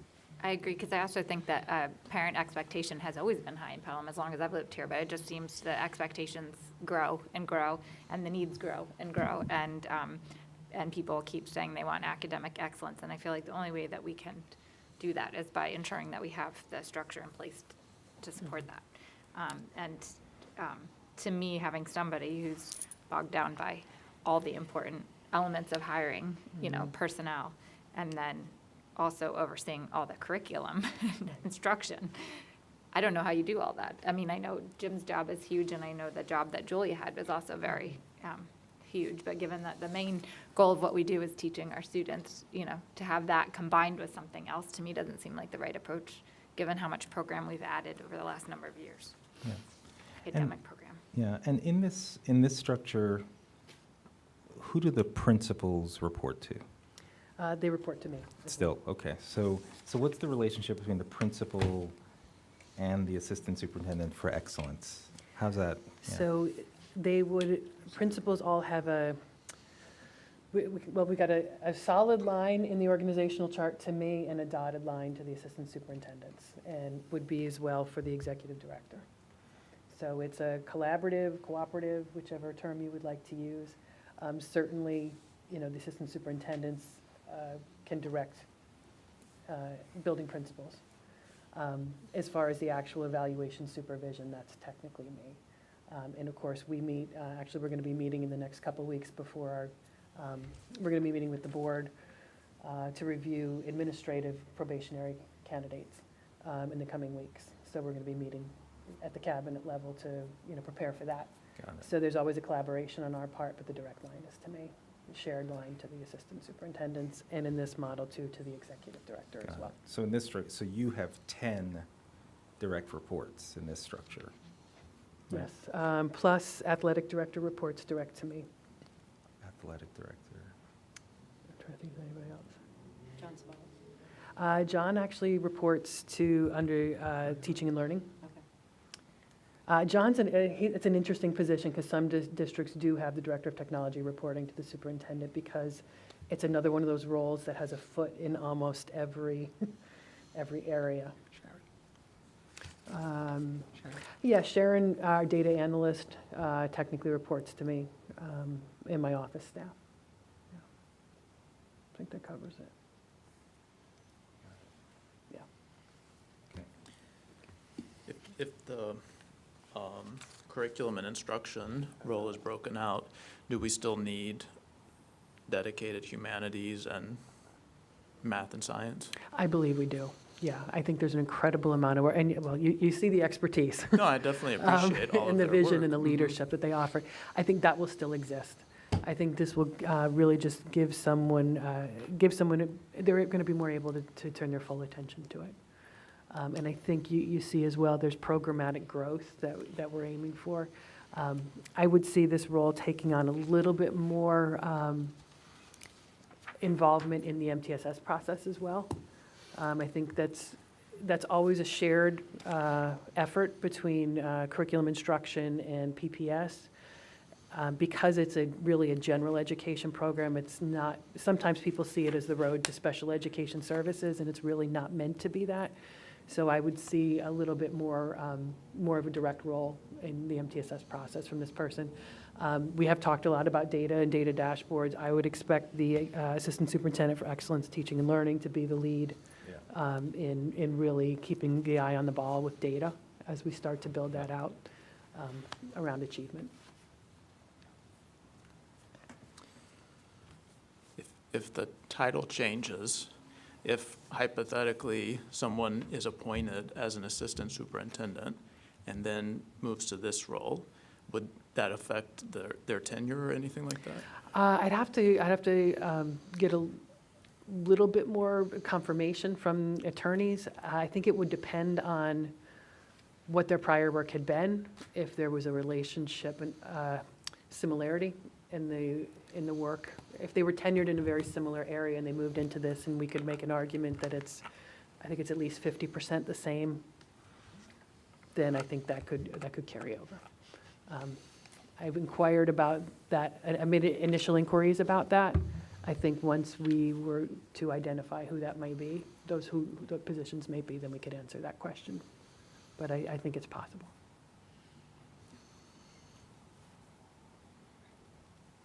The other thing that jumps off the page, oh, sorry, is just this first bullet point. I was looking several times at the chart to see where the observations and evaluations, if that was under which of these two end rules it fell under. And I think the amount of time that observations and evaluations take, and we'll see it, as we go through the tenure experience this month review process, it's a lot of work. Yeah. So to also have that mixed with all of the academic teaching and excellence seems like there's so much more time that could be placed towards pushing us into, programmatically further as a district on the academic side and separating those two roles out.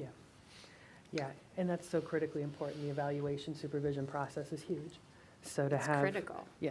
But it Yeah, also takes up a ton of time. Yes, when it's done well. Yeah. Well, and it needs to be done well, too. Correct. Yep.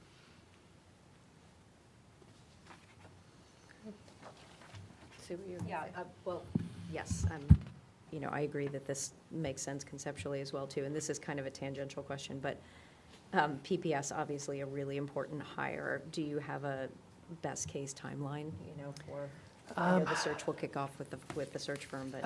Yeah, ASAP. Yeah. I'm going to be talking with Hazard Young and Atia this week, and we'll try to get a timeline for that.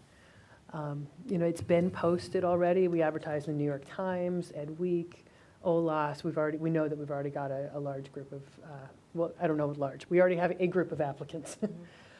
So we're going to try to expedite, get our focus groups done and all of our stakeholder feedback in and start vetting candidates pretty immediately. I imagine, we just went through this process 3 years ago, so I imagine we're probably going to be looking for some very similar qualities, belief systems, and someone who can continue to move the programs forward.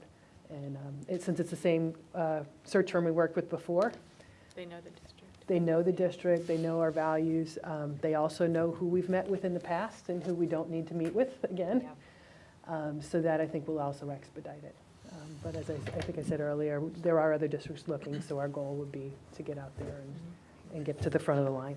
You think the same candidates would be out there? Yes. I'm sorry, John, what was your question? If the same candidates would be out there. No. Yeah.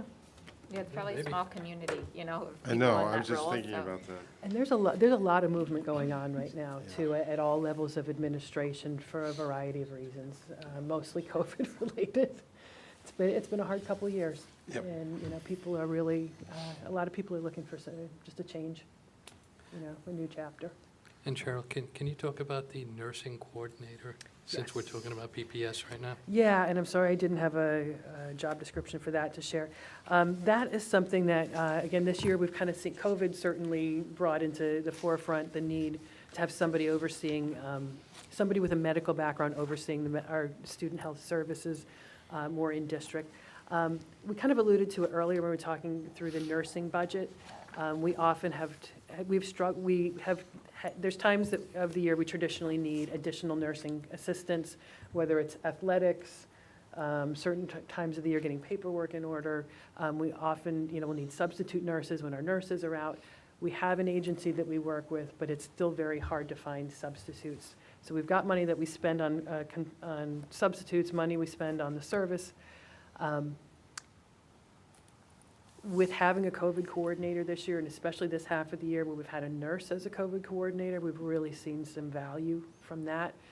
she can now be that, not her specifically, but this position, could be the substitute nurse, could be the second set of hands when we're doing sports physicals or, all those different things.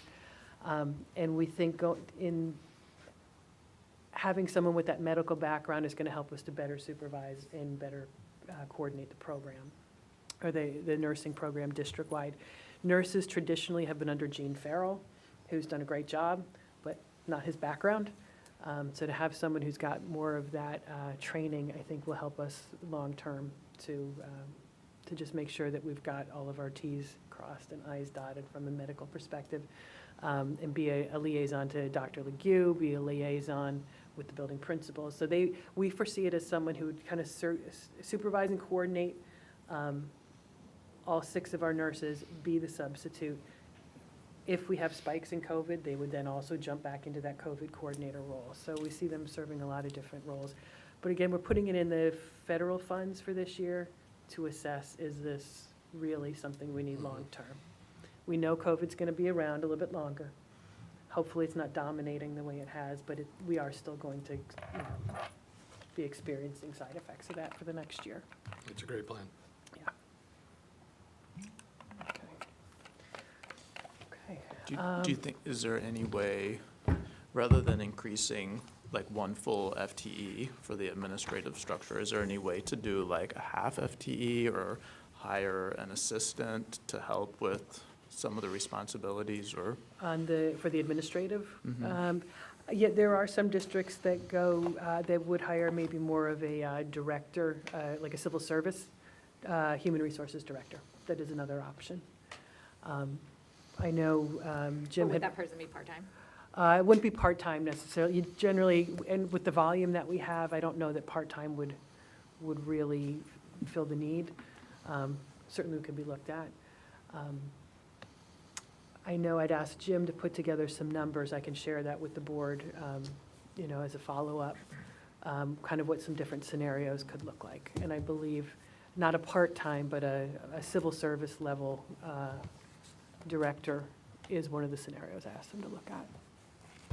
To do the civil service hiring? No, or- you could have a civil service title would actually be, could run the functions of human resources. Oh, rather than an education Correct, person. but that's what you lose, is the educational perspective. And since we're looking for someone to manage both the professional certificated staff as well as the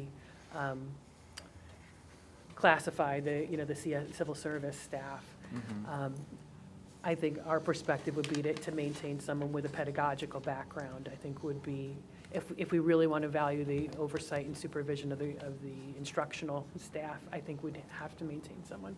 Otherwise, you just have someone who's going to manage the processes, but you don't necessarily have the pedagogical approach.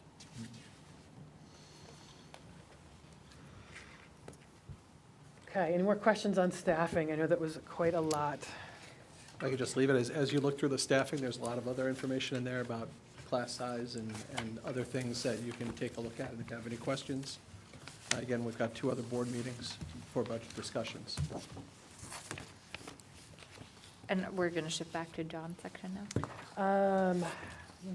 I know you have a piece too, but I don't know if those are quick.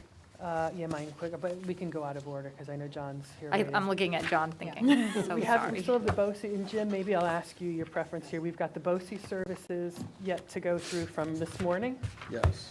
as well as Mr. Condon's section.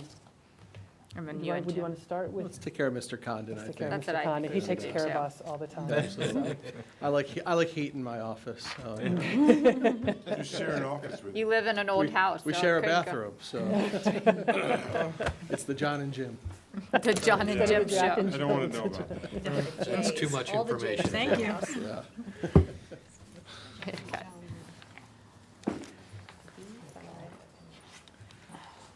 Thank you. You'd look at section and pages B5, and then there's appendices 3.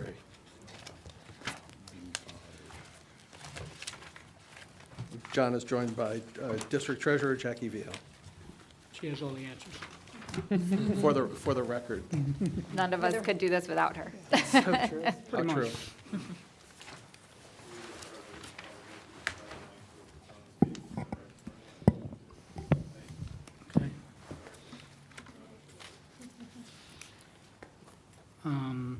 So B5, John? B5. Custodial maintenance salaries, we do see an increase over here. We are adding one full person. We always had it in the budget where we didn't fund it for the last 3 years, I believe it was. But now with the bringing Hutch online, which is obviously a bigger building, we decided to put that position back in, or requesting to put that position back in. Again, we, defunded the position for the last 3 years because we just didn't have a need for it. Summer help salaries, that just stays flat. That's, as you well know, I mean, many of you know, we hired kids in town in the summertime to help with the general cleaning, painting, maintenance, grass cutting, you name it.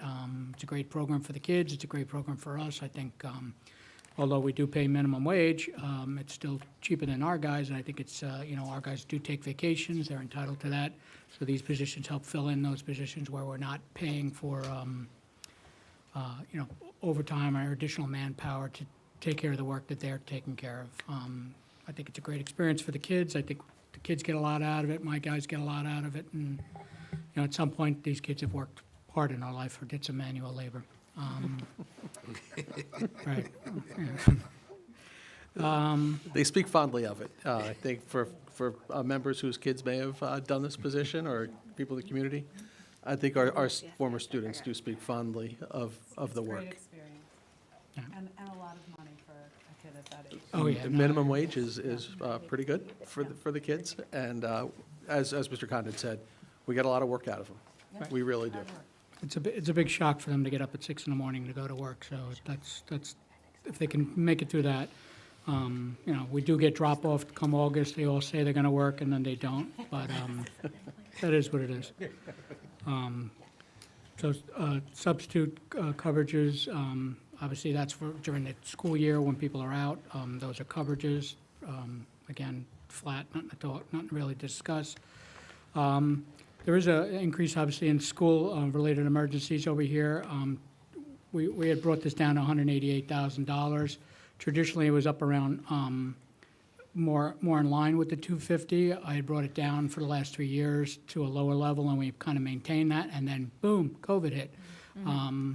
So we did go up. So even though it's gone up a bit here, it's historically been down for the last 3 years. So it's if you take away the increases over the last 3 years, it's maybe flat or a little bit above. We've used that for, if there's an emergency. If it's not used, that's all great, but if it is, you gotta have a contingency plan. Grounds equipment, flat, 0, right? Here's the other big bump is, we're putting in for 2 vehicles. I'm putting in for 2, basically, 2 cheap little pickup trucks, if I can get them. That's one of the biggest problems I might have this year. We do have 2 vehicles I want to retire. One is 22 years old, and the other one, I believe, is 21 years old. I think it's time. We've gotten our money's worth out of them. I believe one was a donation to the district many years ago. Instead of having a breakdown and putting more money into a bad vehicle, it's just not worth it. So I put in for that or requested that. Mechanical equipment, again, flat. Fuel, we do have a bit of a bump here. If nobody's gotten their fuel bill lately, they haven't noticed. I believe it's going to hit $5 soon, so let's hope we can make it there. We do get fuel at a discount. We don't pay, taxes on that, and obviously, so it's not the same money you all see at the gas pump. Light and power, we're up at 18.4%. This is based on estimates from NYPA and from Con Ed. I believe NYPA's up 25% and Con Ed was 10%, so averaging that out works out to 18.4% increase. Water service is up. In addition, we're adding irrigation to over Prospect Hill, so that'll be another bit of a drain, for the lack of a better word, on the water. So that's something that we didn't have before, but water prices are up if anybody's gotten their water bill at home. Phone, like anything else, regular, has gone up a little bit. And any questions thus far, or anybody? No? So the fuel is for both, for vehicles and for fuel oil? No, that's, yes. Right back. Actually, did I step over? That's heating, I beg your pardon. I made a mistake on that. For regular vehicle, fuel is listed somewhere else. That's our regular heating oil, heating and gas. Heating and gas. We're dual fuel, right? We're dual fuel at all buildings. We're mandated at the high school to be on dual fuel, but we have the ability to go back and forth on any building. Do we do that? Depending on pricing, we do, actually, over at Prospect, due to the new gas line with the construction over there, we've been running on oil for the last 3 months over there. We actually just got the gas up and running on Friday over there.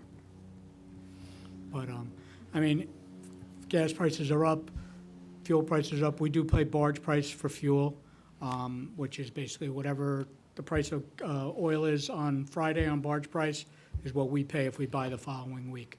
If you read in the paper, whatever the barge price is. It wouldn't be what you pay at home because we obviously buy a lot more. Predominantly, we've been running gas here for the last few years. It's cleaner, it's been cheaper. You don't get as many BTUs out of it, but we've been making, and we can get into that a little bit earlier, we've been upgrading the controls in the district on the boilers and the systems over here, and we're seeing good results from these controls. The boilers are running less. We're getting more efficiency out of them. Fan units are shutting down at night, which we were having issues with. They weren't happening. So we're upgrading some of the controls that were pneumatic controls here that were here, basically since the buildings were here, to digital controls. We have more control of the building. We're seeing, less fuel being used. Unfortunately, the price of fuel is going up, and I can't control that. But regardless, we can keep the amount we consume at a lower level. I'd be interested in seeing that consumption over time with those new controls in.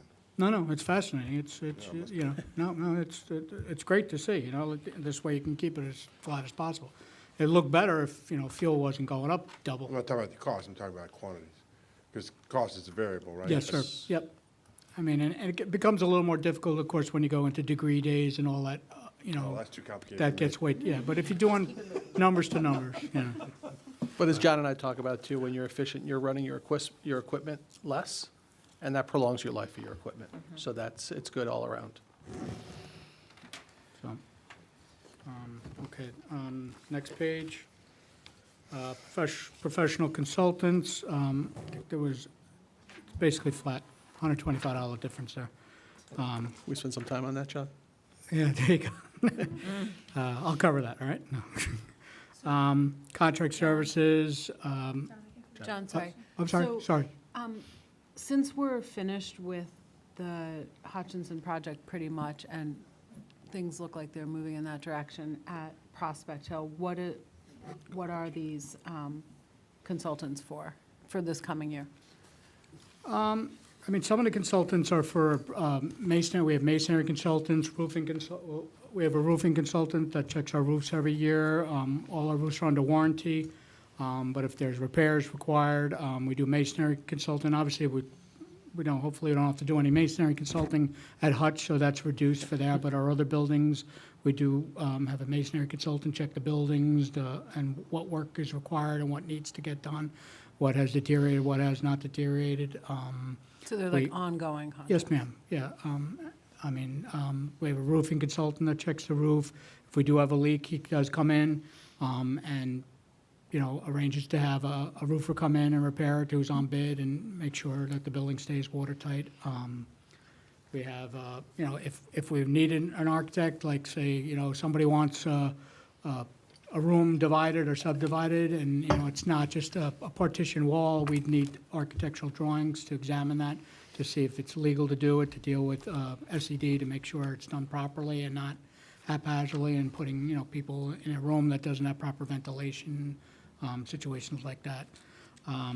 We do have an arborist with the tree company, and that sort of work. I mean, they come in, they examine the trees for us. He tells us what needs to come down, what needs to be pruned, those sort of things.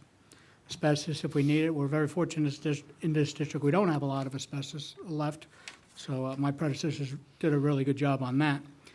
And that sort of stuff. We are required to do water testing and lead testing. We just went through that round of it now. But that sort of Thank you. stuff. All right, where was it? Excuse me. Contract service. We can go to your professional.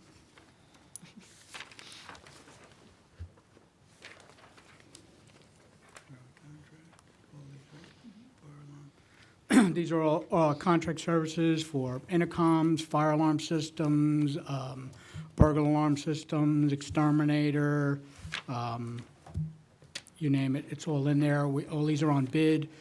We do 3-year bids with everybody, but we do give the people the opportunity when the bid goes out, we can extend out by law out to 5 years. We just sending out letters. We do have bids that go on a rolling schedule, so we have maybe 10 bids going out this year that are new bids, so we'll get, put it out to the public. They're going to go out in a couple of weeks, so anybody's welcome to bid on it if they're qualified to do the work. It'll go in the newspaper, it's a public bid, but we do have bids that, let's say, for the sake of argument, we have a plumber on bid now. After 3 years, we can extend if we want to keep them or not want to keep them, if we feel that we could get better pricing going out to bid, but we do offer them the opportunity to go to a 0 increase in their bid, 1, 2, 3, 4, or up to what CPI, which is almost 5%. But we give them a lot of choices because I believe if you give a lot of choices, nobody goes for the top number. So, and if they choose to go for CPI, maybe we put it back out to bid. So it's kind of, and These are all your on-call contractors? Yes, sir. Okay. Yeah, construction or, you name, yeah. Drain for- cleaning. Fencing? You got, right. And, we've found opportunities where I had like a dust mop company here, which was on bid, and I found they were also on another bid, which was cheaper, and I said, I'll tell you what, I'll buy off the other bid. And so they're like, oh, you found out about that? And I said, yes, I did. So we were paying more, even though it was bid and, it's all perfectly legal. There are other bids. They're on an EDS bid, which is a program we subscribe to. It's a company called Educational Data Services. I believe it's in New Jersey. And we'll buy, what they'll do is they'll bid labor, and we can buy off of those labor bids. And if you don't know, New York State under Cuomo signed a piggyback agreement, which is a wonderful thing that they signed. Is so all my bids I put out, I have a piggyback agreement on them. So for the sake of, if Bronxville wants to use my dust mop guy, he can do that with my permission, and as long as the dust mop guy wants to use it, as long as it's been publicly bid. Any other bid in the country, if I found a bid that, as long as both parties agreed to it, I could buy off that. So, in past, there was no pickup, I had to buy a pickup truck in a former district, and I bought it off of Chattahooga County. They had a bid with a Ford company. I had to write a letter to Chattahooga County. They said, yeah, knock yourself out. And the Ford dealer gave me the same pricing. And, Chattahooga County in Tennessee? No, there's a Chattahooga County up in upstate New York. Oh. Yeah, there's a Wyoming County, by the way, if you didn't know that one. There is a Wyoming, New York. Didn't know that. But, so, you can buy off it, which gives you a lot more latitude in terms of, purchasing, and it's still publicly bid. That's the important thing. And it's, it's great for the vendors. It's interesting when I tried to put piggyback bids out to people, guys didn't want to sign it, And I'm like, because I added a piggyback clause to all our bids, and they didn't want to sign it. I'm like, this is a benefit to you. If you don't want to do it, you don't have to, but it gives you, if it's in neighboring district, it's relatively easy. Like if you're a auto mechanic in town and there's a piggyback, so then Eastchester could come over and bring the vehicles, and they're still on bid, and, it works for everybody. So, I digress, right? Okay, all right, sorry. Need a little humor right now. Okay, building equipment and repair, right? We have a reduction. Those are small projects. Right, so we had a lot of smaller projects, so we talked about building controls. We had a lot of money in last year for building controls, so we're catching up on those now. We're trying to get all that work done for this year. We do have work planned for this next year. We do have requests in from the principals. We put out requests for the principals. And honestly, there's not a lot of heavy-duty work. Most of it will be handled in-house. There's a couple classroom renovations, which we can do. We'll do a mix of contractors and ourselves to get the job done quickly and as efficiently as possible. In terms of, ripping down partition walls, there's not a big deal to that, and throwing up ceilings and whatnot. So we don't have any projects that were out. A lot of the money from last year that you're seeing there was for building controls, which we've did a tremendous amount at Sion, Illinois. Prospect will have it this year, and we'll have a big bite of it at the high school. There's more work to do at the high school, but it's a big beast that we're taking bites at. So, but we are seeing efficiencies. Okay. Ground service, this is just our grounds equipment, the tractors and lawnmowers, the weed whackers and the they're snow blowers that we get repaired. We do put that out to bid actually is going out to bid this year for new service we use. So we'll see who we'll use this year. Hopefully we get somebody good. Uniforms, obviously it's just uniforms. We buy uniform shirts for the kids and then in the summertime, and our guys get uniforms. There's usually a bump every 5 years because they're entitled in their contract to get a coat, and they do get a shoe allowance. Training is a lot of that we've got kind of morphed over, I think, so we don't have as much. We have that in with, we've gone online with a lot of that for the asbestos awareness and whatnot. Nicer. Yeah, so I dumped it on somebody else's budget. The property lease is, Our insurance provider also helps provide some of it nicer, and they provide some free training for our employees, right, so. so we take advantage of those, and Another a lot of that's required. It's amazing they don't want to do it, but, they all fought for this, the HERA training, bloodborne pathogen, all that sort of training. The property lease is obviously the rental property, which we, absorbed that in my budget with no increase. And custodial supplies, a little bit of a bump there because honestly costs are up.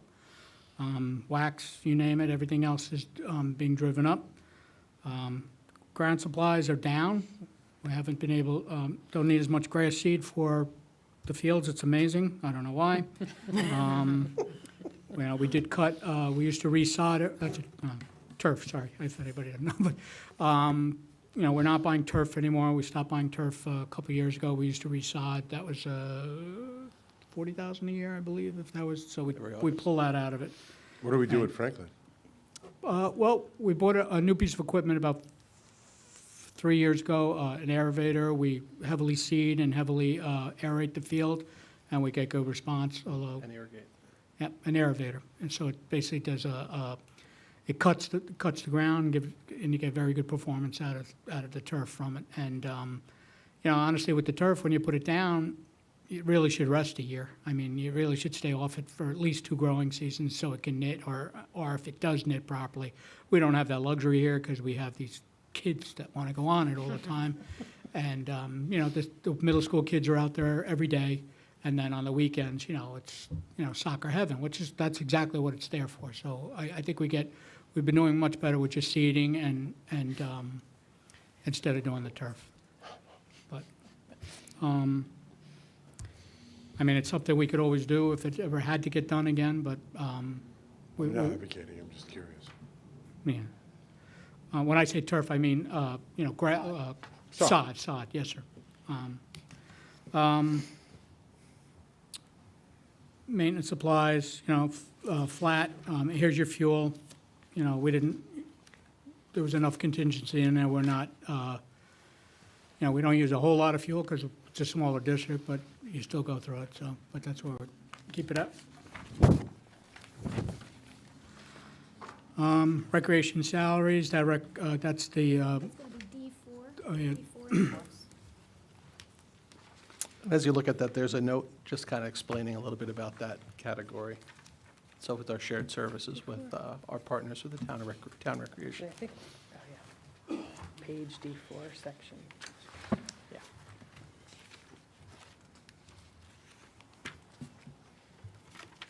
Section 2.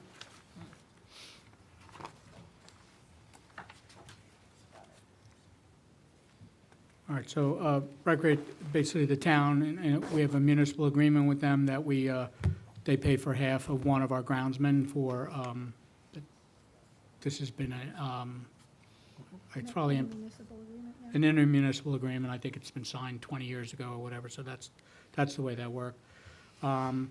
Contract services for fields and grounds, we do We do cleaning of the turf and maintenance of the turf. I have a company that comes in, does deep cleaning. We do have a bid for that. They've been phenomenal. When we had the damage on the field due to the last hurricane, storm, event, whatever it is, they came down and they took care of that, and, great job. Other people have picked up and actually used that bid for themselves, so, obviously the contractor comes down from Syracuse, he's happy to come down and do work for other districts, which is great, but he's done a tremendous job for us.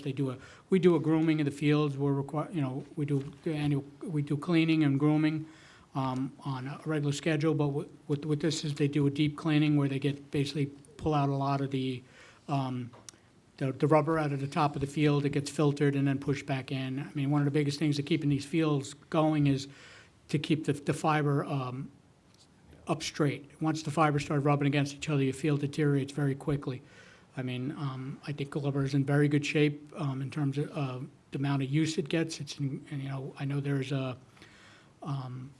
capital money in there to replace that field, and the longer we can push that back out, I believe we're probably on 10 years this year, if my math is correct, so I believe that has a GMAX pad underneath it, so you can get as much as 15, and I want to make sure we can get as long as we can out of it. We did do maintenance, I believe it was 2 years ago, Jim, if I'm not mistaken, on the track. We had a deep cleaning done on the track, which came out amazing. Everybody thought it was deteriorated. It was just really filthy. So the track looks great. We did a little bit of patching on it. So the plan would be is when the field needs to get replaced, you do the track, because they always have to go across the track, obviously, to get to the field, so it makes sense to kind of work your way out of it. So hopefully that will be done, if we could push that out to the full 15 years and get the most out of it, that would be my goal. Hey, John, Yes, sir. ask you a question about the lighting at Glover. Yep. What's going on there? Anything new with potentially changing the lighting? And if that's the case, where would that potential cost be in this budget?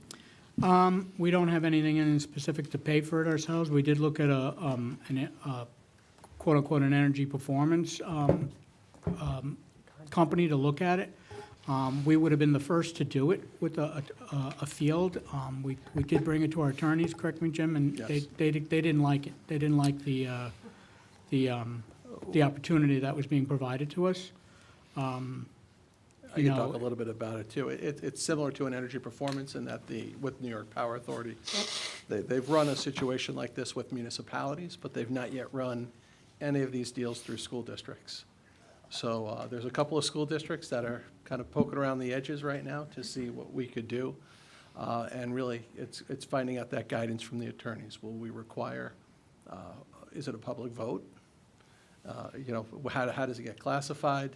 And how does it get run? So they're going through that process right now. I know of another district, similar district that's served by the same legal counsel as the district. So once they've sorted that out, I think we'll be able to answer questions for us as well. Jim, is that because of the specific project that was being considered, or just energy performance in general? It's not exactly like an energy performance contract, so it acts like one, but it isn't one, and that's the problem. And an energy performance contract is a scenario where there's a number of capital improvements, say in the district, we've done them here years ago, where you could replace a boiler and some doors and windows and your lights, and the resultant savings of those efficiency measures help pay for those capital improvements.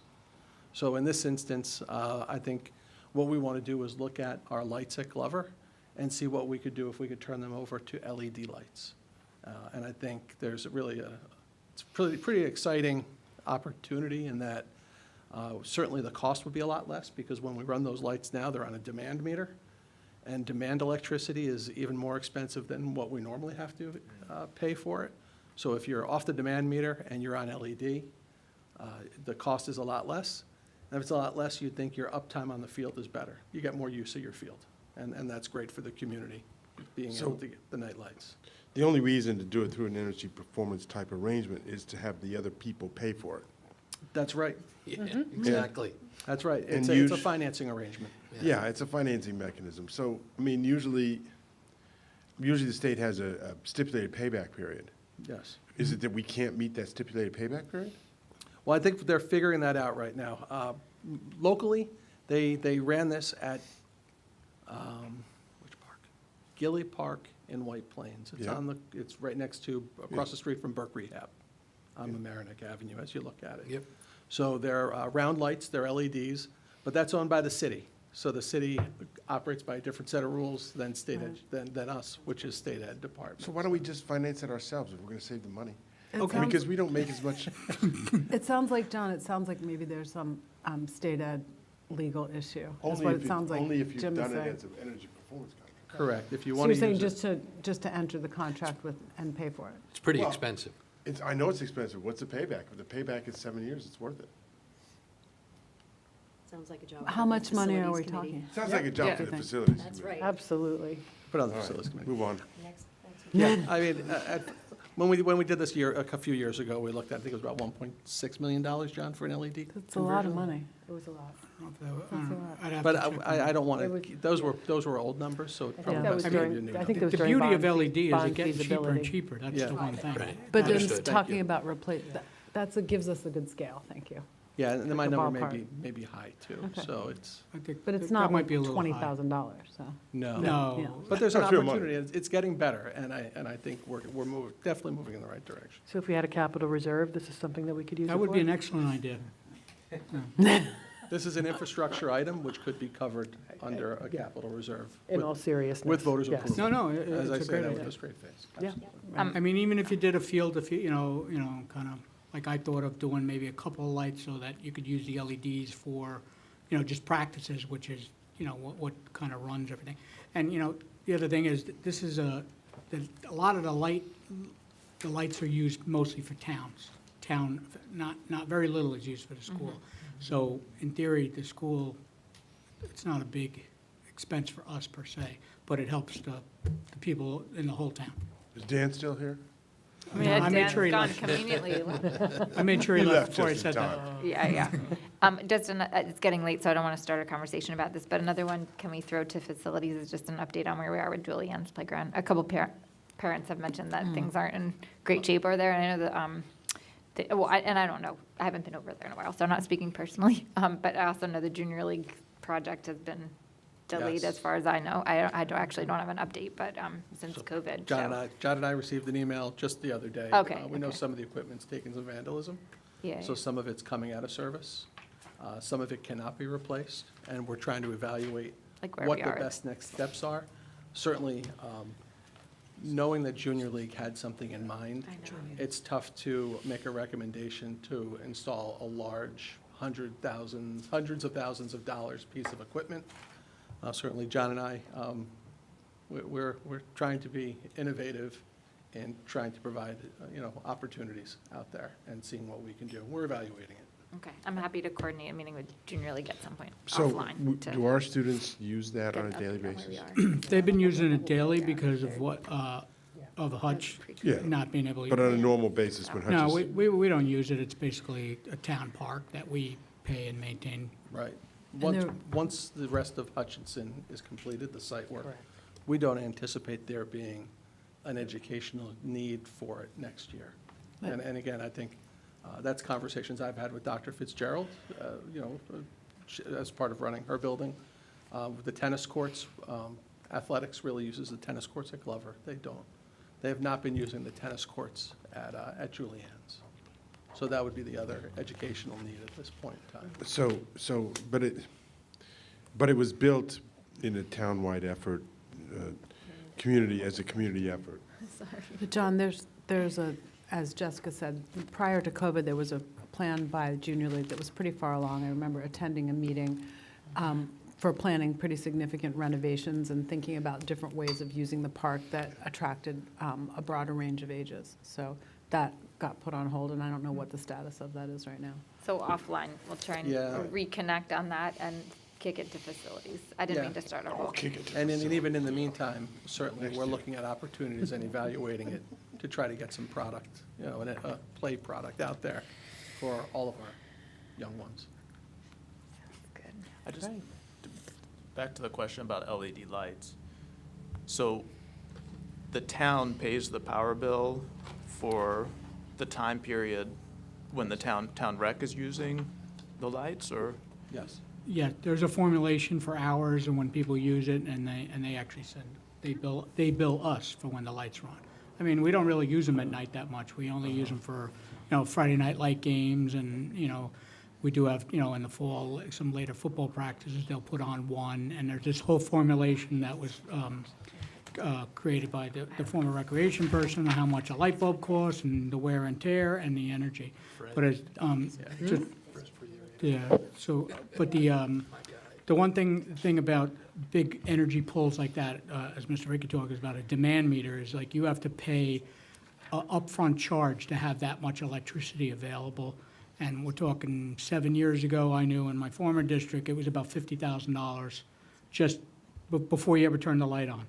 So this way, there's enough energy to turn those things on. Once they're on, they don't use that much, but there's 50 grand that you're paying upfront just to be able to have that much power available. So, an LED uses a lot less energy, so you come off that demand charge, so you get rid of the demand charge. It's also, you don't have to change light bulbs, which is expensive process, particularly now on the turf field, because now you got to protect the turf field to get an piece of equipment out there that's big enough to actually reach that high. So it becomes problematic. Thank you. Thank you, John. Yes, ma'am. Really appreciate everything you and your team Thank do. you. Thank you. Good job. Light bulbs, I get it. Light bulbs, fuel Okay, oil, I'm looking at electricity. the time and see that we are officially behind schedule. So do you think we can try and do like a half hour on the rest of Well, it? I'd be happy to work to the board's pleasure. Okay, just putting the challenge out there. Thank you, John. Mine's very quick. I know yours is ultimate. And just for the board, I do want to go through the proposal that I'd shared with you about, once we're done with budget, just the pathway out of COVID, so we could talk publicly about it, because we'd like to put something out to the community next week on that. And I've asked Jessica if we could have a brief exec session as well on a personnel matter. So I go first. Just one item that we've touched on already today is BOCES, and there's a BOCES tab, appendices 5. This was a leftover item from this morning. And this is a descriptor providing you information on all of the different BOCES services that the district purchases or intends to purchase. Actually, it's kind of nice. You see the top one right up there is board docs. It'll take one thing off my budget line presentation. Yes. We do occupational education for vocational and technical programs for our students. That's based on student need. Video streaming, specialized services, you'll see the IEP is there. We also, BOCES operates some specialized schools and educational programs. When we have children who need those programs, we don't receive aid on those particular items, so that kind of hopefully answers some of the questions about if we're spending $5 million, why don't we get $2.5 million back? Just there's varying reimbursements for different programs. Where I spoke to you earlier about Altiris, if you look on the back of that first page, about midway through, it says health, wellness, safety, Altiris, and you see the reduction year to year of 59,166. But with that, I think we've also increased our capacity district-wide, our safety capacity. And, they've been able to provide, they're providing some threat assessment trainings, working on district-wide safety plans, and building internal building capacity with the building emergency response teams. Again, you see arts and education, we're holding at that $300,000 line. That's the second to last line on that same sheet there. This year, you see that projected expense is less due to the COVID situation. That third page here is really talks about those special education services that I mentioned, as well as some support services. And then we have transportation related to our BOCES transportation coordinator. That service, there's one coordinator who kind of heads it up for Bronxville, Eastchester, Pelham, and Tuckahoe.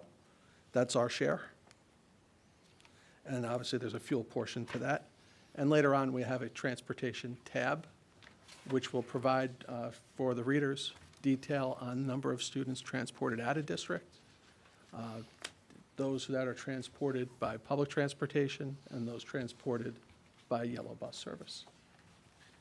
Hey, Jim, this therapeutic support, Yes. we had no projected expense, yet we budgeted again. Why is that?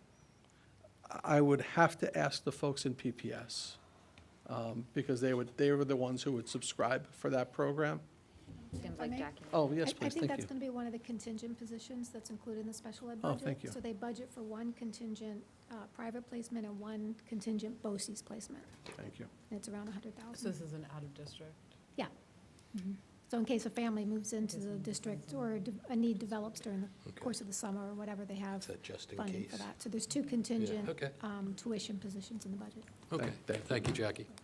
Speaking of Just in transportation, case. is there a plug for the application for those considering private school? Or is Yes, it- are thank we- you.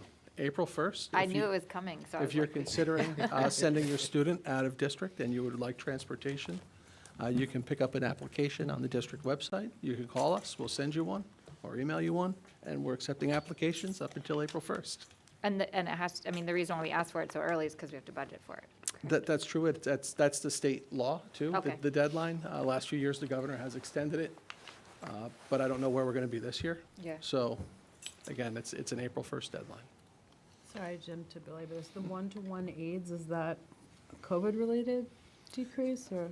In those instances, it would usually be special education related, and those aides that are at a BOCES run program. Oh, at a BOCES one program? Yes. Okay. Our students So at a it's just BOCES run program. Varies with with student enrollment? need. Yes. So did BOCES get their act together in terms of their administrative costs? Yes, the last few years, BOCES costs were higher. Part of that is going to sound a little bit like a broken record. They were burning off their fund balance, and they hit the end of their fund balance. So then they had higher costs, and now, once we've gotten back up to that level, now we're leveled off again.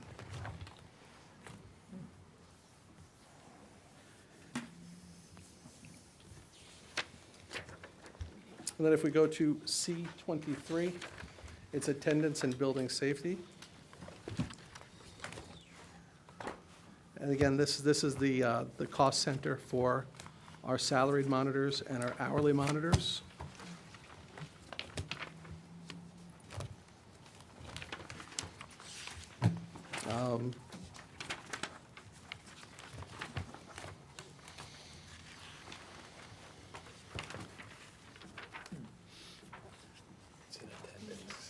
And again, we're on the salaried lines. We are up as a result of the hiring of that full-time position. Again, as I shared with you, that we had the reduction in Altiris, so it's a little bit more, but it's fairly close. And I think the real benefit to that is we have a full-time person in this building, walking the halls, leading our hourly monitors, and that person's also checking in with our front door monitors at our elementary schools, too. He's a resource for that person, too. Is this the one we're sharing with Eastchester? No, this is our employee, and then the Eastchester person is also stationed in this building, 2 days a week, 1 week, 3 days a week the next week. And they're a resource for all of the monitors, and for all the principals, and for all the administrators, and the building emergency response teams, too. And Jim, was that reflected in contractual or in BOCES? It was in BOCES, the Altiris portion. And you had said Altiris is focusing on training and developing plans and those sorts of things. But we've also got this lead safety monitor that would be the point person. And if there were some kind of incident, the principal could call that person and. Absolutely. So on a day in and day out basis, if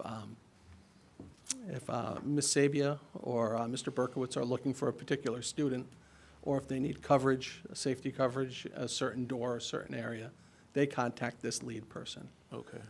If there's someone at the elementary school, if a door monitor is sick for the day or needs to take a day off, that person will help coordinate getting that door covered for the day.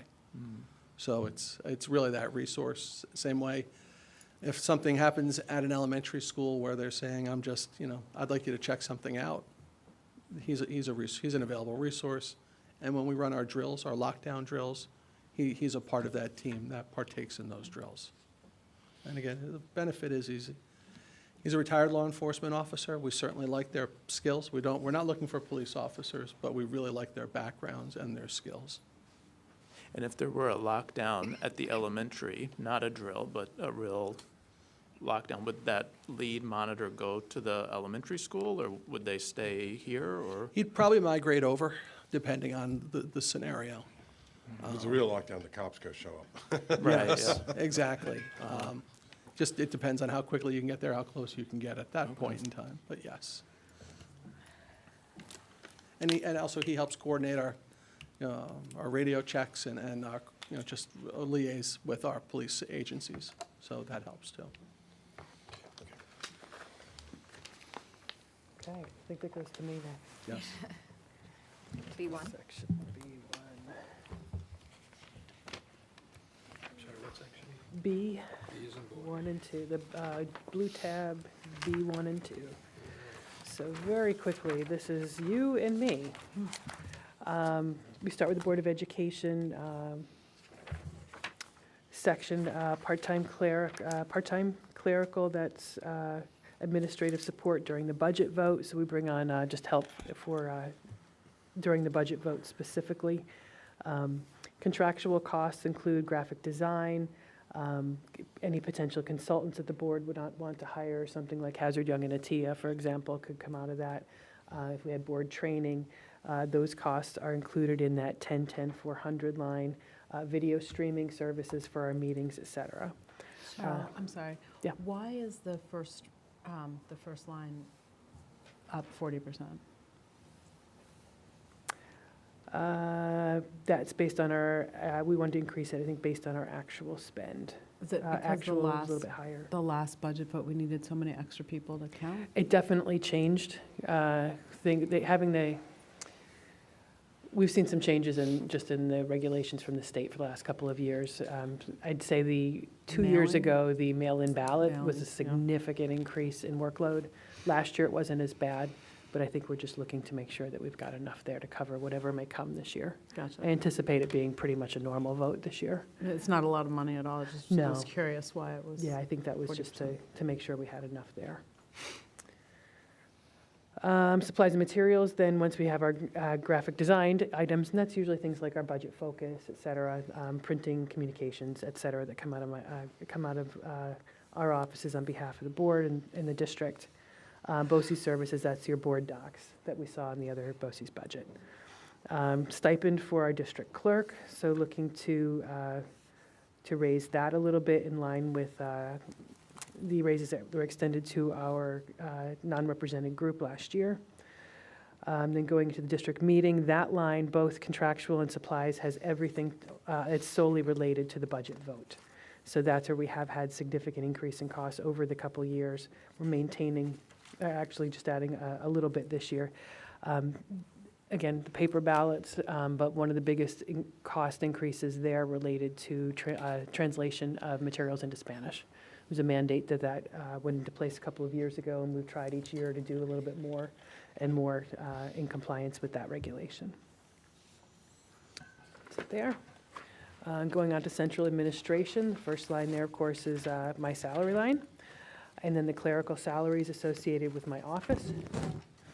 And that's the two that are assigned to my office, plus one of the secretaries that supports Dr. Garcia's office. Contractual expenses, holding those flat. That's, again, things related to communications, meeting supplies, et cetera. That is pretty much Is it. there a reason the proposed salary budget be lower than the projected actual for this year? Jackie, I'm going to ask your assistance on that. So this year, there was a leave of absence, and so we paid Dr. Laurel to cover for that time, but there was overlap in payments. So there's additional expenditures this year that are not, Oh, God I willing, see. are not Above- expected to above my recur next salary, year. yeah. Yeah, got it. Makes sense. Thank you. Thank you. That's it for Looking me. out. I'm just looking out. Yep, no, excellent question. You taking a pay cut? I told you Keep that in Jackie was the mind. brains of it, Jim. All right, Jim, back to you. Thank you. On B3, you would just have the business office salary portion, really. We've had to fill 2 new positions. So this year, we had some overlap, which is why our forecast is higher this year. Next year, nobody's leaving. But again, we've got a great group of people, and this is based on contractual, what we know contractually. Again, we've got the contractual expense has to do with our auditors, external, internal, and claims auditors, and financial advisor fees. Are any of our audit firms up for review this year?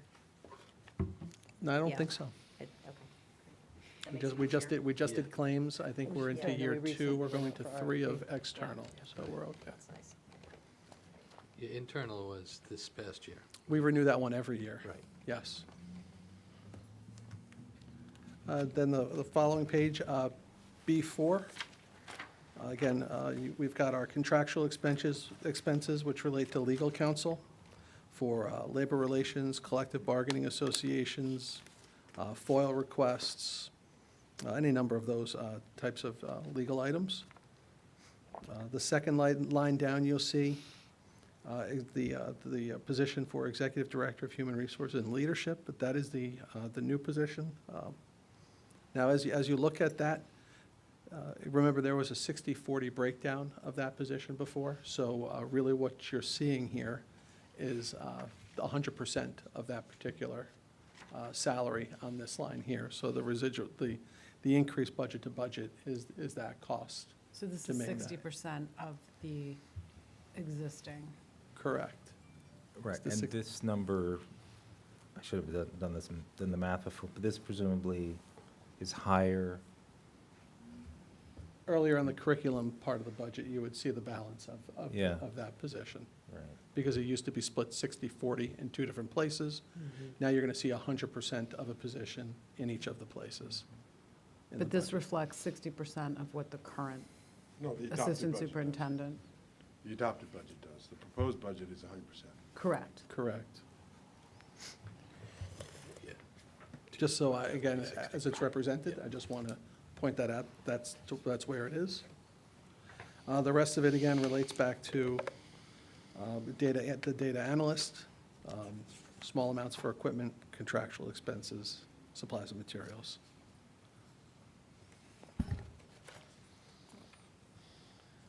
I think the next one we can go to page B7.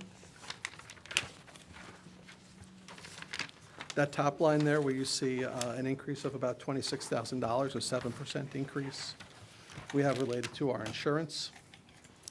Things that are covered under the insurance, our liability policies, our umbrella policies, automotive, boiler.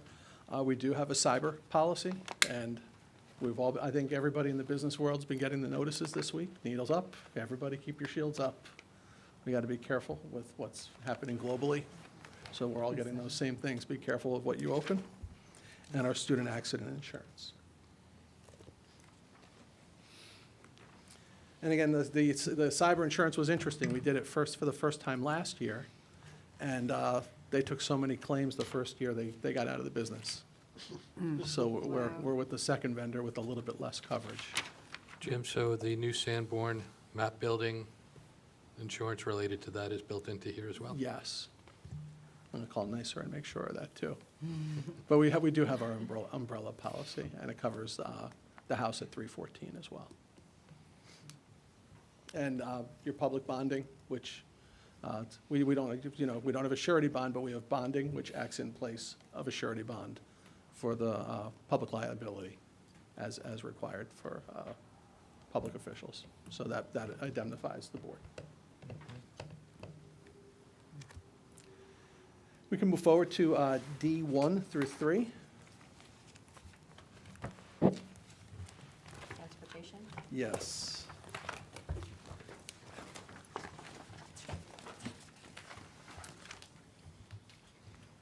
And really, we have 3 points of transportation. One is our out-of-district students.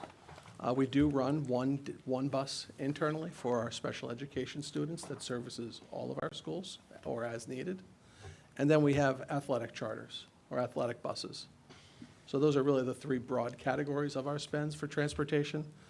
As we go through the budget, from budget adoption to where we are right now, I think that this could be one area where we could be a little thin, just with what we're seeing with fuel right now. We know there's been a bus driver shortage, and that's made cost of transportation a little bit more expensive. But if you were to ask me, I'm getting ahead of it. I'm telling you before you ask me. That's just one area where, where I would have have a thought of where we could be a little thin. But those are areas of contingencies. That the 222 is too low? That's your charter and athletic trips. So yeah, that's where again, a large part of your spend, and then your 554 400. The 929 then. That's also your BEPT yellow bus service. But that's a contract, so Well, it is, why but are you concerned about? well, they're going to be going out of contract. There's always increases. The vendors always have 30-day outs, and they can ask to rebid. We had that years ago with one particular vendor, I won't name them, but they walked away, and then we Yeah. had to rebid 2 or 3 It's a times. contract until it's not. Yeah. Right. But is there fuel separate? The fuel is separate for the BEPT bid, yes. There's a separate fuel charge. So the bigger one is really our charters and athletics, because we're not a busing district. It's not like they have a dedicated fleet of buses that are running in and out of Pelham every day. Why was the estimated expenditure this year so Yeah. high, since didn't have the same number of Right. events and stuff?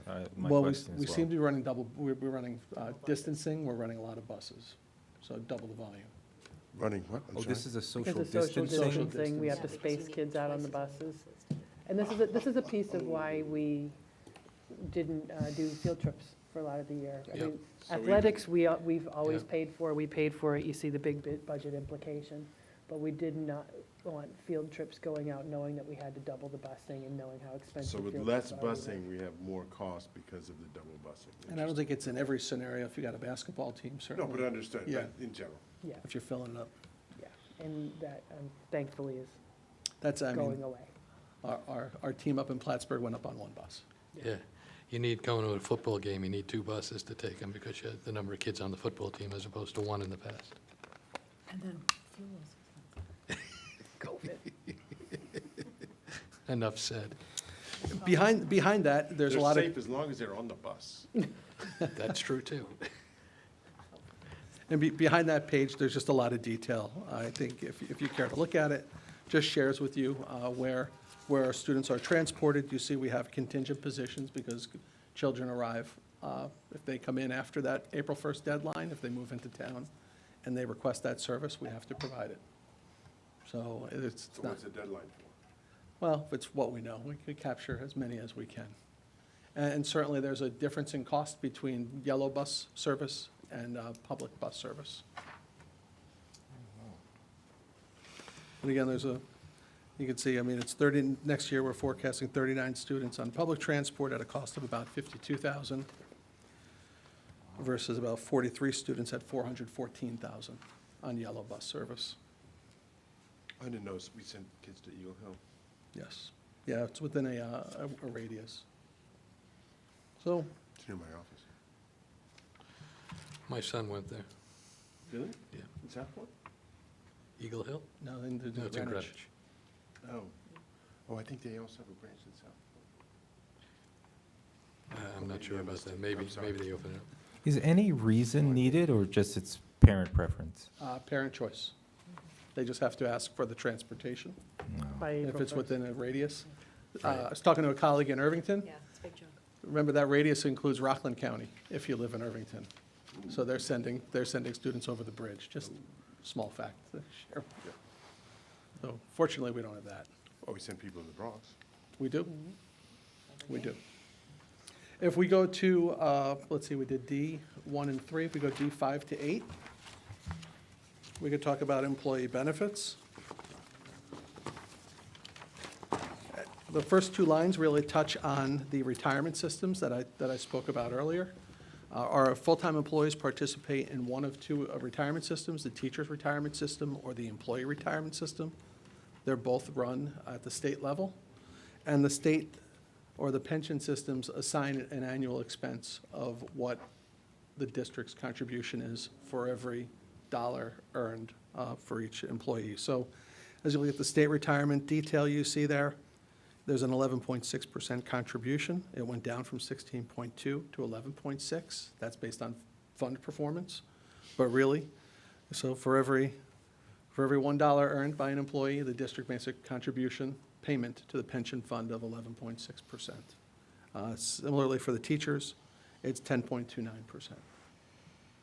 That's how that's funded, and as you can see, it's about a $4.5 million category.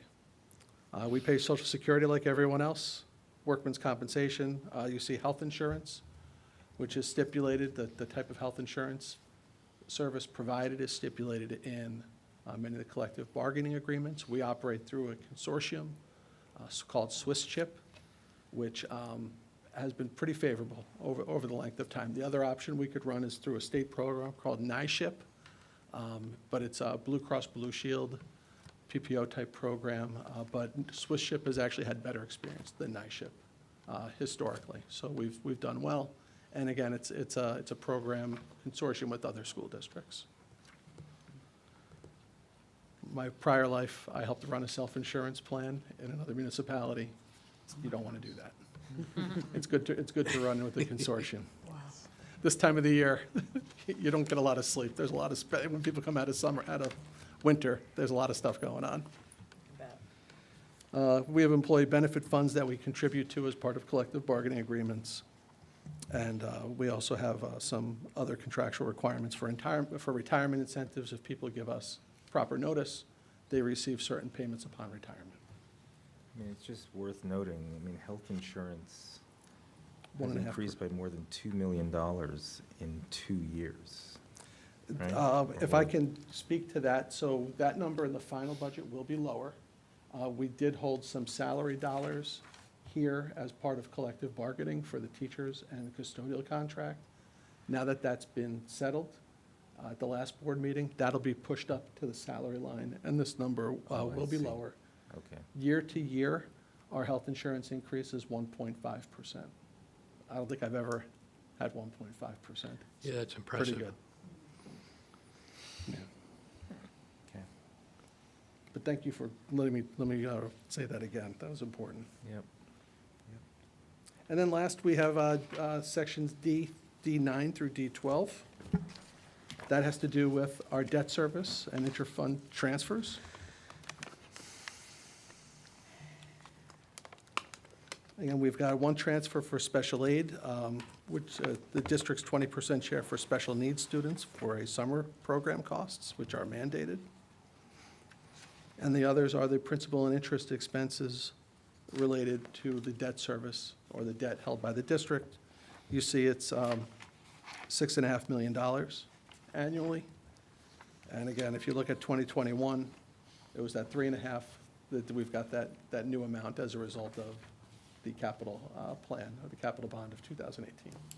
So it's the first year the big numbers are kicking in? Second year. Second year? Mhm.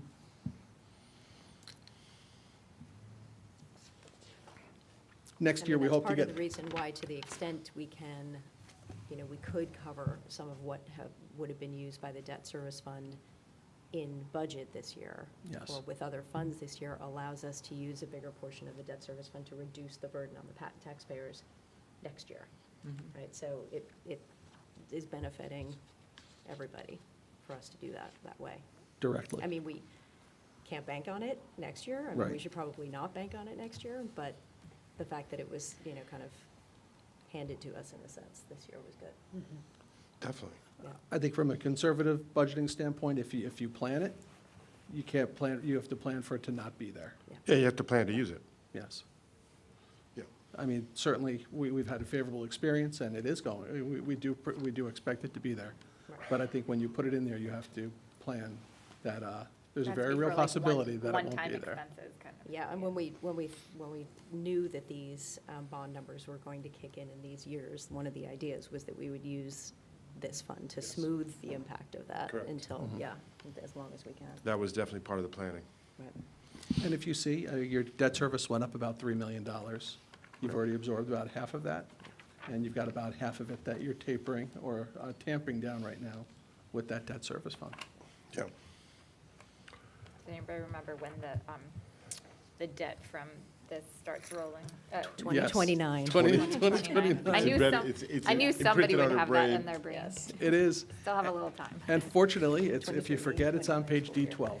So we have our whole debt service schedule on page D12 too, just to share, again, with everybody, you know, what our obligations are and for what. But I guess my concern is if we fund the capital reserve fund, then, like, right now, we haven't actually used the debt service fund. There actually has, although it's been budgeted for, it hasn't actually been used. If we move our reserves to the capital reserve fund and then do, in following years, need to deplete the debt reserve fund, there could be a year where money is locked up in the capital reserve fund, the debt reserve fund is now gone, and there is like a 5% tax increase I think before 2029. all we're doing this year is voting to create it. We're not voting to fund it. So, I mean, that's the beauty of the fund, is that you can decide at the end of each year what to put into it, and you should have a better idea of what's happening in the coming year to make that judgment. So you may go 5 years before you put $1 in it. And then you can't use it that year anyway. Like, No, you can use it You that vote on it, next you have year. to wait Isn't there a year for all waiting intents and period purposes. from the creation of the reserve to the Yes. time that you can start to fund it? It's a year. Yeah, from the between creation, grants. correct. So, let's say it goes up on the ballot, it's approved by the voters, the fiscal year ends, and the audit committee and the board agrees to fund it with $500,000 in August. You could put forward, in September, you can't put out a vote and say, let's go ahead and spend that $500,000. You'd have to wait until the following So year. you could fund it relatively immediately, but you can't expend from it for. Till the following I year. misunderstood then. Till they get you So your- I thought it was from creation to initial expenditure. But you're saying from funding to expenditure? A year?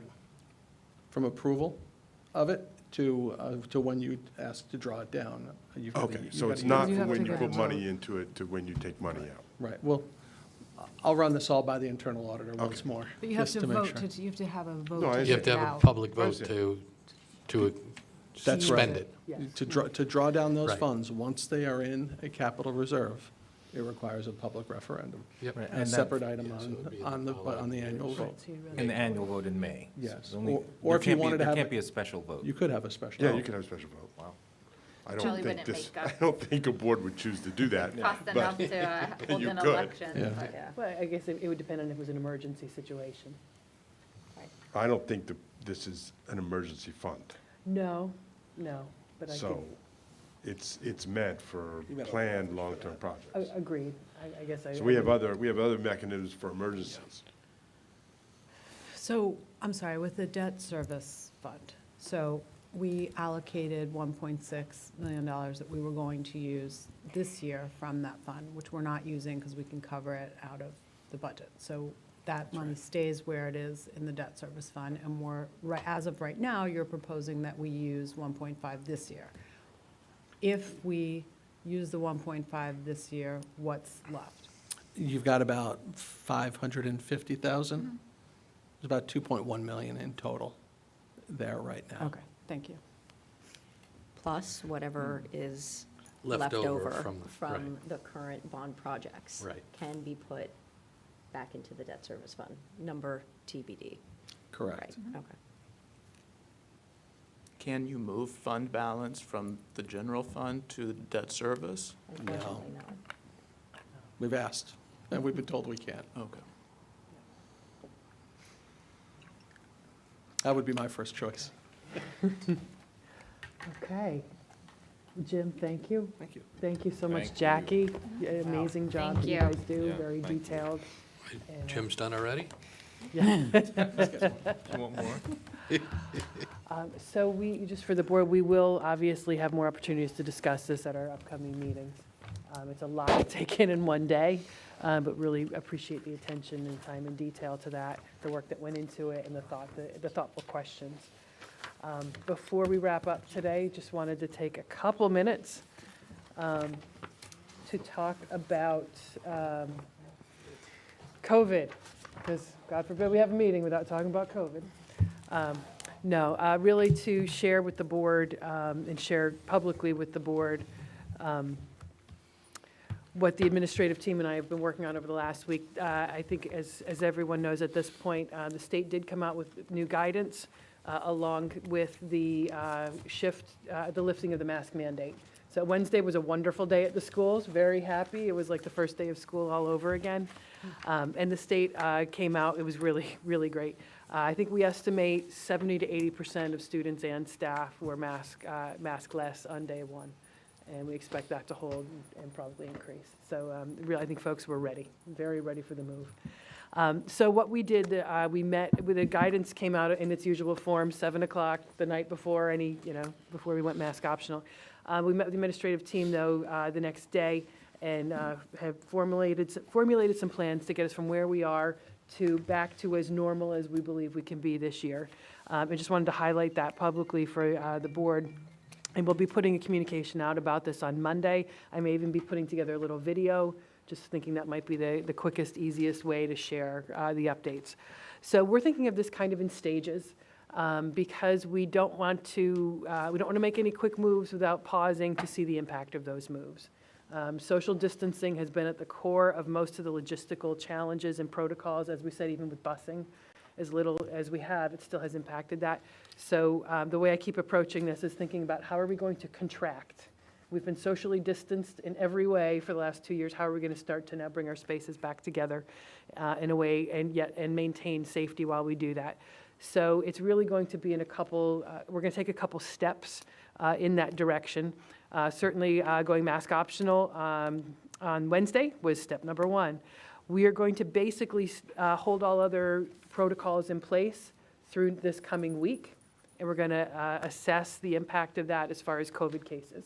So Jackie Wazo, our COVID coordinator, she and I are going to be working together. Now that Julia has left, Jackie's going to report directly to me for the time being so we can stay in close contact about COVID. So we're going to monitor, see what happens. And then if all goes well, we'll make our next step around March 14th. And again, kind of stay at that level of protocol for a couple weeks, monitor cases, make sure we don't have any spikes. If all goes well there, we'll take another step to which will be pretty close to normal on March 28th. That'll bring us up through spring break, and then after spring break, we'll make our final moves. So just to highlight what some of those are for those who are watching. So for the coming week, as I said, we're going to be keeping everything all in place as far as social distancing, lunch protocols, et cetera. We are going to start allowing in-school or walking field trips. People say, what's an in-school field trip? It's a guest speaker coming in. Or sometimes if we can't bring kids out to an event, they might bring them to one place in the school and maybe do a virtual museum tour or something like that. So we're going to immediately start allowing those things for this month and other in-school curricular related type activities as much as the logistics can handle, and that's something that our PTAs and principals will work together on. We are updating our COVID protocols, and this will come out in Monday's email. Whereas we've been requiring PCR tests if a student is demonstrating COVID-like symptoms, we worked with Dr. Legue, our district doctor. As of Monday, we're now going to be accepting 2 home antigen tests, negative results on 2 home antigen tests taken 24 hours apart to allow symptomatic students to come back in. So if your child has got kind of the runny nose, not sure if it's COVID or not, a parent can have the child take the 24-hour, the antigen test. 24 hours later, they can take the next one. They're going to have to provide a picture, proof of the 2 negatives emailed to the school nurse. And once they have 2 24 hours apart come up negative, the child can return to school. We're hoping to make that much easier for families. And we have COVID tests, so if families can't get one, whether it's a home test or PCR or whatever, they just simply need to request that from their school nurse, and we have a large supply. We'll make those readily available to families, because we don't want that to be a barrier to any family. And that relates to our Test to Stay program. In light of these changes and in light of easing that burden, we are actually going to discontinue our Test to Stay program at the middle school. The Test to Stay population generally has been our siblings of positive students and our athletes. The winter season is ending, so we're going to talk about athletics in a little bit. But for any siblings of any children who have a sibling who tests positive, we're going to, again, offer them the home antigen kits to take it home. So basically, we're going to call it an at-home Test to Stay program. Instead of them having to come to the middle school and have the nurse do it, we're going to work with the families, again, sending proof, and we'll give them tests, and the child can just take a test every morning as long as they come up negative for the 5-day period. We're going to allow that so we can have some sense of testing, but also make it easier for families. So with regards to parent-teacher conferences, and folks may have already heard this, at the secondary level, we are going to continue with fully virtual conferences this time around. All the feedback we got was it was incredibly well received to have fully virtual conferences. It made far better use of the time, and parents were able to meet with more teachers. So we're going to continue with virtual at the high school for now, and the middle school. At the elementary level, we are going to offer hybrid conferences, meaning that a parent can sign up to come have a parent-teacher conference in person, or they can have it virtually if they choose. We know so many of our parents, especially our younger, our K-1, 2 parents, literally have never been in the doors of our schools. They haven't seen their child's classroom in 2 years. So we want to make that opportunity available, because that partnership is critical. So that opportunity will be out there for parents. We are continuing to hold a lot of other meetings, though, virtually for the time being. And again, we've had greater access, and there will be case-by-case exceptions to that, of course, when there's more significant needs that really require face-to-face in-person meetings. CSE meetings, for example, will continue to be virtual for the remainder of the year. The schedule's already in place. It was built with the understanding that they would be virtual, so it would be too tight for us to change to allow for the travel time in there. We've got a lot of staff that have already scheduled out their days for that, so we're staying with virtual for now. I did hear from a parent recently that was saying, I guess their child has an IEP, Yeah. and that they haven't met In all the person. people in person for, like, I guess 2 years. Yeah. And it's very, they're, Yeah, it's difficult. that was, I received some feedback similar to that if anything, maybe at least the transition years would be nice, certainly going for, after we get through this year, minimally at like kindergarten, 6th grade transition. So for that very reason, to have a face-to-face with the people that'll be working directly with children. So I'll be bringing that feedback back to the special education department for them to consider. Michelle, I thought there had been some conversation about the annual meeting, not if there were interim ones. Was that? Most of them that are scheduled are annual reviews, Yeah, probably at most this are point. They're annual starting reviews. them now, so. But should do those in person or should do those virtually? For now, all of them are scheduled to be virtual. But I think the request is that at least initial, is that if I'm hearing you correctly, in the future. Right now, the schedule's in place for this year, so Right. that's No, kind of I the know tricky it is part. for this year. I But was feedback for confused next year as is, to what that- so there's initials and then there's annual meetings. So I can definitely talk to special education department. And again, we're going to have a new assistant superintendent for PPS that will bring their vision to this as well. So, but I think that's important feedback that I'll be sure gets passed back along. We are allowing, at the elementary class, parents can start coming in, work with the principals and PTAs, but allowing class parents to come in to help with things like celebrations in the classroom. So that's another way we can start to open the doors again. One more thing I forgot as far as COVID, we will be continuing with notifications only at the classroom level. So if a child in elementary level, if there's a positive exposure in a case, there will be an email to the students in the class, to their parents, that there was a positive case, and that's it. We're not going to be doing texts and phone calls. It'll just be simple email. At the secondary, we had pulled back a little bit from doing that. We're going to resume doing that per the new guidance. My hope is that eventually this becomes like whooping cough and lice and all those other fun things that we've had forever and a day, where it's just a simple notification and then everyone takes their own personal precautions. For the time being, we're keeping our spectator limits as they are. As I said, sports season's ending, so it's not going to be a real issue anytime soon. Indoor sports, because outdoor is no limit anyways. So the spring season starts March 14th, and we're predominantly outdoors for the spring. And so we're staying with our plan for musicals and? For the moment. Okay. For the moment, yes. So right now, that's for something like musicals, it would be family pod seating. I'm not going to hit everything here, but go through those. I'm sorry, I was just wondering, I don't know if it's appropriate to put this on here, but the vaccine clinic, is this something that's going to go out to the public? No, not this. We're going to, probably more simplified version. We are doing emails specific to the vaccine About clinics. and then the info session. One already went out, Yep. actually. Yeah. About the vaccine. Yeah, we'll be doing reminders. We are continuing to, it's still mandated by the state that unvaccinated staff participate in weekly COVID testing, so that will be continuing. And as I said before, we're going to keep monitoring cases and keep our dashboard up to date so parents and families can monitor that for themselves. So again, if all goes well for the next week, then beginning on the 14th, we're going to look to do our first contract, meaning that instead of students sitting 6 feet apart for eating lunch and snack, we're going to move to 3-foot distancing as of the 14th. In large group assemblies and events, we're going to move from the family potted groups seating to about a 50% capacity. So think of your auditoriums, your gyms, 50% capacity, which will be more than we're putting in there now. And around March 14th, the middle school will begin to phase in use of lockers. It's great news to a lot of families. It's sometime that week, probably more like the 16th, but that's the week to look for there. Ms. Sabia will be sending more information out.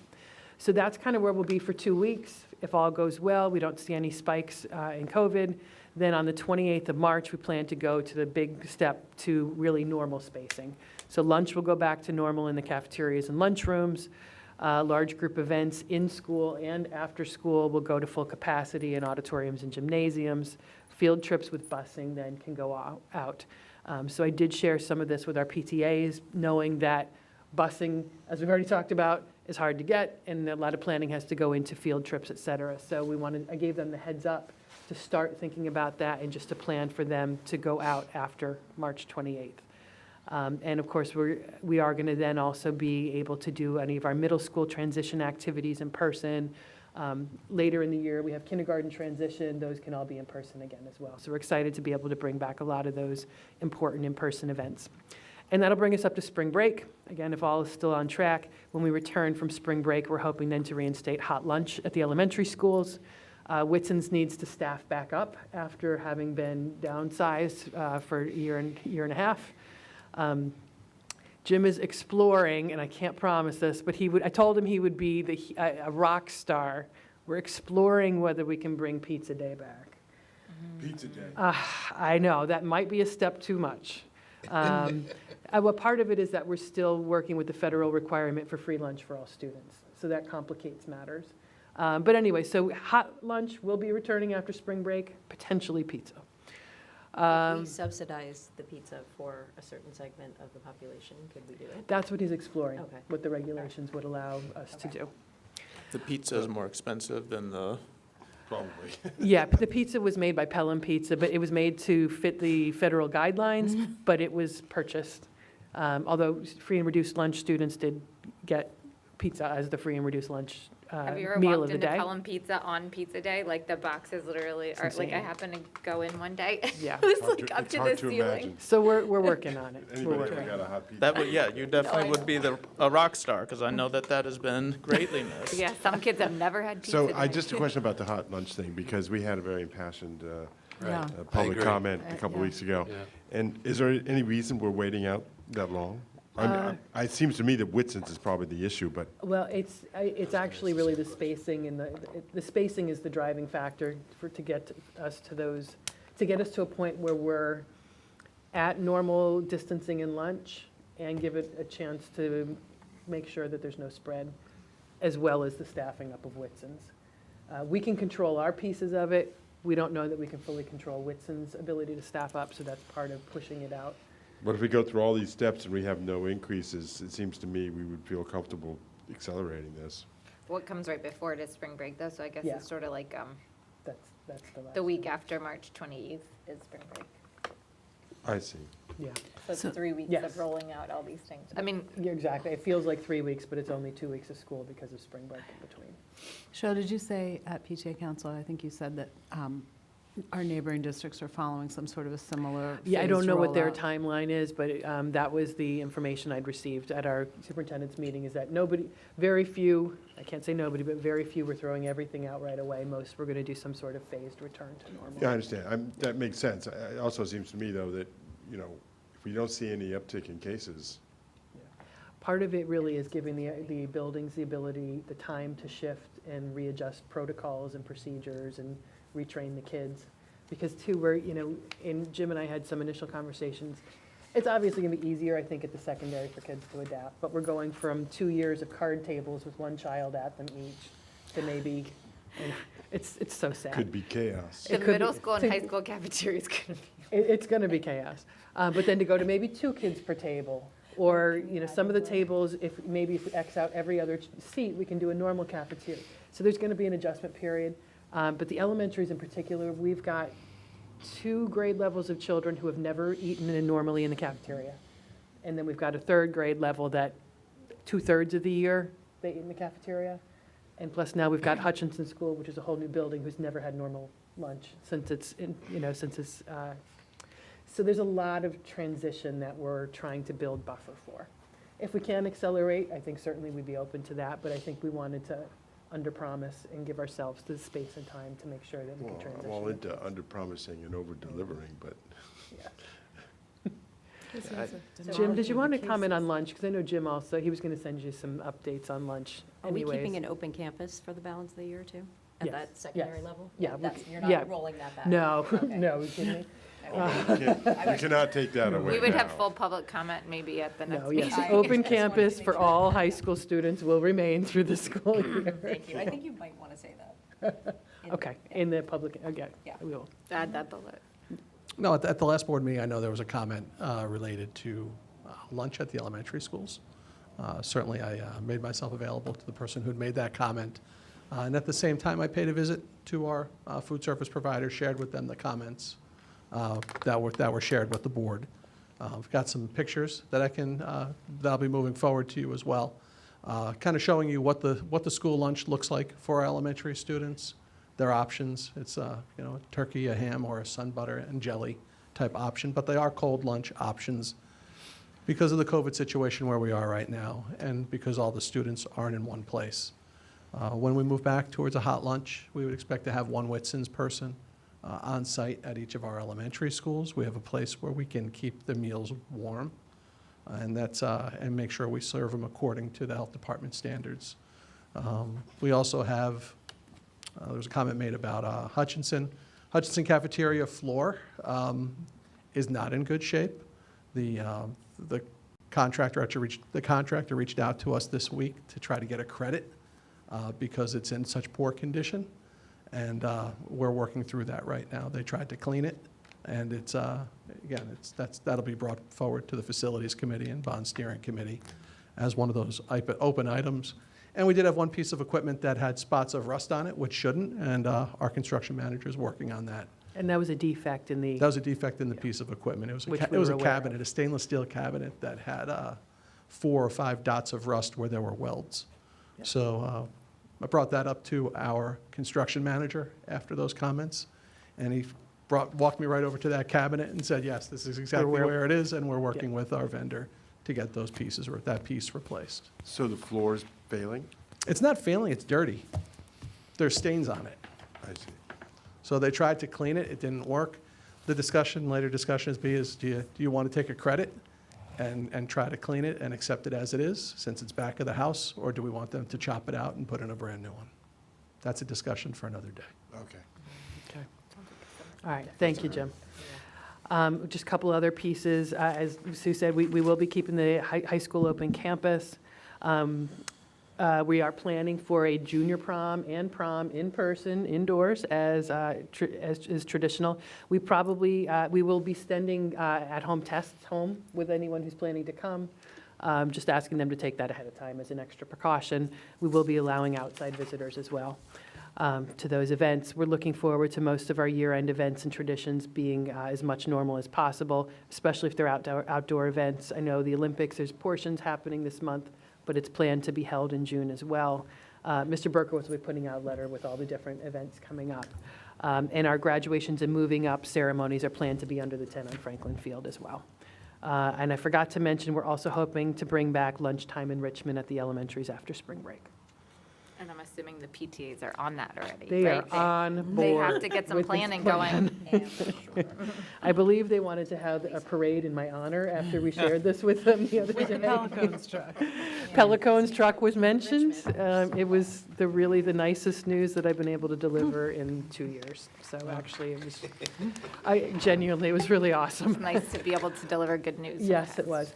So just one other thing, I think related to this. As I said, we're coming to the end of the winter season, hopefully a very exciting end to the winter season. Our hockey team is playing tomorrow up in Plattsburgh, and then hopefully, a week from now. Today, it's today. Oh, it's today, that's right. That's right, the traveling. Thank you. 7 o'clock tonight, and then hopefully some of us will be in Buffalo a week from now. Are you streaming that? Yes, we will. Are they streaming that? Do you know, are they streaming tonight and next? I believe so, yeah. Yeah, I thought so. Okay. I can check with Christian, but I believe so. Yeah. So being that we're getting into a new season, I believe the only high-risk sport in the spring is lacrosse. Lacrosse is outdoors. My question to you, and I guess it would be my recommendation, is that in light of where we are with COVID, that we move away from requiring our high-risk athletes to test on a weekly basis if they're not vaccinated. Just wanted to see your... Because it was so successful.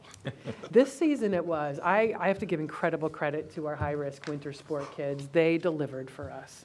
They were faithful every week. Some weeks they were the only ones, but they did it, and they deserve a lot of credit. But I think at this point we're through Omicron, we're through the worst. I think it's time. That we I can totally agree. Okay.